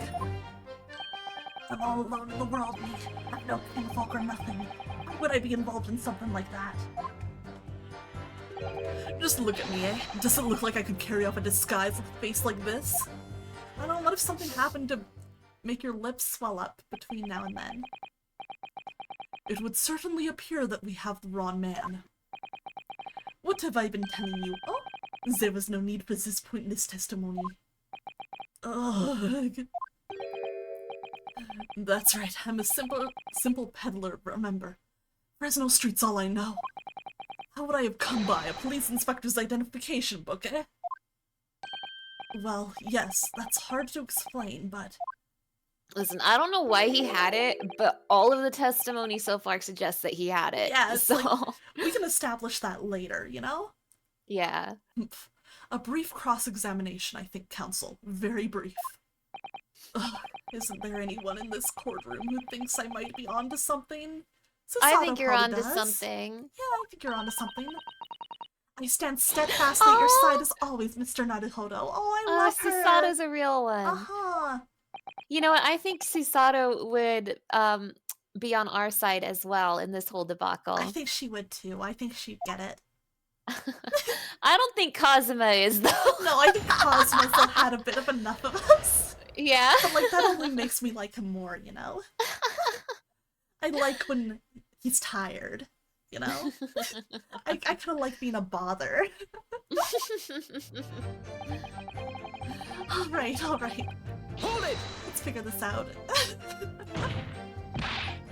I think he would say, stop talking about me. Me too. So you say, but how can you be quite so certain? There is no need to hook your hands on the death, monsieur. Surely the reason is obvious, no? Because I have never before seen lips like this. Nevertheless, there's a clear red mark around Mr. Gossip's neck. And it looks very much like that left behind on the neck of your colleague by your prized caller. Mon Dieu! With your words, it is like you tried to wring my neck. It does look very much like my neck, though, eh? Oh my god. Oh, don't worry, Von Zieks. I do. And so does Mana. No.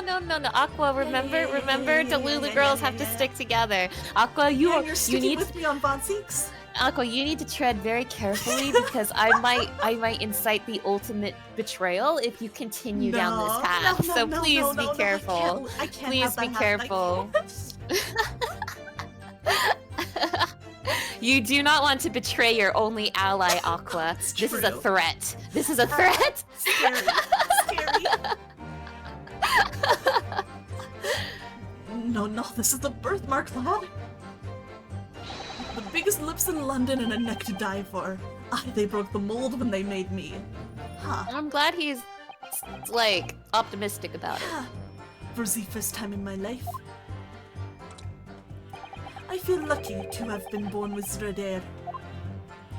And I thought being Japanese made you stand out in London.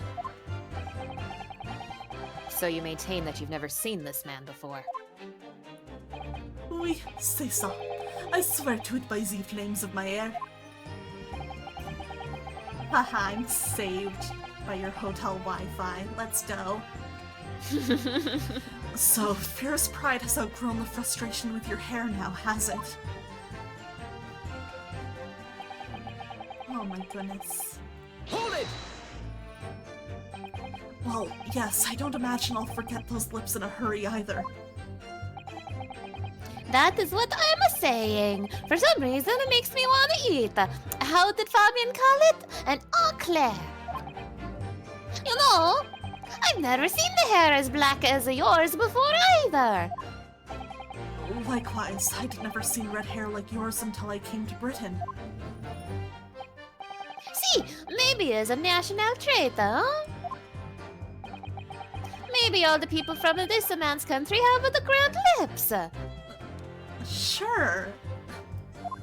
Alright, Cher. Remember it then. I'll be ready for you. No, lad, I was born right here on Fresno Street, and I've never left. Oof, that is a problem, see. So you definitely didn't go to the park on Lime Street that day, Mr. Gossip? Now, how many times do you want me to say it, eh?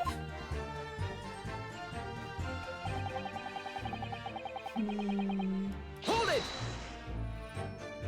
So, you'd heard of the Red-Headed League, had you? You don't get a name like Gossip for nothing, eh? It's my business to know what's going off in town. I sold that tasty tidbit to a fair few redheads that came past me. Just between us, I even got Sandwich to cough up for it. Poor Sandwich. Well, he does have a very red nose, if that counts. You know, he was kind of a little bastard in the first game, but I'm feeling like sorry for him in the second game.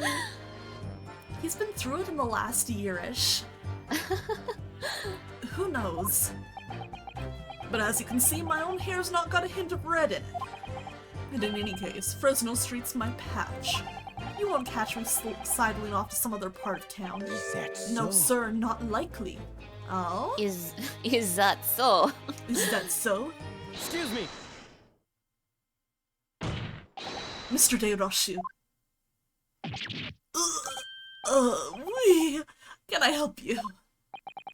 Did Mr. Gossip's words just now lead you to remember something relevant, perhaps? It was the other day when I was looking for a place near the park. A small house or something. To be the headquarters of your Red-Headed League, yes. I visited an housing agent on Lime Street, and there I saw him. This man was paying money to the agent. What? Mr. Gossip with a housing agent? He had some kind of contract in his end, and they were clearly discussing terms. No, you're mistaken, chum. I've never left Fresno Street, like I said before. You've mistaken me for someone else. Someone with the same face. No, the capo is right. I remember it too. He was paying the man with the banknotes. Uh-oh. With notes. Like I said, that wasn't me. I was curious why this man with the dirty clothes had so much money. That would stand out. So I looked at the name on the papers. And what name was written? Mr. Gossip? I have a feeling it was maybe a Mr. Hugh Boone. No, this man, he lies. He tells you that he has no name. But in fact, his name is Hugh Boone, huh? Is better than Mr. Gossip, I think, see? No! Uh-oh.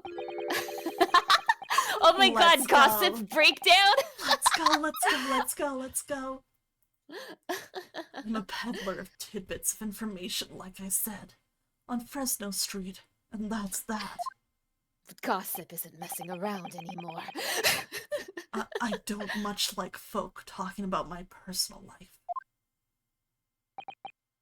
Indeed. And it is not the intention of the court to invade the privacy of witnesses. Very well.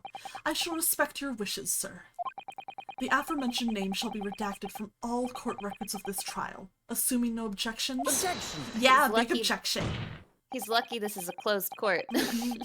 I'm sorry, my lord, but the defense does object. Because the name just mentioned has a very deep significance to this case. Good gracious. I like how Aqua was like, I have a feeling it's Who Boon, and then the Italian boy said, it was a Who Boon, like immediately after. Yes, that's why I was like, I need to say that this is my guess now because they're about to reveal it. I need evidence that I called it. Do you similarly object, Prosecutor Oski? As it happens, my lord, that particular name has already been mentioned during today's proceedings. Never. In what capacity? Hugh Boone, the name of the leaseholder of the room. Let me put this very simply. The victim's body was discovered in your rented room. I suggest, sir, that you start talking. Hell yeah.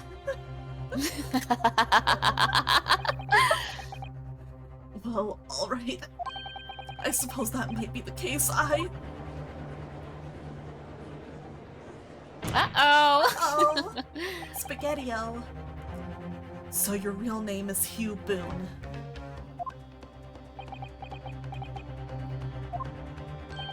Well, just between us, I don't like to blow my own trumpet. There's no finer peddler of tidbits in town.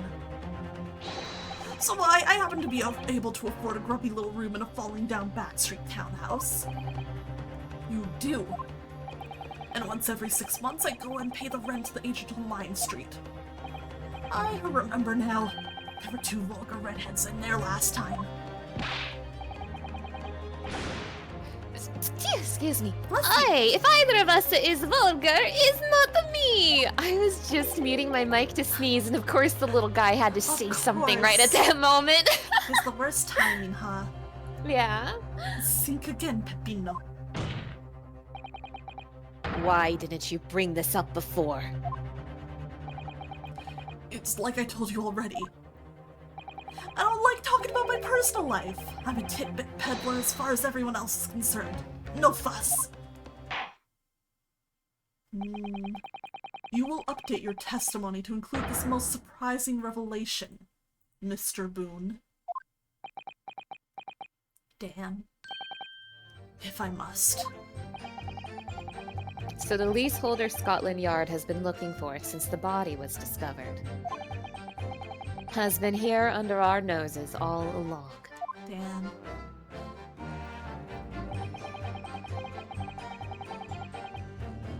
I've read the rumor that fellow was found. It's true. For what difference it makes. Hold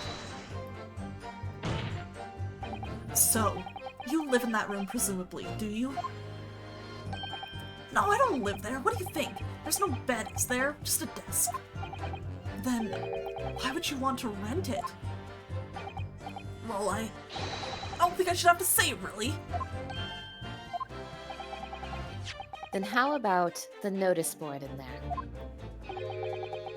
Which was covered from top to bottom in confidential documents only the police should have had access to. No, that board's not mine. The inspector must have brought it along. It's only the other bits and bobs that belong to me. The desk and the chair and that. People don't generally carry enormous notice boards around with them. The real question is, why was Inspector Gregson killed there in your room? Well, obviously I have not the faintest idea. I mean, it's causing me no end of bother, to be honest. It seems to me that Mr. Mr. Boone, would rather as little is known about his room as possible for some reason. Yes, it does come across that way. And more importantly, knowing that the scene of the crime is actually his room completely changes things. In particular, there's one part of his testimony that's really bothering me now. That's how I'm finally going to undo this man. Do you know what he's talking about? Let me just take a quick look. Oh, wait. You're not all alone in the world. You've got a picture of a lady in here. Wait a second. Oh shit! Wait a second! Wait a minute! I've been waiting patiently for those Yeah. brain cells to touch. Oh, it's funny because it's like, yeah, just the hair's longer. And the lip, it distracted me. I think that was on purpose. Yeah, it definitely was. Man. Oh no, I am having revelations. I want you to know, I've been resisting all stream making jokes about gossip being mid. Like, I've had to resist because I think that would have been too obvious. It would have been, oh my god, you're so strong. But hey, isn't this interesting? This is very interesting. What the? I wasn't expecting this. This is interesting. The plot thickens. Mhm. Wait, are you telling me that the other case Mr. Sholmes is working on is also connected? Oh, who could have seen this coming? Yeah, I love how they gave you this information so early on, yet you have no idea how to connect it until this point, right? Yeah, this is really fun. No, seriously, actually, the lip is actually pretty smart because, of course, that's going to be the only thing you're looking at with this man. Yeah. Like, it's actually really smart character you don't Really design. think at the rest of his design. Like, I was just like, man, this dude's got a big lip, and I was not really looking at the rest of him. That's crazy. That's brilliant. I love that. That's really good misdirection. I love to see But it. also, what the hell?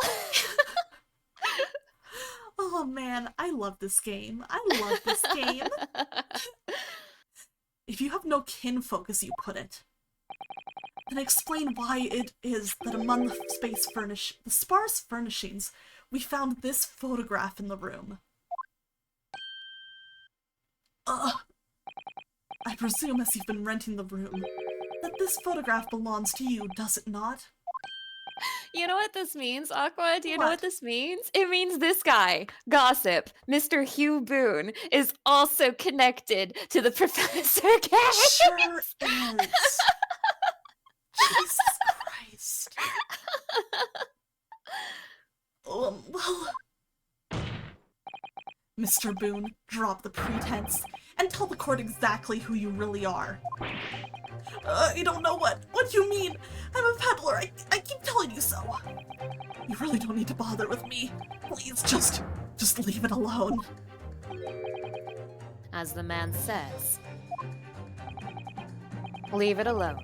Whatever the truth is about this man's life, it has no bearing on this case. Oh, but what if it has a bearing on another case from 10 years ago, Cosma? What would you think about that? How would that make you feel? I'm interested in this. Hey, Ria, how are you doing? Good taste, Ria. Because it's simply not possible that he impersonated Inspector Gregson. Objection! How can you be so sure? Just look at the man. No amount of disguise could ever hide those unmissable features. Yeah, but what if these features are the disguise? Objection!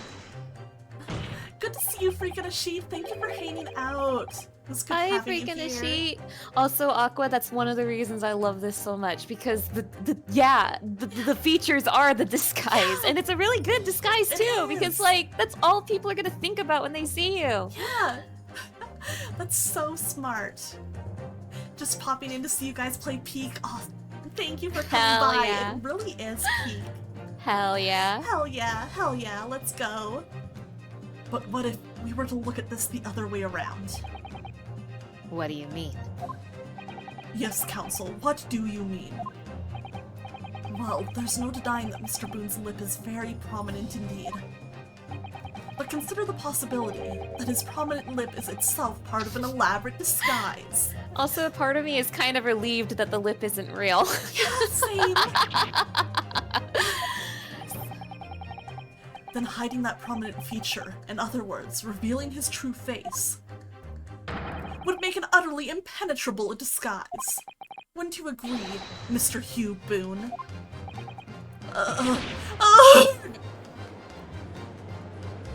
Aw, shit. Good witness! Also, Aqua, can I just be like, that lady came to us the other day and she was like, please help me find my missing husband. And then meanwhile, her missing husband. Oh my god, I know, right? This is crazy. Are you still hiding the truth from this court? If that's a disguise, then underneath it, his true identity must be... Yes, that's right. There's really only one person he could really be. My lord, the defense believes it can reveal Mr. Boone's true identity to the court. No, please no. Very well then, counsel. What is the true identity of this peddler who goes simply by the name of Gossip on the street? Aqua, earlier in the stream when the three peddlers took the stand and you were like, is there any particular character you want? And me over here knowing who the most important one is, I'm like, how can I be fair? How can I be fair? Oh, it's funny. It's Von Zieks. No. Alright, Daily Vigil. Take that! It's Von Zieks. Plot He's twist, the it's only Fulbright person with somehow. ugly lips. Daily every day, every day, every day Mitterman. Yeah. God. Your real name is actually Mr. Vigil, isn't it? Mr. Daily Vigil. Yeah! I don't recall that name, Counsel. Who is this Mr. Vigil? It's a name I encountered yesterday, my lord. It has to do with a certain client of Mr. Herlock Sholmes. A young gentleman came to the detective asking him to locate her missing husband. The woman in this photograph, in fact. This is Mrs. Vigil. What? From what I understand, you haven't returned home since the night before the inspector was found dead. Yeah, that's why he didn't go home! He was chained to the fucking bed! Oh my god.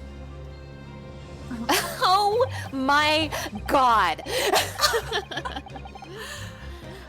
But of course on that night, you were being held captive by the two red-headed League men. And last night, you were put up by the prosecution service in preparation for testifying in this trial. Because we'd been led to believe that you, Miss Venus, and Mr. Sandwich were all homeless. Being important witnesses in this case, we needed to know where we could find you, of course. And that explains why you've not only been unable to return home, but also unable to contact your wife, who's been beside herself with worry, waiting for you at the Vigil residence. Just hold on a minute, I don't have the first idea what I'm talking about. Really? It's a simple enough matter to confirm my suspicions. All we have to do is pull off that disguise. No, please. Bailiff, bring soap, a sponge, and a washbowl at once. Mr. De Rochu and Mr. De Rossi, you will restrain the witness. With the collar? Oh my god! Lee, my lord! my See, lord. oh, I'm sorry. That's See, all my good. lord, I'm sorry. That's I'm all sorry. good. Okay, thank God it's not with the collar. Ugh, no, stop! Get off, please! Don't!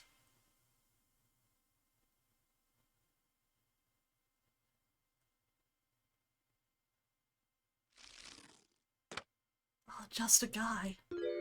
He's just mid. He's just mid. Also, I remember they were describing the detective and they said it was like a guy without a mustache with very sad eyes. And Yeah. yeah. Well, we are now seeing your true features, I presume. Oh, they got him a change of clothes. How Yeah. nice. Lift your head, sir, so the court can see your face.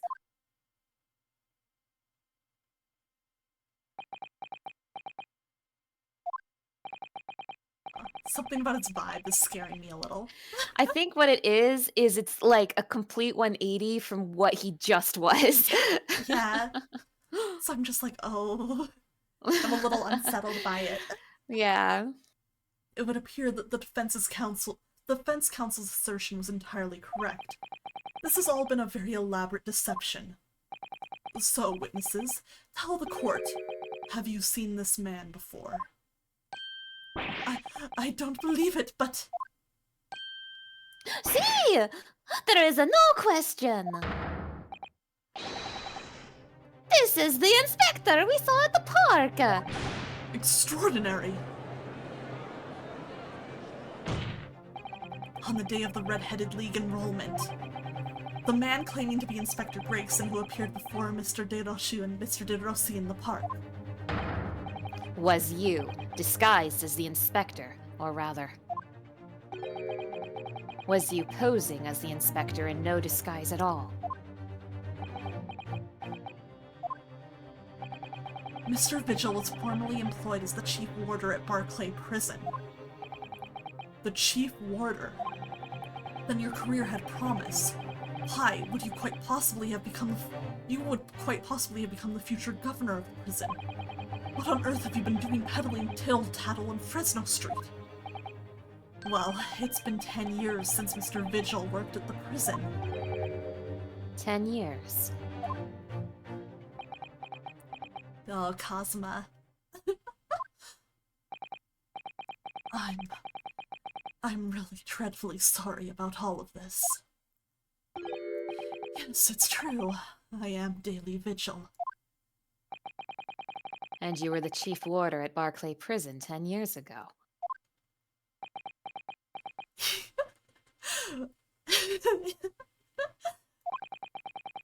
So where did Mr. Hugh Boone come from? I like how you can see him process and bottle that up real quick. It's probably taking all of his energy to contain his composure right now. Oh my god, I love that. I love that. I love just the one little moment if you see him pulling himself together and just moving on. Oh, that's so good. Boone is the other me. It's a name I invented. Well, evidently there's a great deal under the surface here. Ninon, thank you so much for the subscription. I appreciate that. Please enjoy your emotes. Super kind of you. I'll explain everything. I'll tell you just how wretched my life has become. Oh my god. My god. I guess we'll see. Oh, this music's good too. As you say, it was 10 years ago now that my employment as Barclay's chief warder came to an end.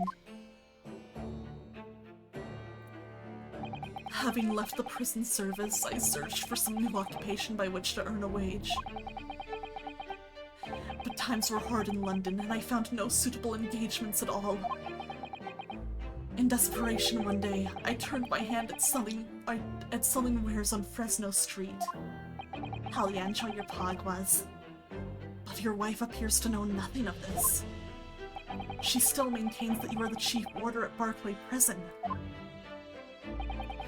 I was utterly determined that my wife should not know of my failings, which is why I've never told her. I opened an account at the bank under the name of Hugh Boone, and I rented the cheapest room I could find on Fresno Street. The scene of the very crime we're investigating. Yes, that's right. A place from which I could emerge every morning at 8 as a squalid peddler, and transform myself back every evening at 5 into a well-dressed man about town before returning home. This is crazy. It really is. That quickly became my daily routine. I can't believe we went through all of that and now we're here. Yeah. I was puzzled by the lack of furniture in the room. But that explains it. But why on earth did you just tell us this in the first place? I have a wife, sir, and 2 sons. And without wishing to sound self-conceited, they regard me with some pride. I couldn't bring myself to disappoint them. So instead you decided to conceal your occupation from them? Yes. I've made such a terrible mess of everything. Still, one thing doesn't add up. No matter how many tidbits of information you could sell to passing gentlemen, even at 6 pence apiece, You couldn't hope to match the salary you must have commanded as chief warder at the prison. Yeah. Very true. To have kept your family in comfort despite 10 years of somewhat misbegotten employment.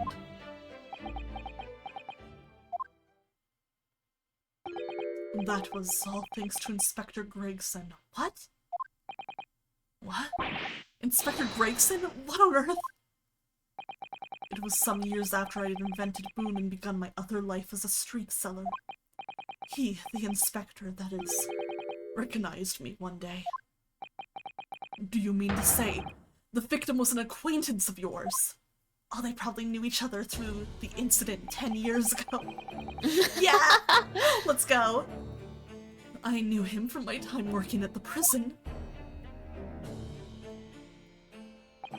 When he saw what I'd become, he was deeply troubled for me and my family. And from that day forward, he visited me on Fresno Street with increasing regularity. Then one day, he asked me if I would carry out a secret assignment for him. A secret? What was it? I was to impersonate the inspector. What? Impersonate him? I really like how he's also just doing some weird mime shit here at the same time. And we're not commenting on it. You know, not commenting on it. I feel like whatever he's doing with his arms is like the most normal thing that's happened in the last hour or so. It's true. After everything that's happened, a guy moving his arms, kind of funny. Not the biggest deal. We always met in that little room so the inspector could brief me. Visit Orxie's tomorrow and take a statement from the proprietress. It was always something along those lines. Surveillance work, interviewing people. On those occasions, he would lend me his identification so that people would believe who I was. My instructions were to make an impression, to let people know that Inspector Gregson had been at work. Oh, interesting. So that's why he was so, like, obvious about being like, hey, I'm Gregson. Yeah. Okay. Wait, you mean it was on purpose? Man. And for those services, he compensated me financially. A Scotland Yard inspector willingly relinquished his identification into your care with the intent to deceive? That, as I'm sure I need not point out, is a very serious criminal offense. But why? What was the point of you impersonating him? I truthfully do not know. All I can say is that the inspector warned me on numerous occasions. Now remember, Vigil, I need your solemn word. You don't blab about this to anyone, alright? Ever. Even if, well, if I end up a croaker. Oh my god. Damn. In time, he started to bring papers with him to the room as well. It became something of a second office for him.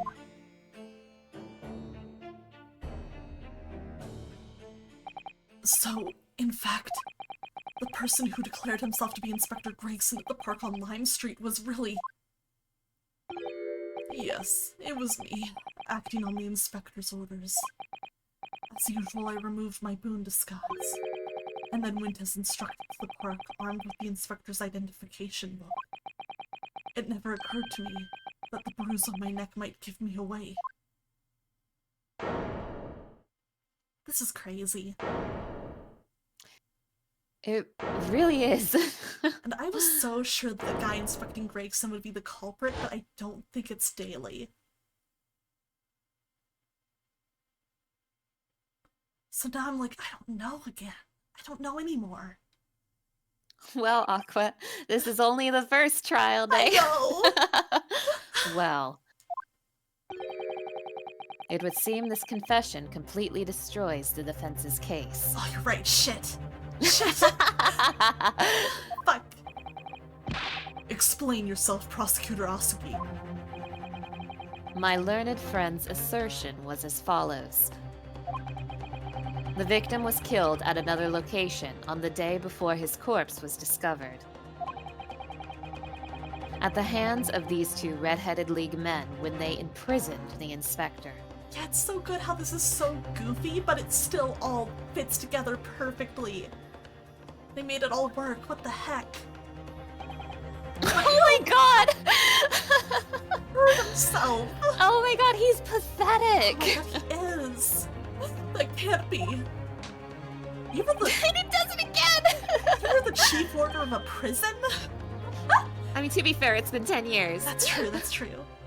After all, it wasn't the inspector who went to the park that day, it was me. Oh goodness. Finally, we have clarity. Also, in our defense, I don't think we were ever saying that these two killed Gregson. No. Just that they knew something. Yeah, just like they had more information than they were letting on. And to be honest, we learned a lot by pursuing did. this route, so I think despite the hijinks, it was worthwhile. I think so too, because we would have never known this otherwise. Yeah. We had nothing to do with the murder of the inspector. And merci, Monsieur de la Défense, for proving it. What? Ugh. Man. Order! Order! Order! Indeed, it would appear that we have reached a de facto conclusion of sorts. These witnesses had no involvement in the murder of the victim, as proven somewhat ironically by the defense. Ugh. I hereby call an end to the cross-examination. Oh, man. Hold it! Oh, let's go, let's go, let's go, let's go, let's go, let's go, let's go, let's go, let's go, let's go. Pardon me, my lord, but with your permission, I would like to pose one further question to the witness. Cosma? What question, Counsel? It concerns the events of 10 years ago. Oh, let's go. I believe you would have been present at a very significant execution that was carried out at the time. Let's go. 10 years ago. The execution of the professor, Genshin Asugi. I want to know exactly what your involvement was. Oh, Answer me, man. one moment, Counsel. Is this related to the current case? Naturally. It is the prosecution's belief that this case and the events of 10 years ago are inextricably linked. Does the defense concur, Counsel? Cosma, you're not yourself. You're not as calm and collected as usual. Poor Kazuma-sama. No wonder he's acting this way. Mr. Vigil's memories of what happened 10 years ago would tell the tale of Genshin Asugi's last moments. His own father. I know, I do understand that. But even so... Prosecutor Asugi. Do you genuinely believe that this question requires an answer in order to learn the truth behind Inspector Gregson's death? I need you to trust me. Please. Oh! Whoa! Very well. Then the defense has no objection. Oh, let's go. I see. In that case, you will answer the question, witness. The truth is, I remember very little of that time. Listen, I couldn't help it. You've forgotten. I'm sorry to say, yes. As I said, I resigned from my role at the prison 10 years ago. But for some peculiar reason, my memory of the events leading up to that moment is extremely hazy.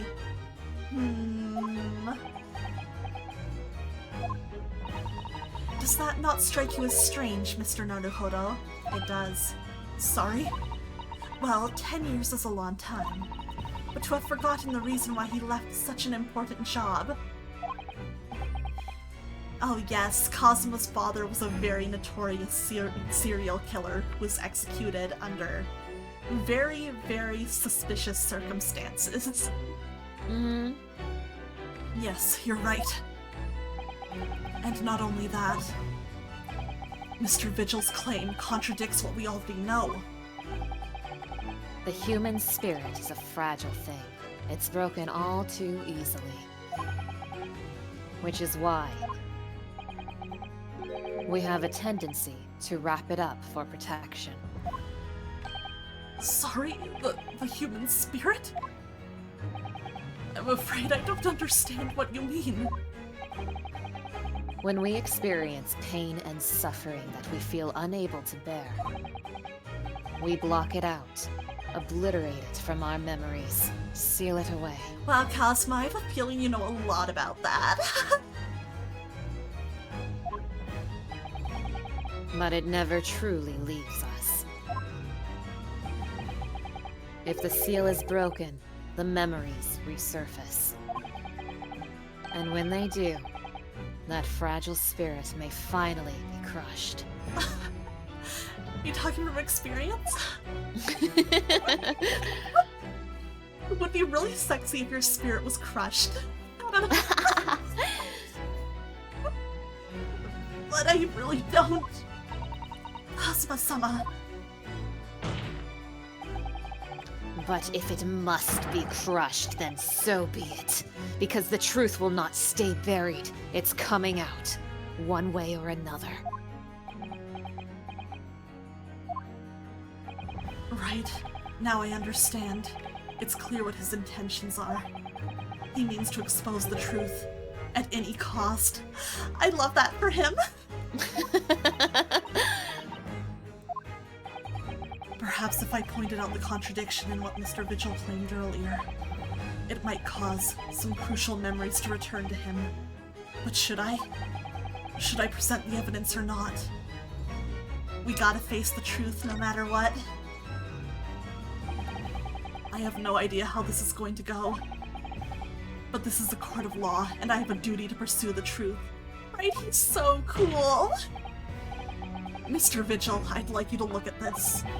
Evidence that clearly contradicts your version of events. Oh boy, okay. I have to refresh myself on what exactly his version of events would be. What exactly is he... are we... He said that he left his job, and he doesn't remember okay, why. Okay. Let's see. That was... Here we go, it's this one. Take that! Just a few moments ago, you made the following statement. I resigned from my role at the prison 10 years ago. Well, yes. It's funny, because I even thought about it, was like, wait, no, wasn't he fired? And then Right. I just, like, I passed over it because everybody else did. To be fair, this case has been going off in like many different directions, so I can understand like some of the evidence being just kind of scrambled, you know? Yeah. It's like, I just needed to make sure I understood what I was contradicting. Right. I hope you don't mind that I just told No, you. It helped a ton. In other words, you claim to have left the post of chief warder of your own volition. Well, yes, of course.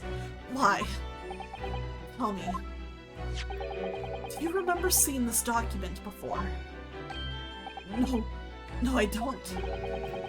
This is a dismissal notice ordering the immediate termination of a prison staff member's employment. A dismissal notice. And the name on the notice is yours, Mr. Vigil. What? It's mine? So you didn't resign from the prison service at all. For some reason, you were dismissed as chief warder from Barclay. No, there's The been thing some is, mistake. like, I understand completely what Chad is saying right now, but the thing is that if you think this first trial day is crazy, ha ha ha ha ha ha ha ha. It's only gonna be more from here, huh? There is more than one trial day, and this is only day one. Oh So boy. They were just like, we have so much. Put all this in the first day. I don't completely disagree, though. I do think that this case could have been a little more spread out, but yeah, it Yeah. is what it is. I could definitely see this like easily being able to be paced out into like multiple trial days. I'm sure I tendered my resignation. This dismissal notice is nonsense.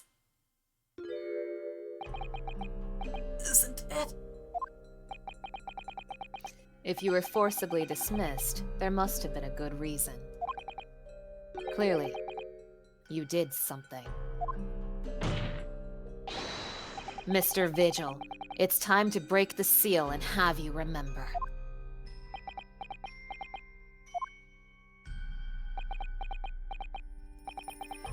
According to the few remaining records, the final execution that you supervised was on the 17th of June, 10 years ago. And on that day, something very serious took place at Barclay Prison. The 17th of June. Was that the professor's execution? Professor. As you were the chief warder at the time, it stands to reason that you would have been present throughout the proceedings. Mm-hmm. It does sound familiar. And yet, that execution never took place.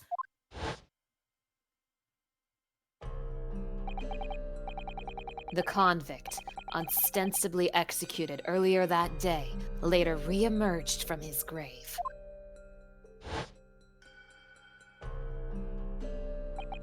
The convict came back to life. In the cemetery in the middle of the night, there was a witness. Yeah, you picked a wild case. I imagine you're just like, what? What? Also, I do want to say that, like, there is speculation that this was intended to be a trilogy, but it had to get condensed down to 2 games because a lot of things kind of suggest that the third case of this game was intended to be the final case of the second game because it has a lot of really big things happen in that case. And this is the case immediately after that, right? But it's also the final case, so it's almost as if they're shoving a whole game's worth of information into one case, and that's why it feels so overwhelming. And keep in mind, that is just speculation, that is not confirmed or anything, but I do think there is a good chance it could be something like that. It feels very right to me, you know? Yeah. Like, there's just something about it makes it feel like that makes it all make sense. But also, we went on a big clown show, but the important information is, like, despite the big clown show we just went on, the important information is, like, kind of separate, and you can kind of shove aside all the clowning around it, right? They do a good job of, like, sorting it out, I think.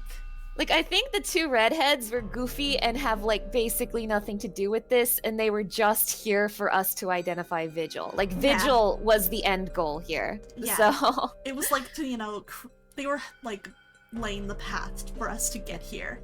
But to be clear, I do not disagree. They are bombarding us with information in this case, and it is a lot. I completely agree with that. That's the kind of person who's super into that. And also, this is the final case, but again, it is split into 2 chapters. So, yeah. Yeah. So, it's not like we're gonna just end here. There's gonna be another big section. Yes. So it's and this is a very large case also. But yeah, I do buy into the theory that basically this final case is kind of trying to shove a whole game's worth of information at you all at once. It's like they were trying to get this whole plot they had planned out into it. Yeah. And you know, I still, despite that, I do still think they do a really good job. Yeah, I am really, really enjoying this, and it's But really it also, engaging. we also have like two insane cases right next to each other because the last case was insane Yeah. too. But this one is just off the rails. Like, Yeah. But I love that. I love off the rails cases. It's so much fun. but that said, I might at the end of the stream just kind of cover the important stuff we learned today, just to kind Fair of enough. condense it down a little bit. Fair enough. But let's. I'm pretty sure we're almost done with this trial day, so let's see where it Yeah, goes. this feels like we're getting towards the end of the trial day. However, the witness claims that a moment after he saw the convict clambering out of his grave, a gunshot rang out from over his shoulder, and the bullet pierced the professor's chest, killing him instantly. Also, I do want to say, because I know there's some people here who entered the streams with this case, all of this stuff about the convict coming back to life was like stuff that was covered in the previous case. So, Yeah. This is the climax of a pretty, like, big build-up. Mm-hmm.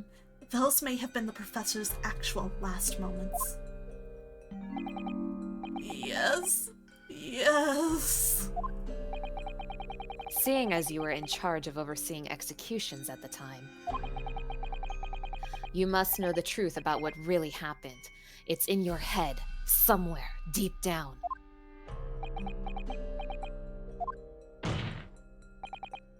Well, Chief Warder Daily Vigil, I know there are memories in your head that can explain what happened on the 17th of June 10 years ago. And now it's time for you to drag them up.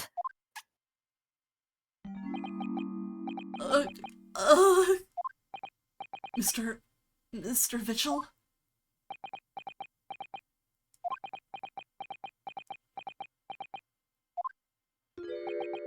Yes, the whole prison. It was complete chaos.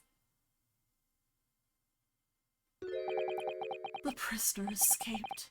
He was killed in the cemetery. The shocking news ripped through Barclay like a hurricane. What? What?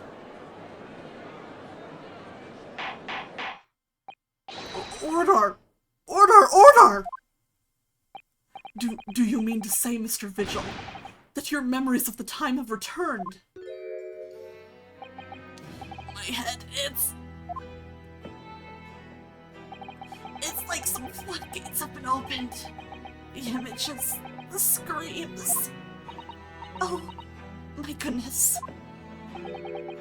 The papers. There were reports, articles about a man who'd seen a ghost. Yes, Enoch Drebber. But surely those reports were exaggerated. There were traces at the scene. Traces of what? In Lowgate Cemetery, at plot number 139. Blood. Lots of blood. That's where the man was buried, of course.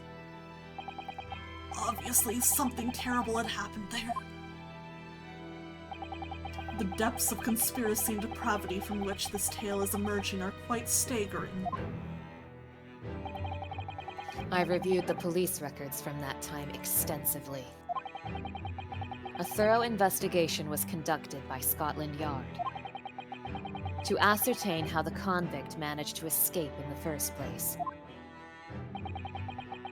And the conclusion reached by the investigation team was that a member of the prison staff must have been involved. Dan, are you suggesting that a prison warder abetted the man's bid for freedom? I mean, it's the one thing that would make sense. Yes, and I was suspected of doing it. Of using that mass murderer's execution as a way to help him escape. You did what? I remember now. The horror of it all is coming back to me.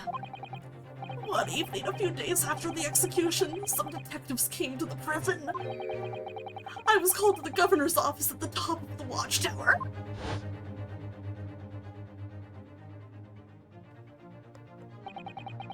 I'm sorry, Daily. This is a serious business, but I cannot help you now. As Chief Warder, you are responsible for overseeing the execution of war, eh? Well, it seems the fellas at Scotland Yard want to have a few wee words with you about it. You'd better pack your things, laddie. You're to attend in person. Oh, wow. As soon as he told me that, my mind just went completely blank. And the next thing I knew, The Professor, the most hated killer in our country's history. And I let him escape. I'm finished. My life is over.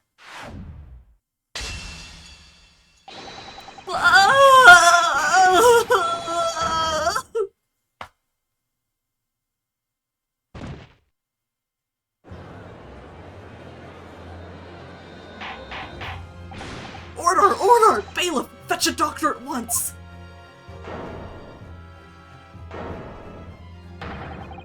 Court is adjourned for today with immediate effect. Yeah, that would put the trial to an end for today, So, huh? with Mr. Vigil's collapse, proceedings came to an abrupt end for the day. Once again overshadowed by the legacy of that notorious killer, appearing like a cursed ghost ship on a foggy ocean. Lord Van Zieks, Mr. Vigil, Kazuma, and Gregson. All of them bound by invisible chains anchored to the same wreckage in the murky depths of the past. But the miraculous light that had been trying to cut through the gloom and shine on those tragic events was playing on the edges of the truth at last. Damn, that was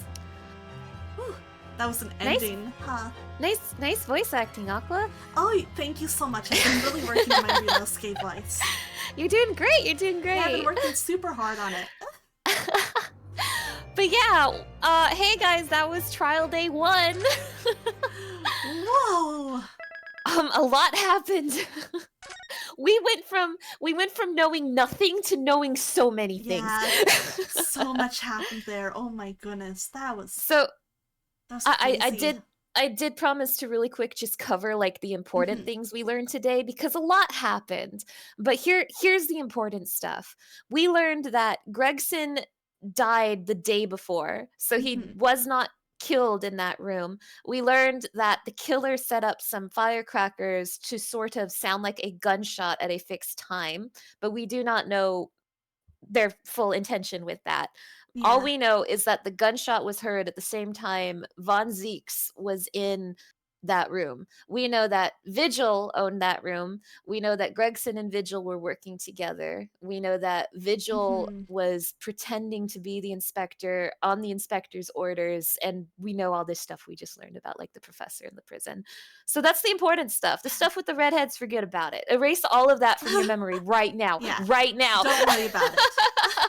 We don't need to think about them anymore. Yeah. So, yeah.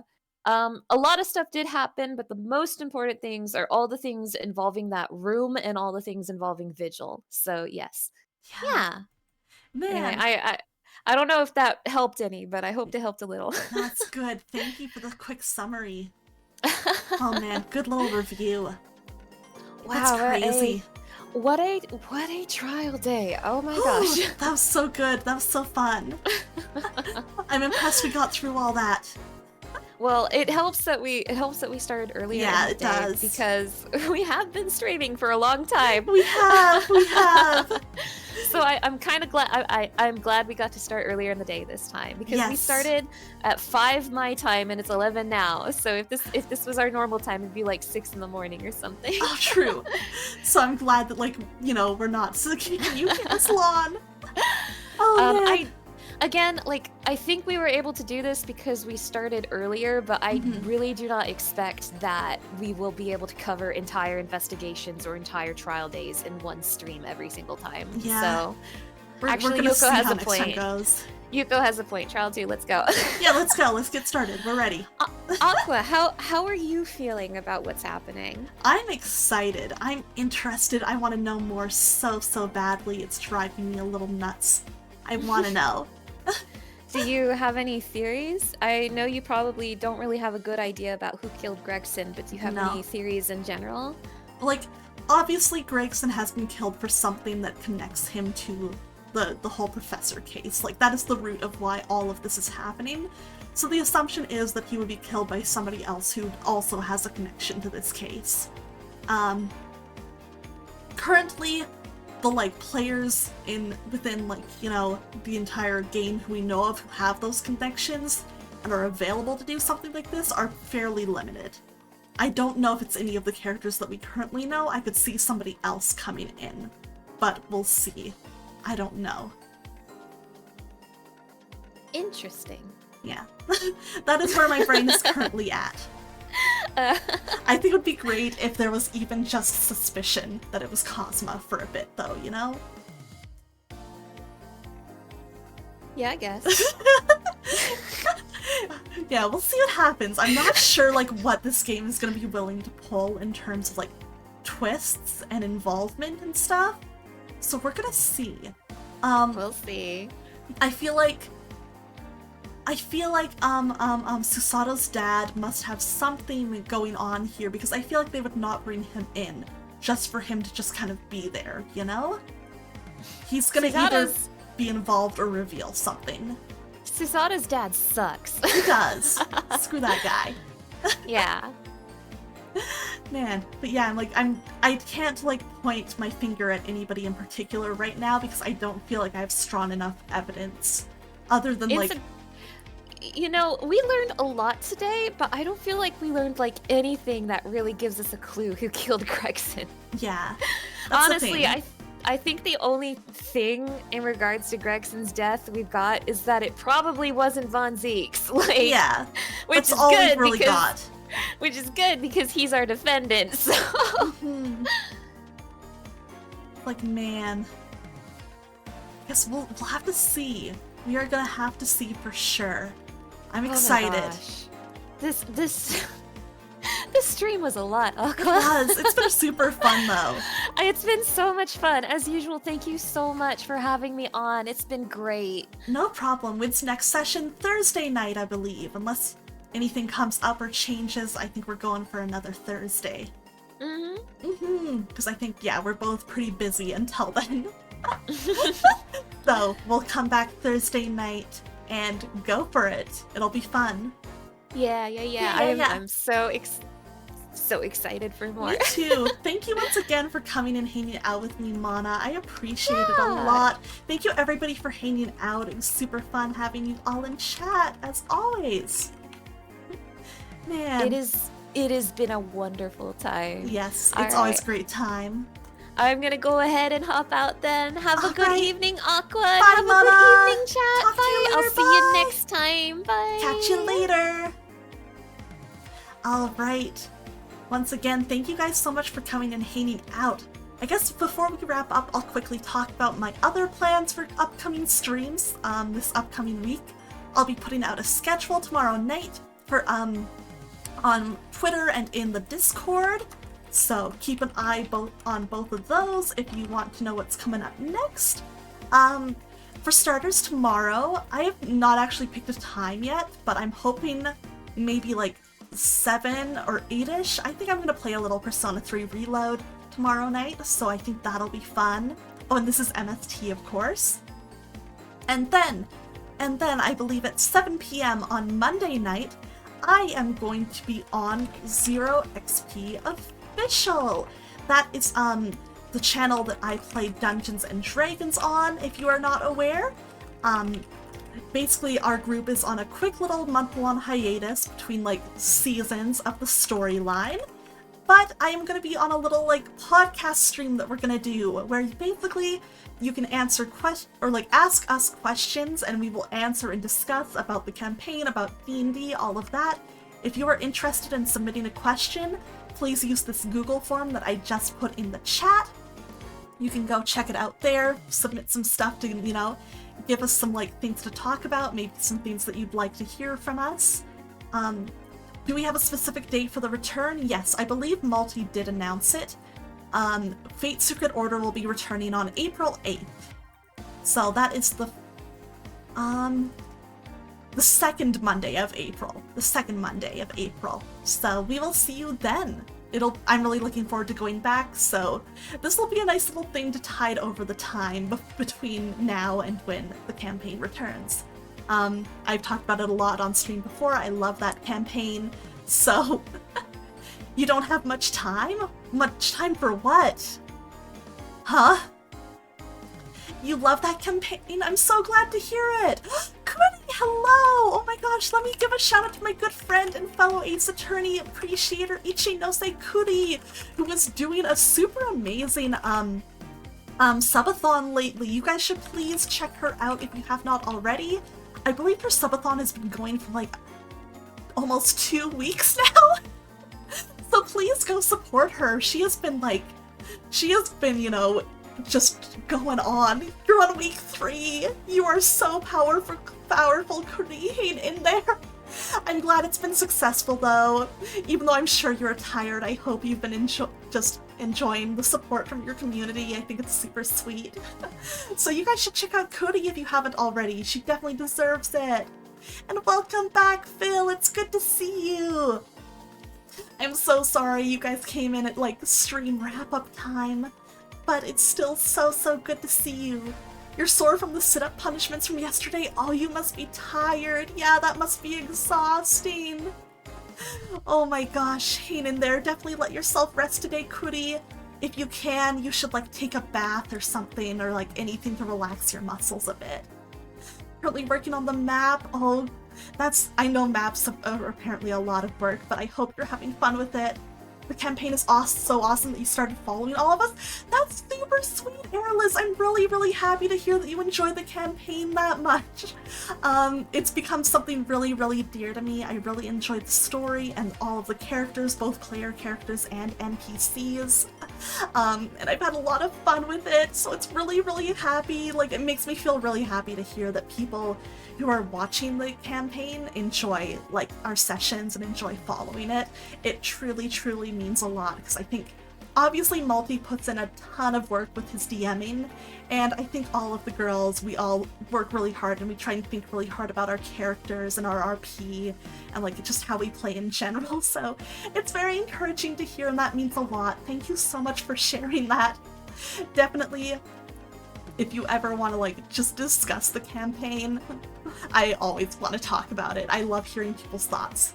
Yes, Multi's storytelling is amazing. Oh, the narrations he does. He's so good at setting a good atmosphere. I am always super impressed with him.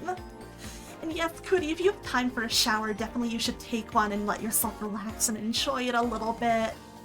You 100% deserve it. But yeah, do you want to join me? Oh, I do actually need a shower today, no jokes. That's probably what I'm gonna do after I eat dinner. But yeah, it's just thank you guys so much for coming out.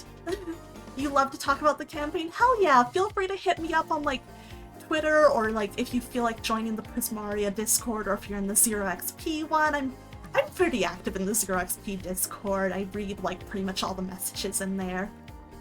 Yay, backwashing! Man, yeah, a good shower will be nice, especially like after a long stream. It'll be a good way to unwind and relax. But yeah, let's see. Schedule, that's what I was talking about. Schedule. On Tuesday, I need to double check if Tuesday is happening, but there is a chance that I will be on a collab on Freya Rabbit's channel. I'll just need to double check if that is still going on. And then, yeah, Thursday we will have Ace Attorney again. It'll all come full circle. And I'll probably do something on the weekend as well, but it is undecided yet. I will try and figure it out before I put up my schedule this weekend, like tomorrow-ish. So, thank you guys so much. Yes, Frey! We love Freya. I was actually at Freya and Essie's house last night, and we just hung out, and we tried to do a puzzle, a 1,000-piece puzzle, and we didn't get very far in it, but we had fun, and we just played Mario Party and Headbangs, and it was super fun. Me and Emmy are so cute. Thank you for saying that! I will be real. I was like, from the very start, I always really liked Emiya. He was like my favorite NPC, but I was like super nervous about like talking to him and attempting like a little romance plotline, especially on stream, because it's kind of embarrassing, right, to like have to act that out and like in front of an audience and even just your friends. So I was like, every time I was like so nervous and so anxious, and I was like, oh gosh, is this even something the audience enjoys? Am I just doing this because I'm like down bad? So, but I love the ship and I love them, so it's brought me a lot of joy. And so it's, again, it's a thing where it's like, it's nice to hear that something that makes me so happy is something that other people are enjoying and like, you know, like seeing. Oh, VTube Studio sometimes struggles a little bit with the dote emote. Please give it a second here. I'm gonna do my best. Please, VTube Studio, you can load this one redeem. There it is. Thank you for the dote, Riker. I appreciate it. But no, I'm so happy to hear that you enjoyed it, Airless. I am super curious where things are gonna go for them from Season 2, because obviously if you saw the end of Season 1, you know that a lot happened for both of them. And I'm very curious like how they're gonna be dealing with it and like what their future is gonna look like. I'm really invested in seeing what's gonna happen there, and I'm really looking forward to RPing and exploring that. I think it'll be really interesting, and yeah, I think it'll make for like an engaging storyline. Yeah, it was so heartbreaking. I was not joking. I for real sobbed during that episode's finale. I was on mute during like the last bits and everything, but I was like having a for real ugly cry. Like I was wailing a little bit. It was I get very, very invested in like RP and fiction and stuff in general. So like I was fully emotionally invested. I was fully in it. My heart was breaking. I was real crying.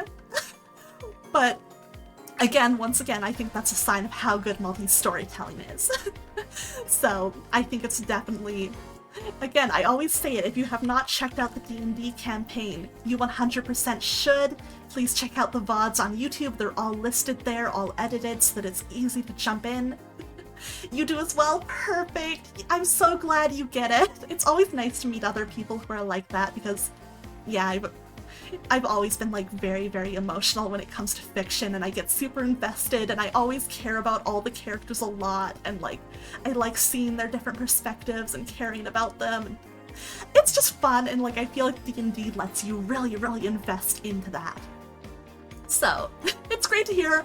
I'm super happy that you've been enjoying the campaign. Please, thank you so much for the positive feedback. It means a ton and it's really encouraging. And I will take that with me into, you know, Season 2 when it starts in April. I'm really excited. There's so much exciting stuff that's gonna happen. Multi gave us a little summary of things that we need to know going into the next session, and it's gonna be crazy, you guys. It's gonna be crazy. You don't want to miss it. So it'll be super fun. Thank you once again so much for coming by, you guys. I have had so much fun tonight and today. It's been a great time. If you guys are around tomorrow for Persona 3, I will see you then. We will have a great time too. I will probably bark about Akihiko, and it'll be great. Let's see. I'm gonna check who is online right now to raid. If you are new to my channel, I always let chat suggest a raid message. If you guys want to like come up with a little message, we can copy and paste into the next streamer's chat as we come in. As long as it's, you know, not offensive or slurs, I allow almost anything. So feel free to suggest any sort of like joke raid messages or like memes or anything if you have any in mind. If you guys can't think of anything, do not worry about it, because I always keep a few ideas in the back of my head for the end of stream. So let me see, let me just take a quick look. Okay, it's funny because I usually stream so late that I'm really, really not used to like having a lot of people to pick from for raiding. I think it'd be fun to like raid somebody who I have not raided in a hot minute though. Oh, thank you for the thirsty Lucian. Honestly, oh my gosh, I needed that. Oh, I'm glad you had fun. It was fun having you here. Thank you for hanging out, Airless. It was super fun meeting you. I really hope you have a great night after this, and I hope to see you around again. I would always be happy to talk with you. Oh, I think a friend of mine... Oh wait, let me check. Is she wrapping up? Is she... Please don't be wrapping up stream. Please, please, please. Oh gosh.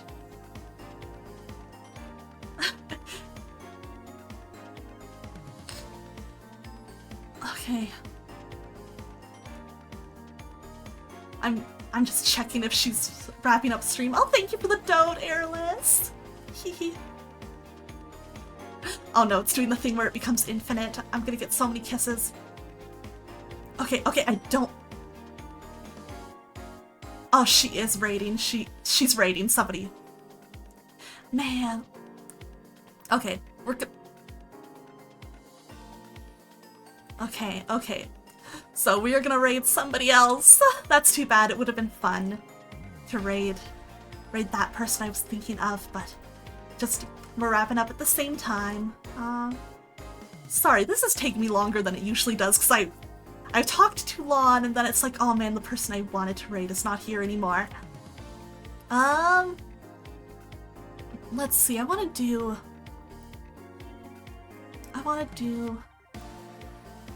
You know what? Let's raid a friend of a friend. So, let's raid a friend of a friend. I haven't really spoken to her much before, but I think it might be nice because I don't usually get a chance to raid her. And she's a really amazing artist, so I think that'll be fun. That'll be a nice chill stream to go into. You joined the ZeroXP Discord? Yay! Definitely I will be active and around in there, and happy to chat with you about anything you would like to. It'd be great. Definitely hop on in there if you aren't already. I don't know if I can give an invite link to it. Can I? Oh, I can! Yeah. Here's the ZeroXP Discord. If you are a fan of the campaign and not already in there, it is super worth being in there. You get lots of news, lots of jokes, lots of memes. You can easily talk to any of the players in there. But alright. Let's do a pretty simple raid message. Let's see.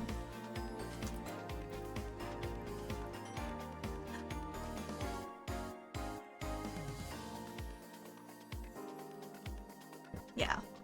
We're gonna do a pretty simple raid message for today. Just for the sake of, like, this being our first time raiding into her, I think it would be nice to do something a little simple.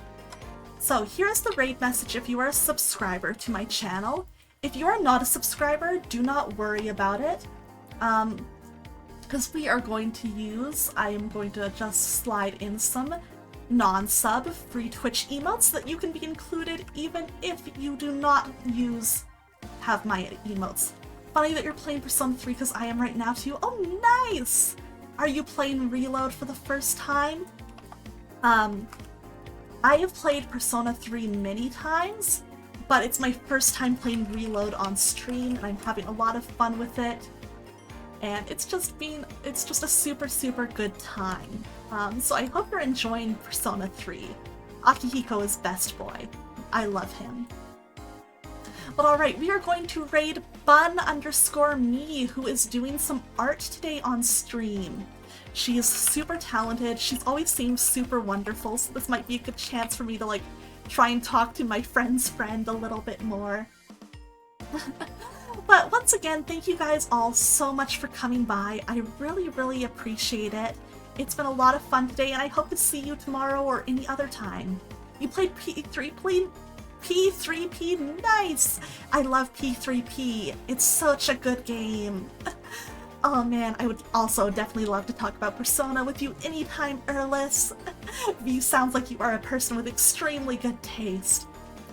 But alright, I need to step away now because I feel like if I don't step away, I'm never going to, and this stream is just going to continue infinitely, and I need to go get supper. I'll be on Discord and Twitter, as always. So thank you guys again so much for coming by. I hope you have a wonderful night, and I will see you later. Bye-bye!